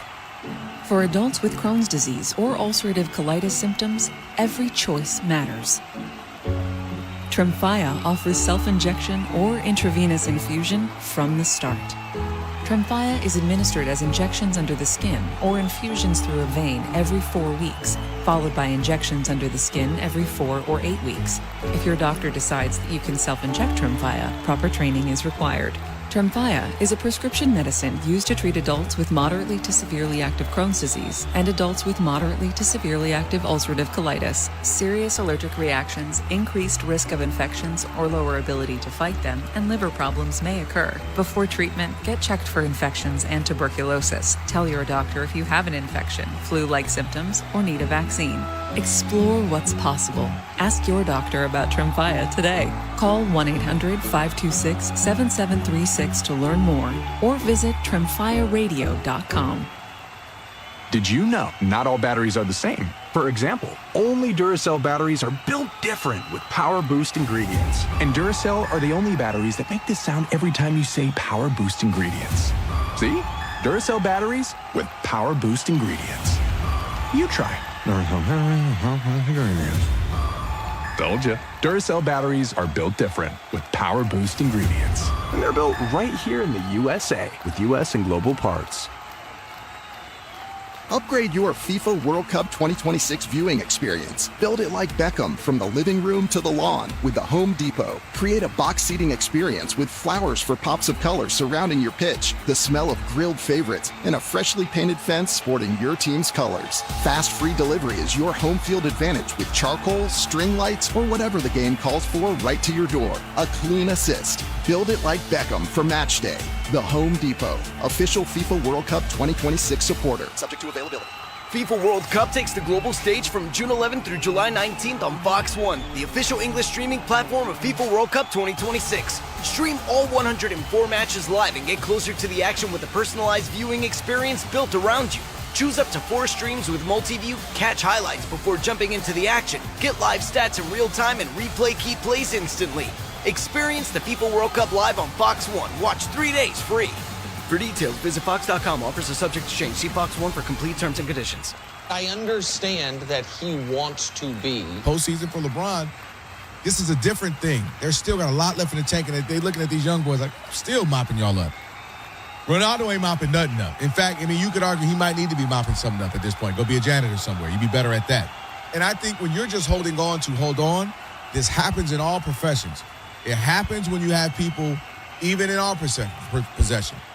There's people, you need to get off this TV or this mic. And to me, what happens is their identity is so wrapped up in it. If I'm not this, then what am I? Well, yeah. Look, man, if you've dedicated, 41, he's dedicated his life to soccer since he was probably about 3. Mm-hmm. Right? So when you look at those numbers, that's 38 years of his life he's dedicated to this one thing. And yes, it does have an expiration date. But the thing about being as great as he's been, sometimes you can't see the expiration date. Sometimes you look across the way and Lionel Messi, who is 39, yep, scores 3 goals. And so you're like, for a long time, for decades, they were the 1 and 2. Who's this and who's that? And they've been competing with each other at that level. Now you got the young bulls, Mbappe coming up, and these guys who are now pushing the envelope, who are better, who are faster, stronger. Mbappe scores two goals in his debut. All of the people who are supposed to be showing out are showing out. They are. Haaland, too. And then Haaland, Haaland had 2 goals. Mm-hmm. And now, so when you look at Ronaldo, is he in the same space as Lionel Messi? No, he's 3 years older. In 3 years, what does Messi look like? Right? What is that? What is it? Does that? It's going to be slower than it looks now. And you can say what you want about the MLS. The fact that Lionel Messi has been playing here in the States and playing at a high clip and leading the MLS in scoring, he's like sparring. He's in shape. It's like a boxer preparing for a huge title fight, meaning the World Cup. He's been sparring. He's been whooping. He's been taking belt to butt, as they like to say now in MLS. And I believe Ronaldo's been in the overseas in the what league is he in? The Middle Eastern League, I believe. I don't know what the competition level is. Lexi will get it to us over there, but I know the MLS is much better than it was when it first started. And so these are real sparring reps and all that. He's on top of these young kids out here. More players from overseas are playing in MLS than ever before. Saudi Pro League. Saudi Pro League is where Ronaldo is playing. And look, they got a bunch of money, billions of dollars. Facts and the money. And listen, one thing I think people mix up, because they'll go, why don't you just quit? You know what rich people like? More money. So it's going to give me $1 billion to come over here and play with. I'm here. And because one of the things we often forget is he might not be scoring a goal, but he's putting butts in seats. Yes. And that does matter. He's an entertainer. He's an entertainer. And yeah, I might not see. It's like when people go see Frankie Beverly Mays back in the day. You're like, man, he ain't hit the notes like, if it's the Isley Brothers or if it's the Rolling Stones. You say they don't have it like they used to, but you still go for the hits. You still go to see them. You still entertain. So that part of it I understand. But the question is, just like, when do you call it quits? Is it talent? And I pose this to you as you played it. Is it talent? Is it I don't have it in me anymore to do the other stuff, the things that make me a professional, the training, the OTAs, the media, I got to do all of this stuff, the meetings. Is it my reputation, meaning I'm hurting my, Ronaldo used to be the man. Look at him now. He literally is pointless. He's just out there to be a pretty face at this point. The best thing he can do right now is to have air quotes, a tweaked hamstring that's going to cause him not to start. Let the flow of the game go, and then he come in and sub in the second half. Like, to me, that makes too much sense. He ain't doing that. But that's what I'm saying. Like, he wouldn't naturally do it without a reason to do it. The tweaked hamstring, we want to monitor this. We don't want it to get worse. Just to give the game a little bit of flow. Yeah. Right? And give you an excuse why you ain't at your, quote-unquote, your best. Right. But then you can come in and all he needs to score is one. Then we're not even having this conversation. He scores one, and the world's going crazy. He scores one. So you have to give him an opportunity that's more advantageous to scoring that one. And starting the game and playing 90 minutes, that's not it. I don't believe that's it at his age. Yeah, he played every minute. Can't do that. And every minute, and I think with every minute, it became glaring how, no offense, but useless he was. The speed's not there because anymore. The control's not there anymore. Exactly. You're not obviously going to be part of the defensive side of the field. You're not providing anything. You're not scoring. And so now it's just we're out there playing you because you're a face people recognize. And fans can get tired of that. Because we've talked about this, how passionate they are about this. And so it's like, all right, bro, you ain't giving me nothing. We're not winning. It's not like he was on Team Canada. All right, it's funny. Yeah, we up 6-0. Like, just run around. No, there ain't these competitive games. They're trying to win. As you heard him say, it wasn't our best effort. So I just was watching this and thinking about it. Like, man, how do you just know it's time, man? You were one of the all-time greats. You've been one of the biggest sports figures in the entire world for the last 20 years or so. It's time to call it quits, and it's hard. Like, I don't know who tells that. Is it a? I don't know if is he married? Lexi, is he married? Ronaldo? Yeah. God, I hope not. I know. Is he? Whatever. She's banging though. No one is going to tell him that. I'll tell him. He's not. No one's going to say that in his circle. It doesn't happen like that. Somebody got to tell him. But what I think needs to happen is when we look at the landscape, you can't at Portugal. You can't tie and not score against DR Congo. Facts. Right? Like, that's a non-starter. Right? It's only going to get harder. It's only going to get tougher. And now, you may find yourself not coming out of the group stages. And it's easier to come out of group stages now than ever before because there's so many. You talk the top two, then the third. There's ways to come out. Now, if you find yourself not coming out of there, then all hell's going to break loose. And watching Argentina play, all the commentators can talk about was, number one, this is the 6th World Cup for Lionel Messi. Yeah. No person has ever played in 6th World Cup. Yeah, he got it. Not only that, he scored 3 goals. Not only that, the conversation immediately went to, can you see him playing in the next one? Yep. Right? So now, that's on the table. That's literally on the table to play in an unprecedented 7th World Cup. That's what's happening right now. On the flip side of that coin, everybody like, hey, bro, Ronaldo got to go. Well, and not only that, last point before we get to Lexi real quick, just the other side is whose spot are you hurting and taking away from? Mm-hmm. You know, that could be developing. That might not even be great, Lexi, but he needed these reps. You know, he's at 17, 18. He needed this rep, so he's amazing in, what would it be, the 2030. You know what I mean? He's getting these reps in because everybody, you're not amazing your first one. You got to get that experience. And that's what happens when you kind of hold on to somebody. You take that time, that rep, that preparation, that experience away from somebody else, especially when you're playing 90 minutes and giving me nothing. Lexi, real quick, because I want to try to get some phone calls on. I want to open the lines up. I think it's simple because for the longest time, people are always trying to say Messi or Ronaldo. Who's the best player? Yep. Who will stand across it all? Who gets more Bialdios? Who gets more golden boots? Who gets this? And I remember for a legitimate time, people were really trying to say Ronaldo was better than Messi. It's just fun when you look at their distinguished careers and illustrious. The biggest stats that come up for Ronaldo is he's the oldest player to be playing in the World Cup. That's like one of the first things that comes up when you look at him. Oh, besides the first player to score in 5 different World Cups. Great job.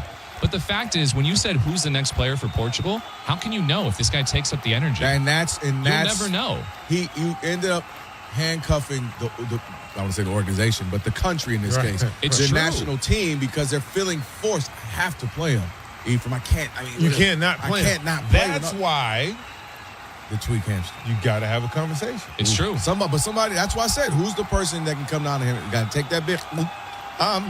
Ronaldo, can I talk to you from my office for a minute? Hey, bud. Is everything good? Man, the pomade is hitting in your hair today. All right. Looking good, bud. 877-99 on Fox. When do you tell them it's time to quit? How would you do it? And how do you tell these great players when it is time to call it a career? And we had the same conversation with Aaron Rodgers. We had the same conversation with guys like LeBron. Is it based on the talent? Same thing. Same thing with Kobe. Greatness is greatness. Yeah, Kobe was out. He was out there howling. Yeah, he scored 60 on that last one. I was there. It was crazy. One of the best sporting events I've ever been to in my life. Hey, don't forget we got Mark Stein coming up a little bit as well. And Shop Talk. So still a lot to get to. 877-99 on Fox. You want to jump in on this? Is it when they no longer can produce? Is it when they're hurting their legacy? Is it when they're hurting the team? When do you say it's time for the greats to call it a career? It's the Odd Couple on a TV theme song Thursday. Ephraim in for Rob, Kelvin Washington, Fox Sports Radio. Before we break, let me tell you all about Kalshi. I've been telling you about it now for a few weeks. The world's biggest soccer tournament has arrived, as we were just talking about. You can trade the entire tournament on Kalshi. And on Kalshi, you can trade every match from the opening stage all the way to the final. USA coming off an incredible 4-0 win on Paraguay. Now they got Australia. That'll be tomorrow on Juneteenth. And while the Americans are currently trading at 57% to beat the Aussies, that means a $100 trade pays out $170 if they can win that match. Smart people have been saying all along that this is the best team USA has put out in the tournament in years. So now they're looking to make a deep run this tournament. Lexi feels the same way. On Kalshi, you're trading against peers in the live market, meaning there's no house, and as the probability changes, you can buy in and also out of your position. So for a limited time, download the Kalshi app and use code ODD to get $10 when you trade 10. Kalshi, K-A-L-S-H-I, Kalshi, trade on anything. We covered free agency. A brand new quarterback. Kyler Murray is the guy. Yeah. We did the NFL draft. His ceiling says he does have the potential to have an impact. And we're not done. Big goings on in the NFL. It's the NFL. We are never done. We are Fox Sports Radio. Professional wrestling fans, the action continues every week. Watch TNA Thursday Night Impact every week on AMC. It is like electricity flowing through your veins. Don't miss the adrenaline, the drama, and the total non-stop action. No one can ever be as good as this right here. Don't miss the action of TNA Thursday Night Impact every week on AMC. For showtimes and more information, visit TNAWrestling.com. Truck and bus drivers are trained professionals, some of the best on the road. But even the best drivers can't see everywhere. And the bigger their vehicle, the bigger the blind spots. When driving around large trucks and buses, cars can disappear from view. But driving safely is simple. If you're riding beside a truck or bus, don't linger. Always pass with purpose or give the vehicle space. Stay visible, stay safe. America's pros rely on you. Paid for by FMCSA. Tyler Reddick here from 2311 Racing. Game night's fun until someone spends 5 minutes lining up one shot. Chalk, breathe, re-chalk, still aiming. While they figure it out, I fire up Chumba Casino. I can spin anywhere, anytime, and there's always a new social casino game every week. Spins happen way faster than that shot. Play now at ChumbaCasino.com. Let's Chumba. Sponsored by Chumba Casino. No purchase necessary. VGW Group. Void where prohibited by law. 21 plus. Terms and conditions apply. It's here. King of the Hill and WD-40 brand present the limited edition King of the Hill WD-40 Collector's Can. Available now exclusively at the Home Depot, in-store and online. How many are you grabbing? One for you, one for your dad, and one for every Hank in your life. Get your King of the Hill WD-40 Collector's Can today before they're gone. Watch the new season of the Hulu original King of the Hill on July 20th. Streaming on Hulu and Hulu on Disney Plus for bundle subscribers. Terms apply. Available nationwide for a limited time while supplies last. Availability varies by location and online. iHeart is... You're locked into a lot of things you can't change. Weather, traffic. Hey, stay in your lane. Your wireless carrier's latest price hike. But you can unlock a better way. Unlock the savings at Boost Mobile and save up to $600 a year. Switch to the $25 a month unlimited wireless plan. No contracts, no price hikes, and you keep your phone. Stop being locked into their games. Unlock the savings at boostmobile.com/unlock. Based on average annual single line of payment of AT&T, Verizon, and T-Mobile customers compared to 12 months on the Boost Mobile unlimited wireless plan as of January 2026. For full offer details, visit boostmobile.com. The striker cuts inside. He shoots. Can I get a Heineken, please? Yeah! Come on! Let's go! Yeah, give me a hug! Oh, what a goal! Can you believe it? Here you go, sir. Your Heineken. Sorry. Can I get another one for...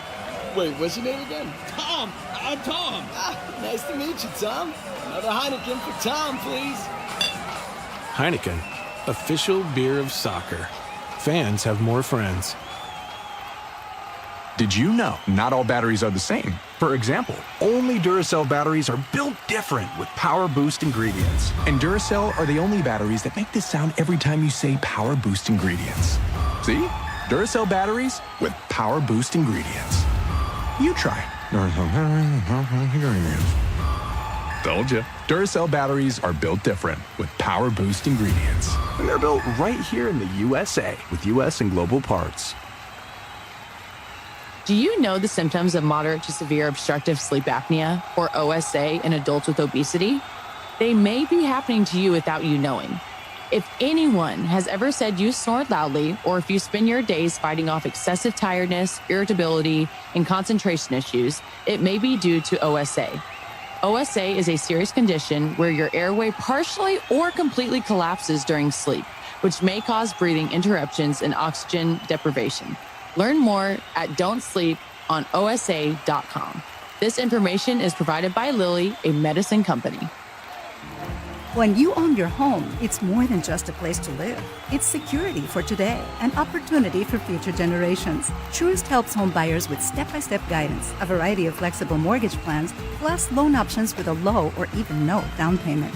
Start now at truist.com/make your move. Truist.com/make your move. Or call us at 855-978-0474 for details. Certain program and geographic restrictions may apply. Truist Bank is an equal housing lender. An for corner shots just deflected by the goalie. It's a corner kick.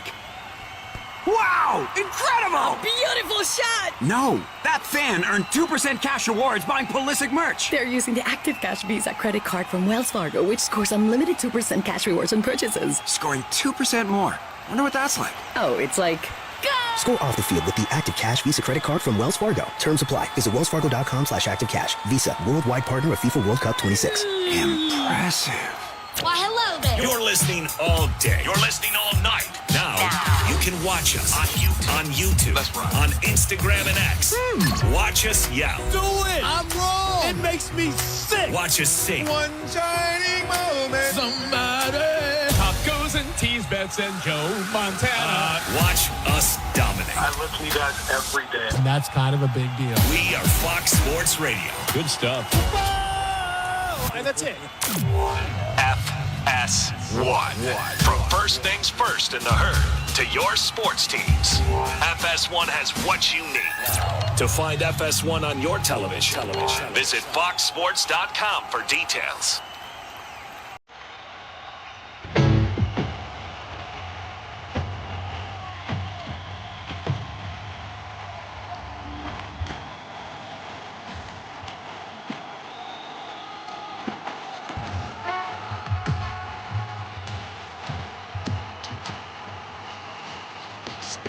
It is the Odd Couple. Kelvin Washington, Ethan Salam, and for Rob on the CU Leagues on Thursday.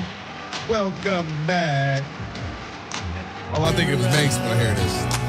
Welcome back, welcome back, welcome back.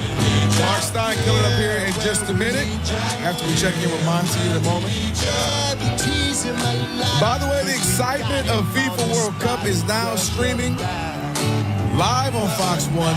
The official English streaming platform to catch every unforgettable moment. Fox 1 brings the action straight to your screen so you never miss a goal. Download Fox 1 and experience the FIFA World Cup. And speaking of the World Cup, don't miss Team USA's second game of the group stage this Friday, 3 p.m. Eastern, noon Pacific on Fox. It's USA versus Australia. That's going to be live in Seattle. Lexi, real quick. USA versus the Aussies. What are we thinking, Lexi? It's quite simple, Calvin. And Ephraim Salad? Is that what it was? Salad. I love salad. Preferred over hummus, personally. I'll say this. If you are a soccer fan and you're wanting to get into this and feel even more inspired, this will be the greatest game we have watched because this is the pivotal moment that we will take the group stage. If we win the group stage, you can guarantee we will be in the top 8. I promise you. Whoa. We make it past this and win our group, it's a cake first one, cake second one. We stay in the United States. We don't have to travel far. Maybe almost play all of them in California besides one Seattle game. We will make it to the 8, and it will be a dominant performance. And then what? Maybe the 8. Maybe the final. Ooh. But I can't promise that one. Okay. It might be a little. But you do promise. I promise that if we win tomorrow, we will be in the 8. We will go to the 8. We will. Quarterfinals, here we come. How do you say 8 in Australian? Eight. They speak English. You almost got me there. Yeah, I saw your brain, Lexi, thinking like, I'm a little confused. Yeah. Eight.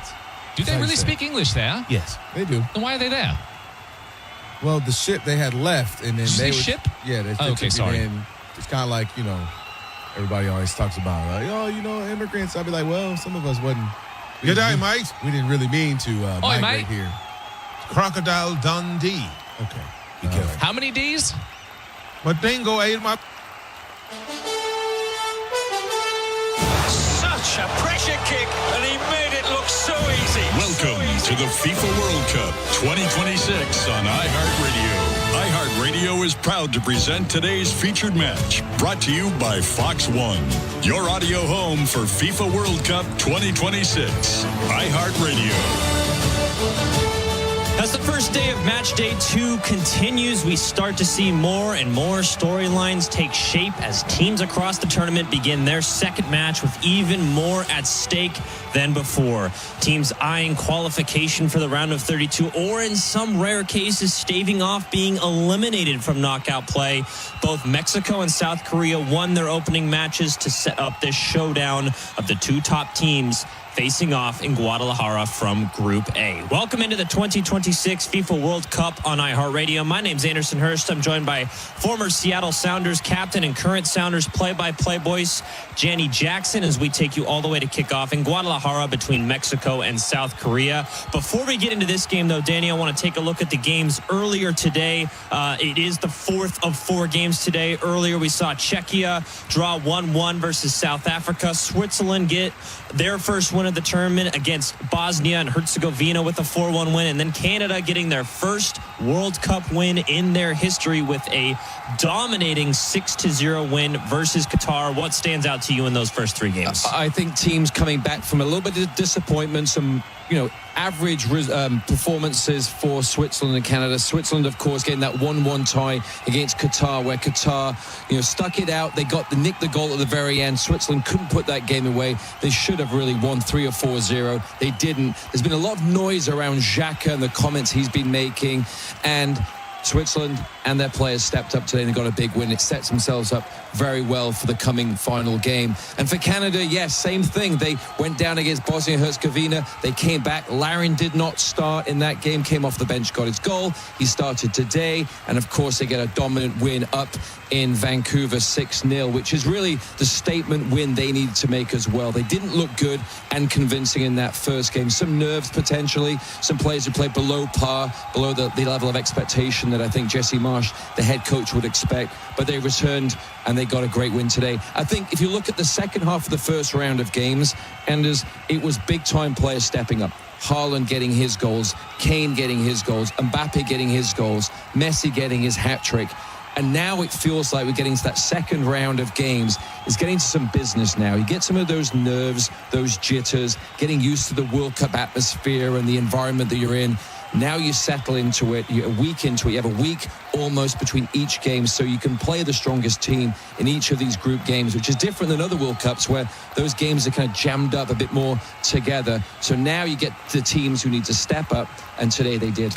Yeah, one of those big things that happened today in the Canada win was a Jonathan David hat-trick, so that's a positive sign for them, but unfortunately, a pretty gruesome injury to their winger Kone as he had to be kind of carted off, and it was just a kind of a scary scene there in Vancouver. So hopefully, he has a fast recovery. It kind of took the players a little off guard, as well as Jesse Marsh as well, their head coach. So let's zoom into this one as we take a look at their Group A standings after match day 1 at the World Cup, and it's brought to you by the Home Depot. Upgrade your FIFA World Cup 2026 setup. Build it like Beckham from living room to lawn with the Home Depot, and take the fast free delivery assist. The Home Depot official FIFA World Cup 2026 supporter, subject to availability. Well, 2 teams have played their second game, and that is Czechia and South Africa earlier today. They drew 1-1, so both of those teams now are even at 1 point. With Mexico and South Korea both winning their first game, about to face off in this one. They're still at the top of the table with 3 points each. Whoever wins this one kind of takes a really strong hold in this Group A to kind of get things going here. Danny Jackson, what are the kind of big storylines that you're looking for in this one? And do you think Mexico can kind of really get that first initial feeling of angst off their shoulders? Yeah, that's exactly it. I think you laid it up well, because I think with a win today for Mexico or South Korea, they qualified for the next round. That's done and dusted. Czechia and South Africa, of course, got a 1-1 tie, as you mentioned. They set themselves up well for this third place tie. They're both going to play in those final games. South Africa playing against South Korea and Czechia playing against Mexico. Mexico arguably have that more difficult task, I think, in that third game. So they don't want to go into that game having to get a result to get a good position to go into the next round. They have the curse of that fifth game, of course, to Mexico. So they want to get that done today. They got booed by their home crowd playing in Guadalajara, the home of Chivas, arguably, certainly a more modern stadium, arguably a more boisterous stadium, even than the Mexico City Stadium. So it's going to be pressure.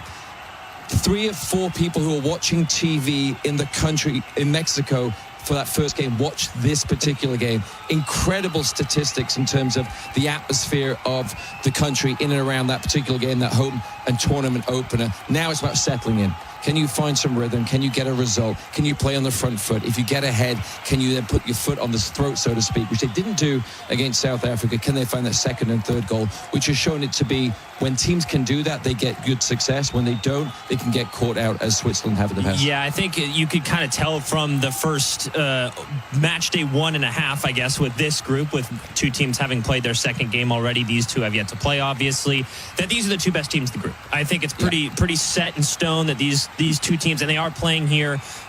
South Korea, I think, kind of, I don't want to say surprised some people, but they performed better than I think than even they maybe could have anticipated. Even though they did go down 1-0, they were able to get those 2 second-half goals, really kind of lifted the weight off of their shoulders in their first game. So from the eyes of Mexico, this is a perfect opportunity for them to prove some of the doubters wrong by putting in a good performance against the second-best team in the group. I think getting that first game out of the way, getting the 3 points, we talked about it in that particular game, was about getting points in that first game kind of sets you up for the remaining games. Sometimes you don't remember performances the morning after, you remember the points and getting those points on the board. However, this crowd, if this game doesn't go well, it will turn. You'll feel a different atmosphere from the expectation of the crowd and the country. So, you know, the onus is on Mexico to go play well. They got that first game out of the way. Now they have to show what they can do. All right, now for South Korea's, point of view, they did trail Czechia 1-0 in the second half. Like I said, scored 2 goals in the last 30 minutes to turn the result on its head. Can they knock off one of the host nations and really kind of be that team that maybe is the best team in this group? I just mentioned them as the second best team. You know, if this result kind of goes their way, maybe we're rethinking that a little bit here. I think so. They're disciplined. They showed some resilience to come in from behind against a good Czechia team. Tom Souček, of course, you know, having played in the Premier League, kind of anchors that team. So, yes, I think South Korea have shown themselves that they were the hosts in 2002. They had a decent run there. It showed the passion of the crowd.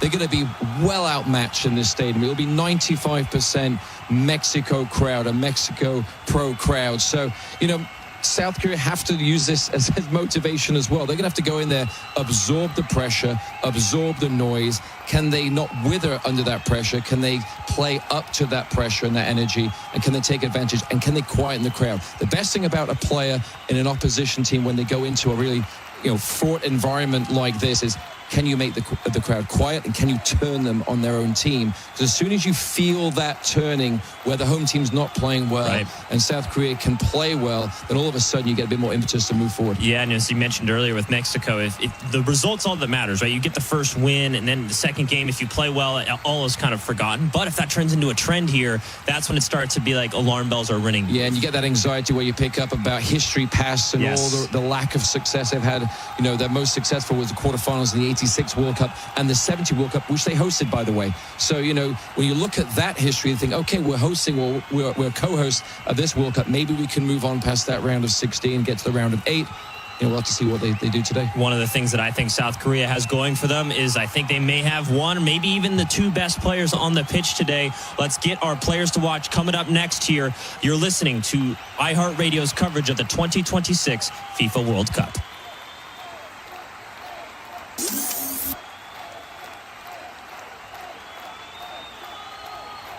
And caffeine can be kind of bad for you. It's a drug, and in its pure form, Chuck, it is a bitter-tasting crystalline powder. Naturally, it's in the coffee bean and in chocolate and tea, but it's also added artificially in things like soda. Your body is enjoying the caffeine. It's blocking that adenosine. You're going to feel alert and awake. It's got that adrenaline going, and it's rewarding you with the dopamine.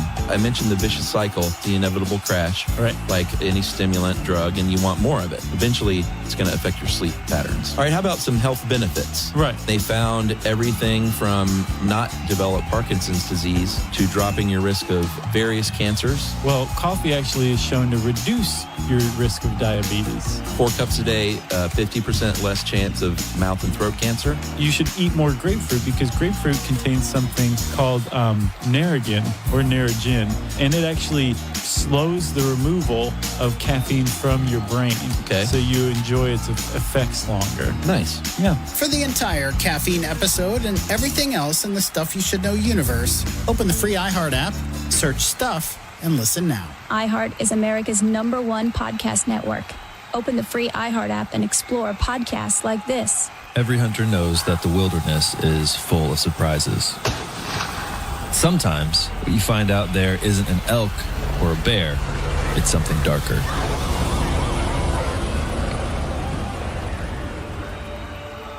It never made sense what law enforcement was saying to us. How could she have just gone down there and accidentally died? How could there have been no marks on her? All theories are out there, you know, everything from murder to UFOs to Bigfoot. This season on Blood Trails, we're following the trail of 7 cases that start in the field and end in the shadows, where missing persons reports, half-buried evidence, and whispered suspicions blur the line between hunting story and homicide. I just instantly started freaking out, yelling to the world, what's going on? I yelled, help. I mean, I'm out in the middle of nowhere. I had no idea what was going on. From the frozen woods of Maine to the mountains of Montana, from an archery opener gone wrong in Wisconsin to a father's last walk through the Minnesota deer woods. Each story begins with a hunter stepping into the wild, but not all of them come back. You know, you just got an empty feeling. What do you say? He's not here with us. You know, it was tough. I'm Jordan Stillers. Join me as we track the truth through tangled cover and cold case files, where every trail tells a story and every story leaves its own trail of blood. Blood Trails. Listen on America's #1 podcast network, iHeart. Open your free iHeart app and listen now.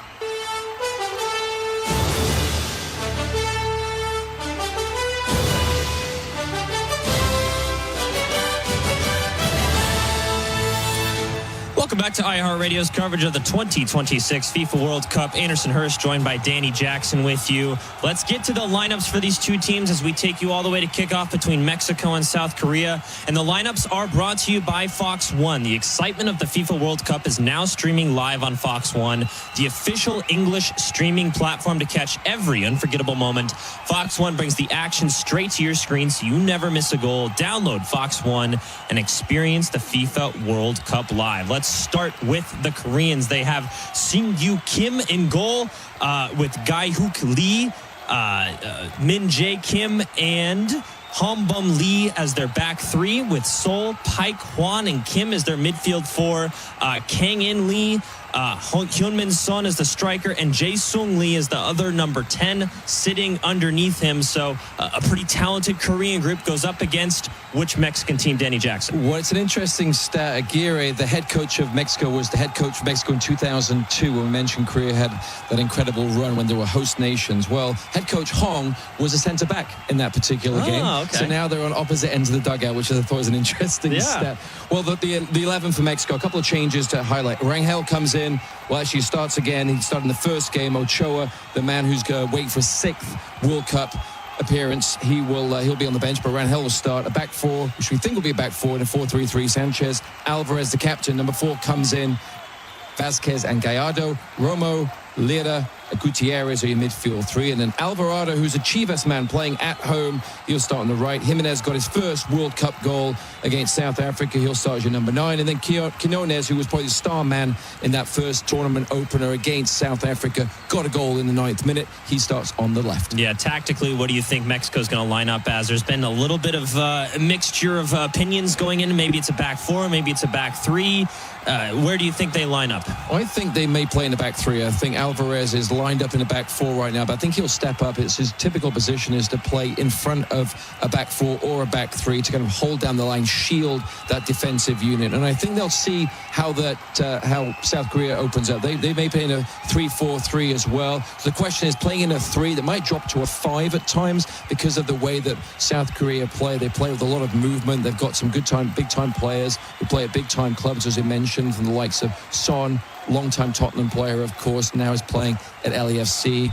You have PSG represented here as well. So I think Mexico is all about not necessarily tactics and formation. It's about how do they come out the gates? How do they start? Are they going to play strong? Are they going to wither under the pressure? Or are they going to elevate themselves in a hostile environment, which Korea also could wither or they could elevate themselves as well. So I think it's more about splitting the lines, playing quickly. When Quinones was on the ball, he was a real threat. He was the anchor man going forward. Can he get involved early? Yeah, one of the things that I've noticed about Mexico's lineup and just their players that they've chosen in these first couple games, contrary to what I feel a lot of the other teams in the tournament have done, is you're noticing a lot of players from the Mexican League instead of, all the big teams in Europe. You mentioned all the ones for South Korea. And even with the smaller teams, you notice, more and more European representation with their clubs. That isn't necessarily the case with Mexico, which isn't a bad thing, but what do you attribute that to? Well, Liga MX is really strong. Right. And I think teams and players, I should say, come into that league and do very well. They're compensated well. It's well supported. Obviously, it's a religion there to some extent, is soccer, as it is in South America and across the world in Europe. But here, it's about the passion of your local team. I think there's a connection there from the youth all the way through. They may go abroad, but often they come back. And so I think that little bit of passion, a little bit of connectivity to the home fans as well is going to bode well, for this team moving forward, especially the players like Alvarado, as you mentioned, who are going to be playing at home, at Chivas, the place that he plays his soccer. Yeah, all right, let's get our players to watch for this one, and they're brought to you by Fox One. The excitement of the FIFA World Cup is now streaming live on Fox One, the official English streaming platform to catch every unforgettable moment. Fox One brings the action straight to your screen so you never miss a goal. Download Fox One and experience the FIFA World Cup live. Danny, where are you looking today? Edson Alvarez came on off the bench against South Africa, didn't start, got a knee injury early this year when playing at West Ham, where he is right now. But he is a player that's vital to the team. Is he going to anchor himself in the back four? Is he going to step up and play in that kind of traditional number 6 that he's used to? He's a player that can provide that defensive shield you mentioned. The interesting thing is he started his career at Club America, which is where the Mexico City Stadium is. That's their home stadium where the opener was. This is their arch rival. So Chivas is the arch rival of America. That's where Edson Alvarez has often been booed, I'm sure, during his career here domestically, then spent some time at Ajax and, of course, West Ham as well. Coming back from that injury, I think he'll want to step up and really play well today. Can he make things tick? Can he split the lines with his passes? More importantly, can he make that attacking three of South Korea, who are so dangerous, can they kind of nullify their threat? Yeah, I'm going to make a last-minute switch here. I'm going to go with Heung-min Son because I think he's still the talisman for the South Korea team. I know he's a little bit on the older side, just moved to MLS, and they have a ton of talent around. He doesn't have to carry them to victory as much as he may have used to, but he still has to be the guy. If they're going to make a run in this tournament, he has to start scoring some goals, bringing some magic, and he was a little bit quiet in that first game against Czechia, and even in his first couple games with LAFC, it's something that we're not used to seeing with him because he's so good at finding ways to score goals, provide assists, be a guy who can take people on and stuff like that. So I'm looking at Heung-min Son, if he can be, that guy that we've seen him for so many years at Tottenham. 144 caps for the South Korean national team. He is their legend. I mean, you think about we called a game at LAFC for the Sounders, and just the aura that he has and the fans that he draws into that stadium to watch him. I mean, he's a hero. 2 goals away from the all-time top scorer for South Korea. He's at 56. The lead now is at 58, but he hasn't scored in regular MLS season. Lots of assists, leads MLS in assists, but didn't get that first goal in the tournament opener for South Korea. Hasn't scored so far in the season for LAFC, but a player like that you can't keep down for too long. He is a top goal scorer. He's a top player, had incredible success at Tottenham, and I think this is going to be a game that he's going to be really dangerous. He'll be ready to play in this particular atmosphere. And that's the voice of Danny Jackson. Myself, Anderson Hurst, will be right back to look our keys to the match as we lead you up to kickoff between Mexico and South Korea. You're listening to the 2026 FIFA World Cup on iHeartRadio. You're locked into a lot of things you can't change. Weather, traffic. Hey, stay in your lane. Your wireless carrier's latest price hike. But you can unlock a better way. Unlock the savings at Boost Mobile and save up to $600 a year. Switch to the $25 a month unlimited wireless plan. No contracts, no price hikes, and you keep your phone. Stop being locked into their games. Unlock the savings at boostmobile.com/unlock. Based on average annual single line of payment of AT&T, Verizon, and T-Mobile customers compared to 12 months on the Boost Mobile unlimited wireless plan as of January 2026. For full offer details, visit boostmobile.com. Did you know not all batteries are the same? For example, only Duracell batteries are built different with Power Boost ingredients. And Duracell are the only batteries that make this sound every time you say Power Boost ingredients. See? Duracell batteries with Power Boost ingredients. You try. Told ya. Duracell batteries are built different with power boost ingredients. And they're built right here in the USA with US and global parts. When you own your home, it's more than just a place to live. It's security for today and opportunity for future generations. Truist helps homebuyers with step-by-step guidance, a variety of flexible mortgage plans, plus loan options with a low or even no down payment. Start now at Truist.com/make your move. Truist.com/make your move. Or call us at 855-978-0474 for details. Certain program and geographic restrictions may apply. Truist is an equal housing lender. Do you know the symptoms of moderate to severe obstructive sleep apnea, or OSA, in adults with obesity? They may be happening to you without you knowing. If anyone has ever said you snore loudly, or if you spend your days fighting off excessive tiredness, irritability, and concentration issues, it may be due to OSA. OSA is a serious condition where your airway partially or completely collapses during sleep, which may cause breathing interruptions and oxygen deprivation. Learn more at don'tsleeponosa.com. This information is provided by Lilly, a medicine company. An upper corner shot's just deflected by the goalie. It's a corner kick. Wow! Incredible! Beautiful shot! No, that fan earned 2% cash rewards buying Pulisic merch. They're using the Active Cash Visa credit card from Wells Fargo, which scores unlimited 2% cash rewards on purchases. Scoring 2% more. Wonder what that's like. Oh, it's like... Score off the field with the Active Cash Visa credit card from Wells Fargo. Terms apply. Visit wellsfargo.com/activecash. Visa, worldwide partner of FIFA World Cup 26. Impressive.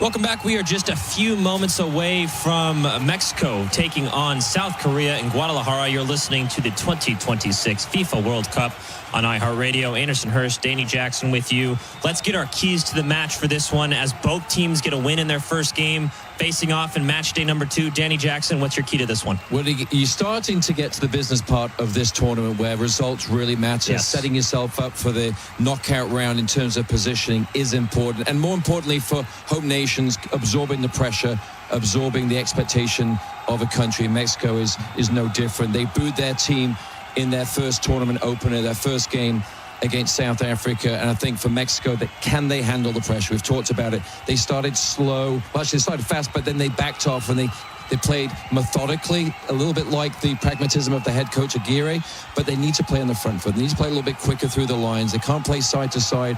They need to play north-south. They need to break lines and get their exciting players like Quinones more involved in the game. A fast start is expected from both teams, and it's important for both teams to get that fast start. Mexico need to find a way to get an early goal, as they did against South Africa, and then kick on. But can South Korea find an early goal, which they didn't do, of course, in their first game? They had to come from behind and silence this crowd and start to really twist the energy in this crowd to go from positive to a little bit more negative. And then Son, we talked about him. He needs a goal. He's searching for that goal, trying to top the all-time leading goal scorer for South Korea. I think he'll get some joy playing against what we think will be a high line for Mexico. So can they find those channel balls? Can they find the ball over the top? Son can take advantage with the speed that he's got. Yeah, I'm looking at things from South Korea's perspective here, and you kind of alluded to it there in your key.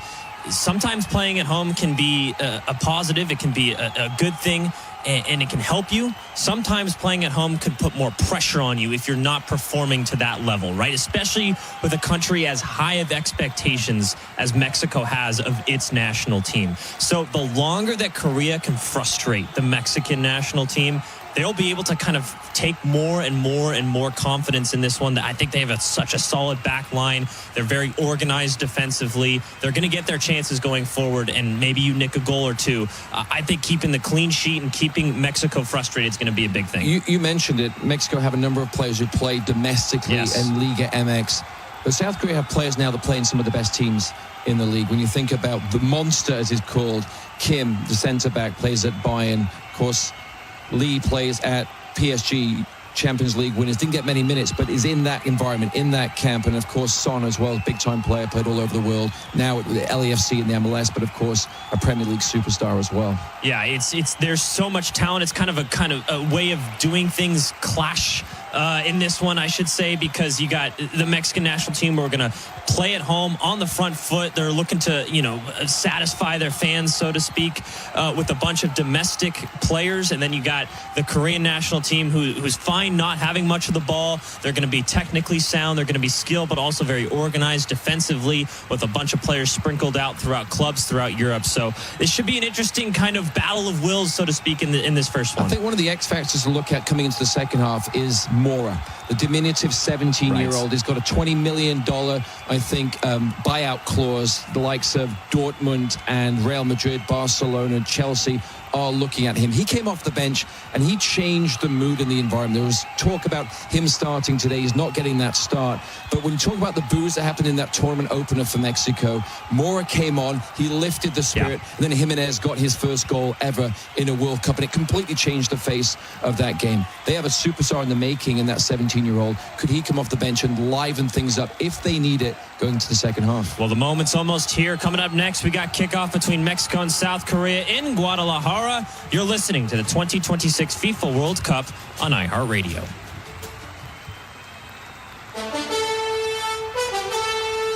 You've been listening to our pre-match coverage of the FIFA World Cup 2026 on iHeartRadio.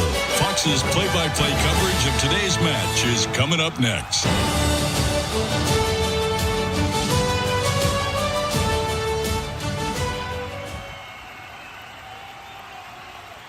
iHeart is America's #1 podcast network. Open the free iHeart app and explore podcasts like this. It was a crime by the government. They had no idea what was going to happen. One of the most radical policies ever carried out in the United States. There was tremendous anxiety as they saw neighbors and friends being taken. One of the most radical policies ever even tried in the United States. America had never incarcerated a mass body of its citizens before. For one key man inside the government, this was his crusade. They handled them. They built the camps and detained them.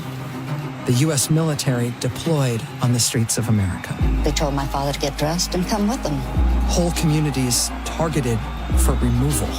They're told that they're going to be moved. They didn't know where. And when accountability finally came knocking, the burn order to cover it all up. From the team that brought you the chart-topping original series Ultra and Bagman, it's Rachel Maddow presents Burn Order. Listen on America's #1 podcast network, iHeart. Open your free iHeart app and listen now.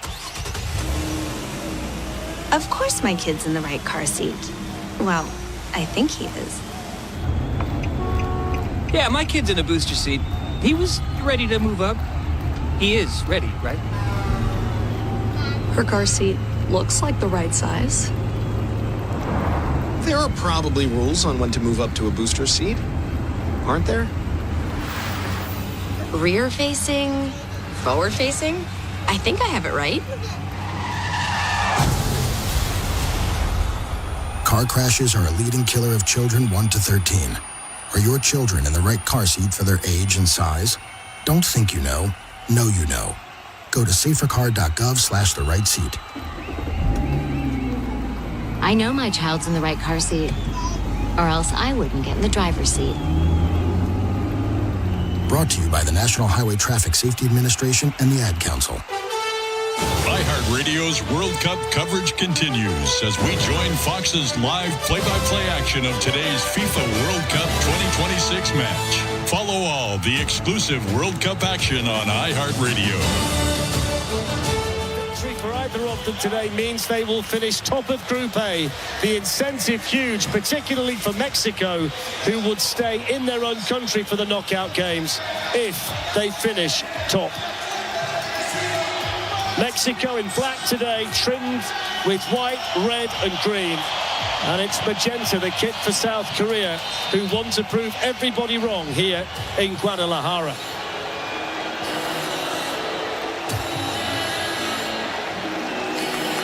There's the key man, Song Hyun-min, who the South Korean team will rely upon. And can Raul Jimenez be the hero once again for Mexico? So it's an evening of sunshine, sombreros and soccer here in Guadalajara. and a night where the whole of Mexico expects. It's been quite a scene around this stadium, Owen Hargreaves, for quite some time. Oh, the stadium looks fabulous. I mean, you see all the green shirts out here. It looks absolutely perfect. We saw the pitch before as well, Fletch. It was perfect. It's an historic night for Mexico. They've played friendlies here before. They've never played a World Cup match in the city of Guadalajara. It's something South Korea have done. They played their opening game inside this stadium. So the locals here particularly excited to see Mexico in a World Cup match in this stadium tonight. A lot of people are here. Park Ji-sung, the former Manchester United player, is commentating in the booth right next to ours. You spotted Jorge Campos, the flamboyant and eccentric former goalkeeper of Mexico. He's here as well. As the South Koreans look to get started through Sol Young-woo. He's the left wing back, and they're going to try and silence this crowd. The referee's just spotted that the ball had gone out of play, so it's going to be a throw in here to Mexico. We shouldn't sleep on South Korea. This is all about Mexico today. That's the story. The winners, of course, are going to win Group A, but this is a very good team with some very good players, and they will not be fazed by the atmosphere in here at all. Yeah, and you could argue that, you know, the two most talented players played for South Korea. Obviously, we all know Son at the top of the pitch, but Kangin Lee on the right-hand side, number 19, he's a fabulous player. Brilliant left foot. So Group A supremacy very much on the line here in Guadalajara. Teams that won their opening games and in both cases scored 2 goals in the process. Mexico roared on by some of the most passionate support on the planet. South Korea looking to beat them in a World Cup game for the very first time. Mexico beat South Korea in 2018 in Russia, the only time they've won their opening 2 World Cup group games, by the way. And they also beat them 28 years ago in France. It's the first time that South Korea have ever faced a host or a co-host in a World Cup finals match. This is one of the changes, Edson Alvarez, who's in for the suspended Cesar Montes, and he's got the captain's armband for Mexico in this match. Here's the first chance for Raul Jimenez to chase, and that's seen back to the goalkeeper by the Bayern Munich defender Kim Min-jae. Cheers every time the South Koreans are in possession, and I don't think they'll get tired of doing that, the Mexico supporters. No, they have to use every advantage they can. I don't think they'll get nervous, South Korea. They're a really good footballing side. Everybody's good on the ball.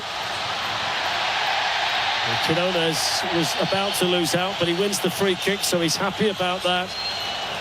History very much with Mexico today. They've won all 5 previous World Cup games against Asian opposition, and to back that up, South Korea has never beaten the CONCACAF team in the tournament finals. You just saw a man under pressure, Javier Aguirre. The nation expects, and he needs his players to deliver for him in this match today. Must say, Owen, the pitch looks magnificent. Yeah, I mean, the pitch is perfect, no excuses. The weather's actually perfect. It's actually not too warm. I think South Korea are really good on the ball. I think Mexico are used to having a lot of the ball, a lot of possession. I think South Korea could probably have a bit more today. So the man down injured here is Luis Romo. And the first card has been shown by the Uruguayan referee to the Paris Saint-Germain player, Kang In Lee. That's early. And he's not that type of player normally either. He's a technician. I think he's trying to plead his case. I never know why players do that, Fletch. Once you've already got the yellow card or they've given it, the referees never change their mind, do they? That's Hong Myung-bo, second stint as head coach of South Korea. He was in charge in the finals back in 2014.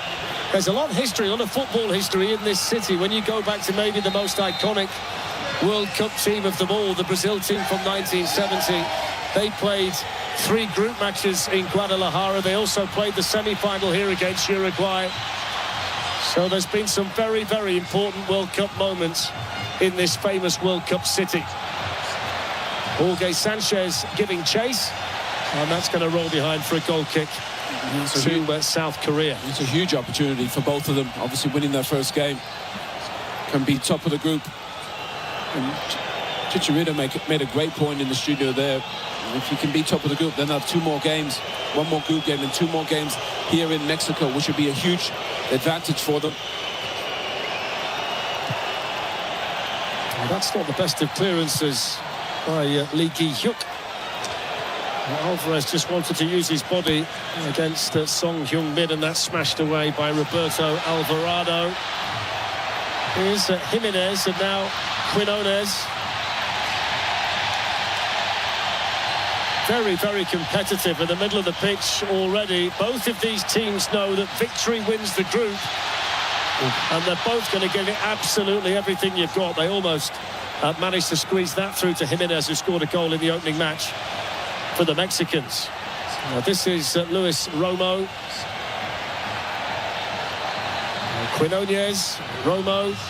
He looks lively, doesn't he, Quinones? That's slid away in there by Pak Sung-ho, who plays in the 2nd tier in England for Birmingham City.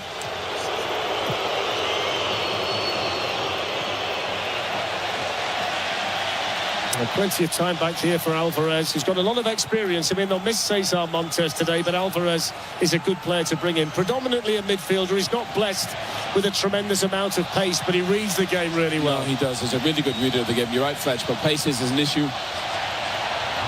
Taken down by Jimenez, quickly on the scene with the South Korean defenders, and then that shot from Alvarado lacked a bit of power.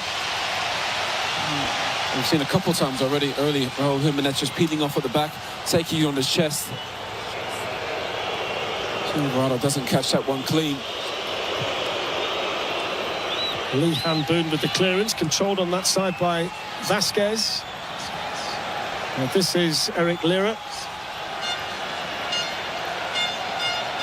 Now Brian Gutierrez, one of the 4 players who play their club football in the city of Guadalajara. Jesus Gallardo, Quinones. Good football, but not the best of finishers. And the shot that came in from Gutierrez from just outside the penalty area.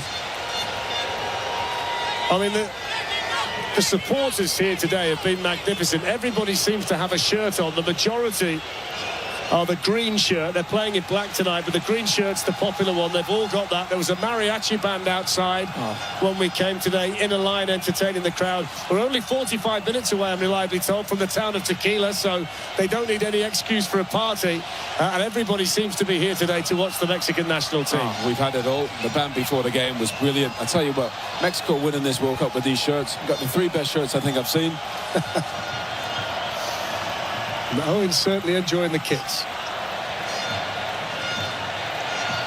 It's a city that's produced some good footballers down the years. Of course, Chicharito is part of our team, and we're delighted to have him. He's a native of Guadalajara. The great Rafa Marquez, the great defender, was born here.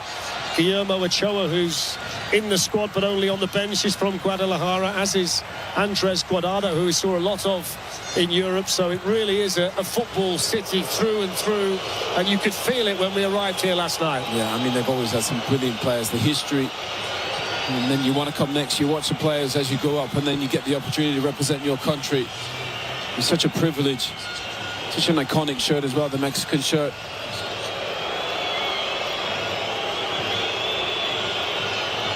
This is Kim Min-jae. A lot of responsibility on him based on his experience at Bayern Munich in the Bundesliga, one of the biggest clubs in the world. And they both have some players that play for some of the biggest, PSG and Bayern.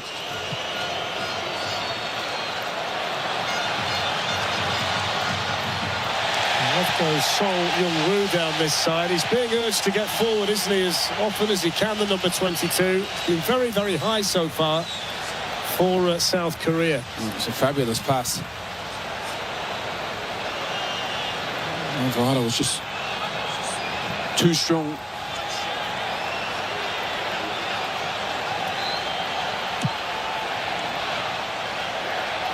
Lovely layoff by Jimenez to Julian Quinones. He's done that brilliantly 3 times already. Gutierrez plays it out here now to Alvarado. Defending done for South Korea by Lee Gi-hyuk.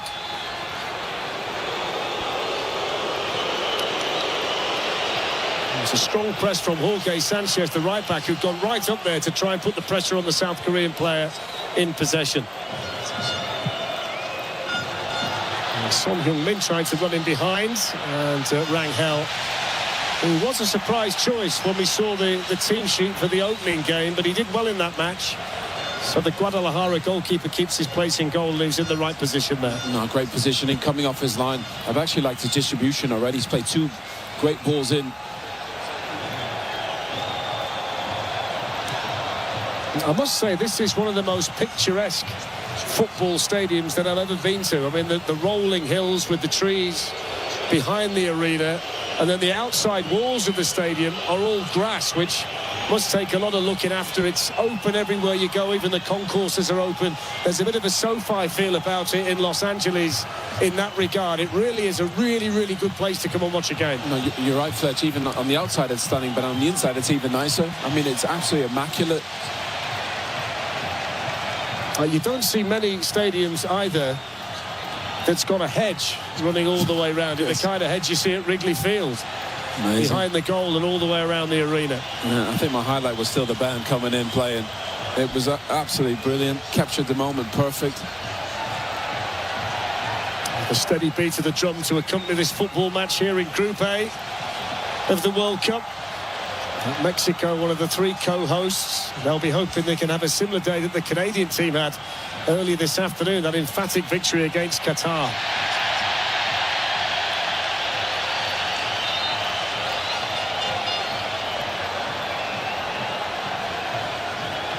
And they were very physical early doors, the South Korean defenders. I think I'm right in saying that's the great Hugo Sanchez on the right.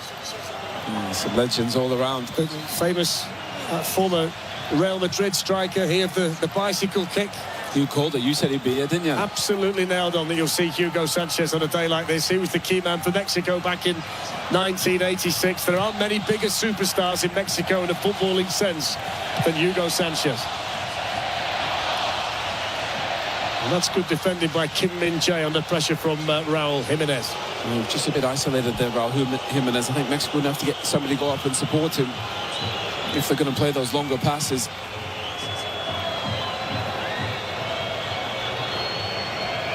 Something like 1,500 meters above sea level in Guadalajara. That's something that South Korea coped well with in their opening match, but playing at altitude against Mexico in Mexico is an entirely different challenge. One back there for South Korea by Lee Jae-sung. It's good tracking back though by Alvarado. Like that is.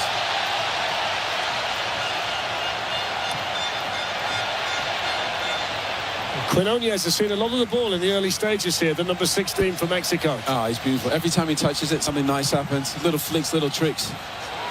He's quick, he's sharp, and he's strong as well. I think the South Korean defender been quite physical with him. He's already won a couple early free kicks. I like that he's coming inside, trying to get on the ball, not just staying out wide. Must say, Owen, it's the first time I've ever been to Mexico in any capacity. What a fantastic country it is.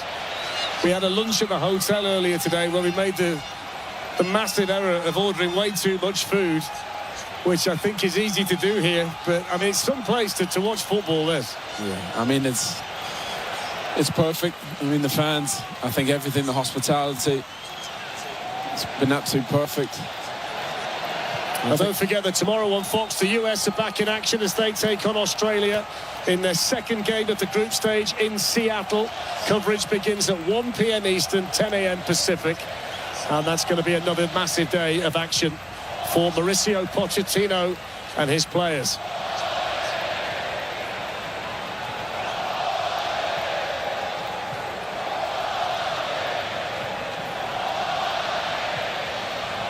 Vasquez plays it out here to Gallardo. That's a good header by Pak Sung-ho. Little layoff by Jimenez, who's been neat and tidy at centre forward in the early stages.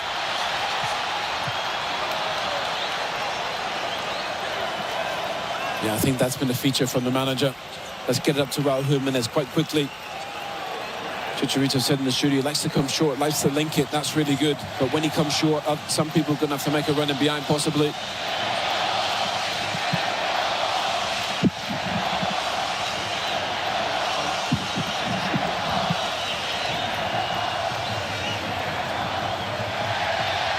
And no foul there, or there. Yes, there is. You would suspect that a referee from Uruguay would let one or two more things go than maybe a European referee would. Yeah, well, I'm surprised with that early yellow card as well. You're right. I think that's been one of the good things about this tournament. The rest have let the games breathe. Well, then Son Heung-min looking to get in behind, and the goalkeeper didn't get there. And can they clear it? Yes, they can. That's brilliant from Edson Alvarez. That might just be the clearance of the tournament from the captain of Mexico. He did so well. It wouldn't have counted. I think the offside flag has gone up belatedly, but Alvarez knew nothing about that. That was wonderful athleticism. Yeah, really good. Great running behind as well. That is tight. Lets that bounce. Goalkeeper does well. Just puts Son off.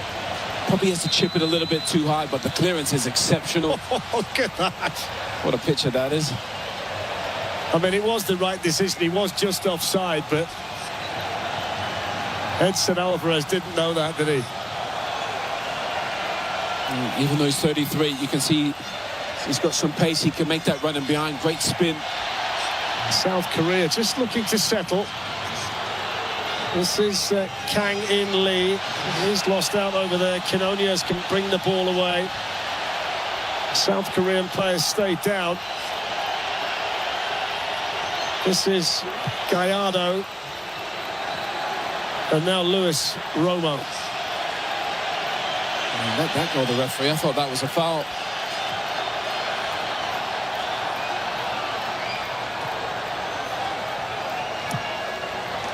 This is Jorge Sanchez trying to get it behind. And the offside flag went up against the Mexico right back. If you win the group, you play on the 1st of July in Mexico City against a third-place team. So that would be particularly advantageous to Mexico. Oh, without question.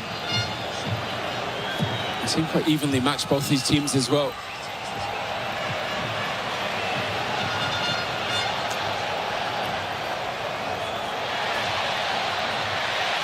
Here's Son Heung-min, intercepted effectively there by Luis Romo.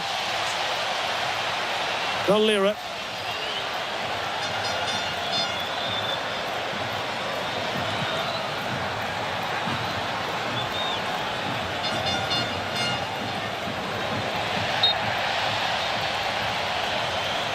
It's difficult to find South Korean supporters in the stadium, but I think I've spotted them. They're right up at the top of the stand, behind the goal that's being defended at the moment by Kim Sung-yu. So they're right behind their own goal at the moment. It's very similar to when we saw Canada against Bosnia in the opening match. It was red everywhere apart from that pocket of blue. This game, it seems to be green everywhere apart from a pocket of red. Yeah, they probably tried to get a few tickets, but that didn't happen. You're right, they're right at the top of the stadium there. Jimenez beat to the air by Lee Ki-hyuk.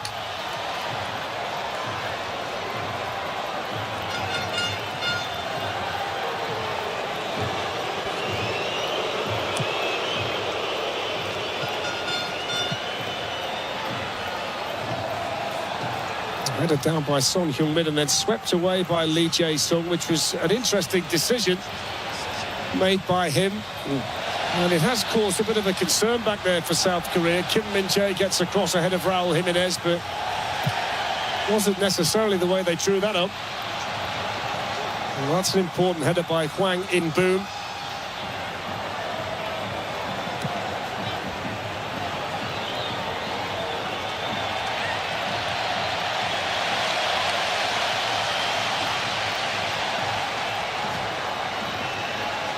Eric Lira. Oh, Edson Alvarez, who plays his club football these days in Turkey for Fenerbahce. Roberto Alvarado. That's a good cross. Quinones coming in. Brilliant save. It's an outstanding save by Kim Sung-yu. Looked for all the world like Julian Quinones was going to give Mexico the lead. Oh, brilliant football. Alvarado does brilliantly. Just chipped in a perfect ball. That is fantastic. Alvarado crossed one for Jimenez in the first game. Very similar. He's got a great left foot to come inside. Well, that's the best chance that anybody's created so far. He scored the first World Cup goal after 9 minutes in the opening match. The top scorer in the Saudi Pro League last season with 32. Born in Colombia but playing for Mexico, and he looks a real threat to South Korea. There probably just wasn't enough pace on the ball for him to get a bit of power on the header. Started quite slowly, Mexico, the first 5 or 10 minutes, but I think they've really grown into it. They've been in control the last 10. It just seems strange to me to see them playing in all black. Yeah. I mean, to be fair, all 3 kits are beautiful, but obviously I think we're used to seeing the green one. I think this is a more limited edition. It's a beauty. Well, they say that's magenta, the South Korea kit, just in case you're wondering about the colour. I'm not going to lie, I don't think that's going to be one of the top sellers. The anthem jackets were a picture, by the way, weren't they? They were lively. In England, we call them Bobby Dazzlers, Owen. Not sure what you'd translate that to in North America or Mexico.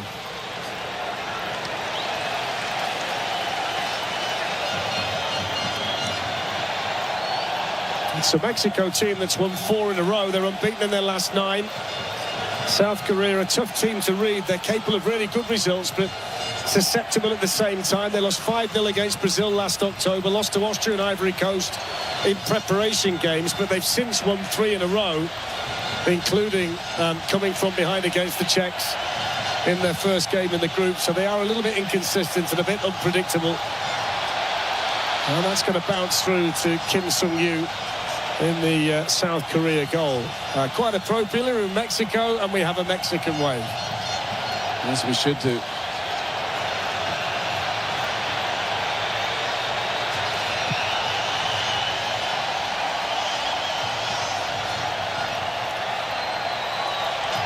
Nice feet from Eric Lira to get away from Hwang In-boom.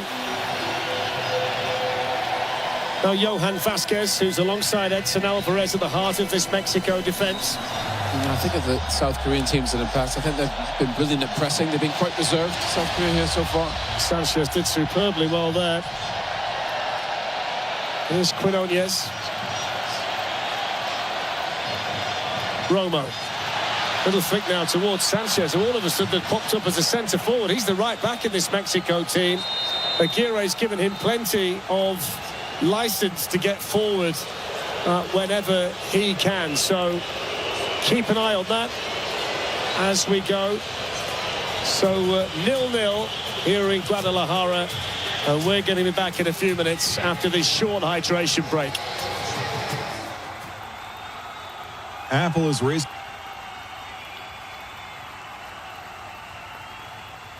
Podcasts like this.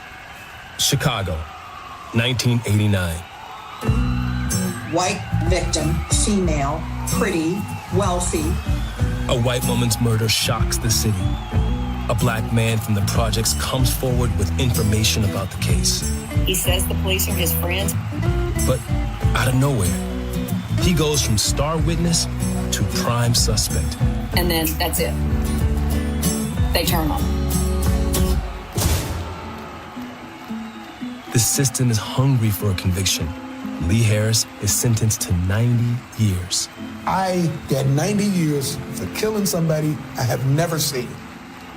Behind bars, Lee finds an unlikely ally in his cellie, Robert. The pair are like chalk and cheese. There's no way their paths would ever cross on the outside. But as a fellow inmate, Robert sees through the lies and vows to do the unthinkable. Clear Lee's name. This is a prepaid collect call from an inmate at Pontiac Correctional Center. If you're with me, you're golden. I'll take care of you. Oh, I'm gonna be with you. You stuck with me for life. Together, they wage a 20-year war against Chicago's darkest corners. Corrupt detectives, jailhouse informants, an entire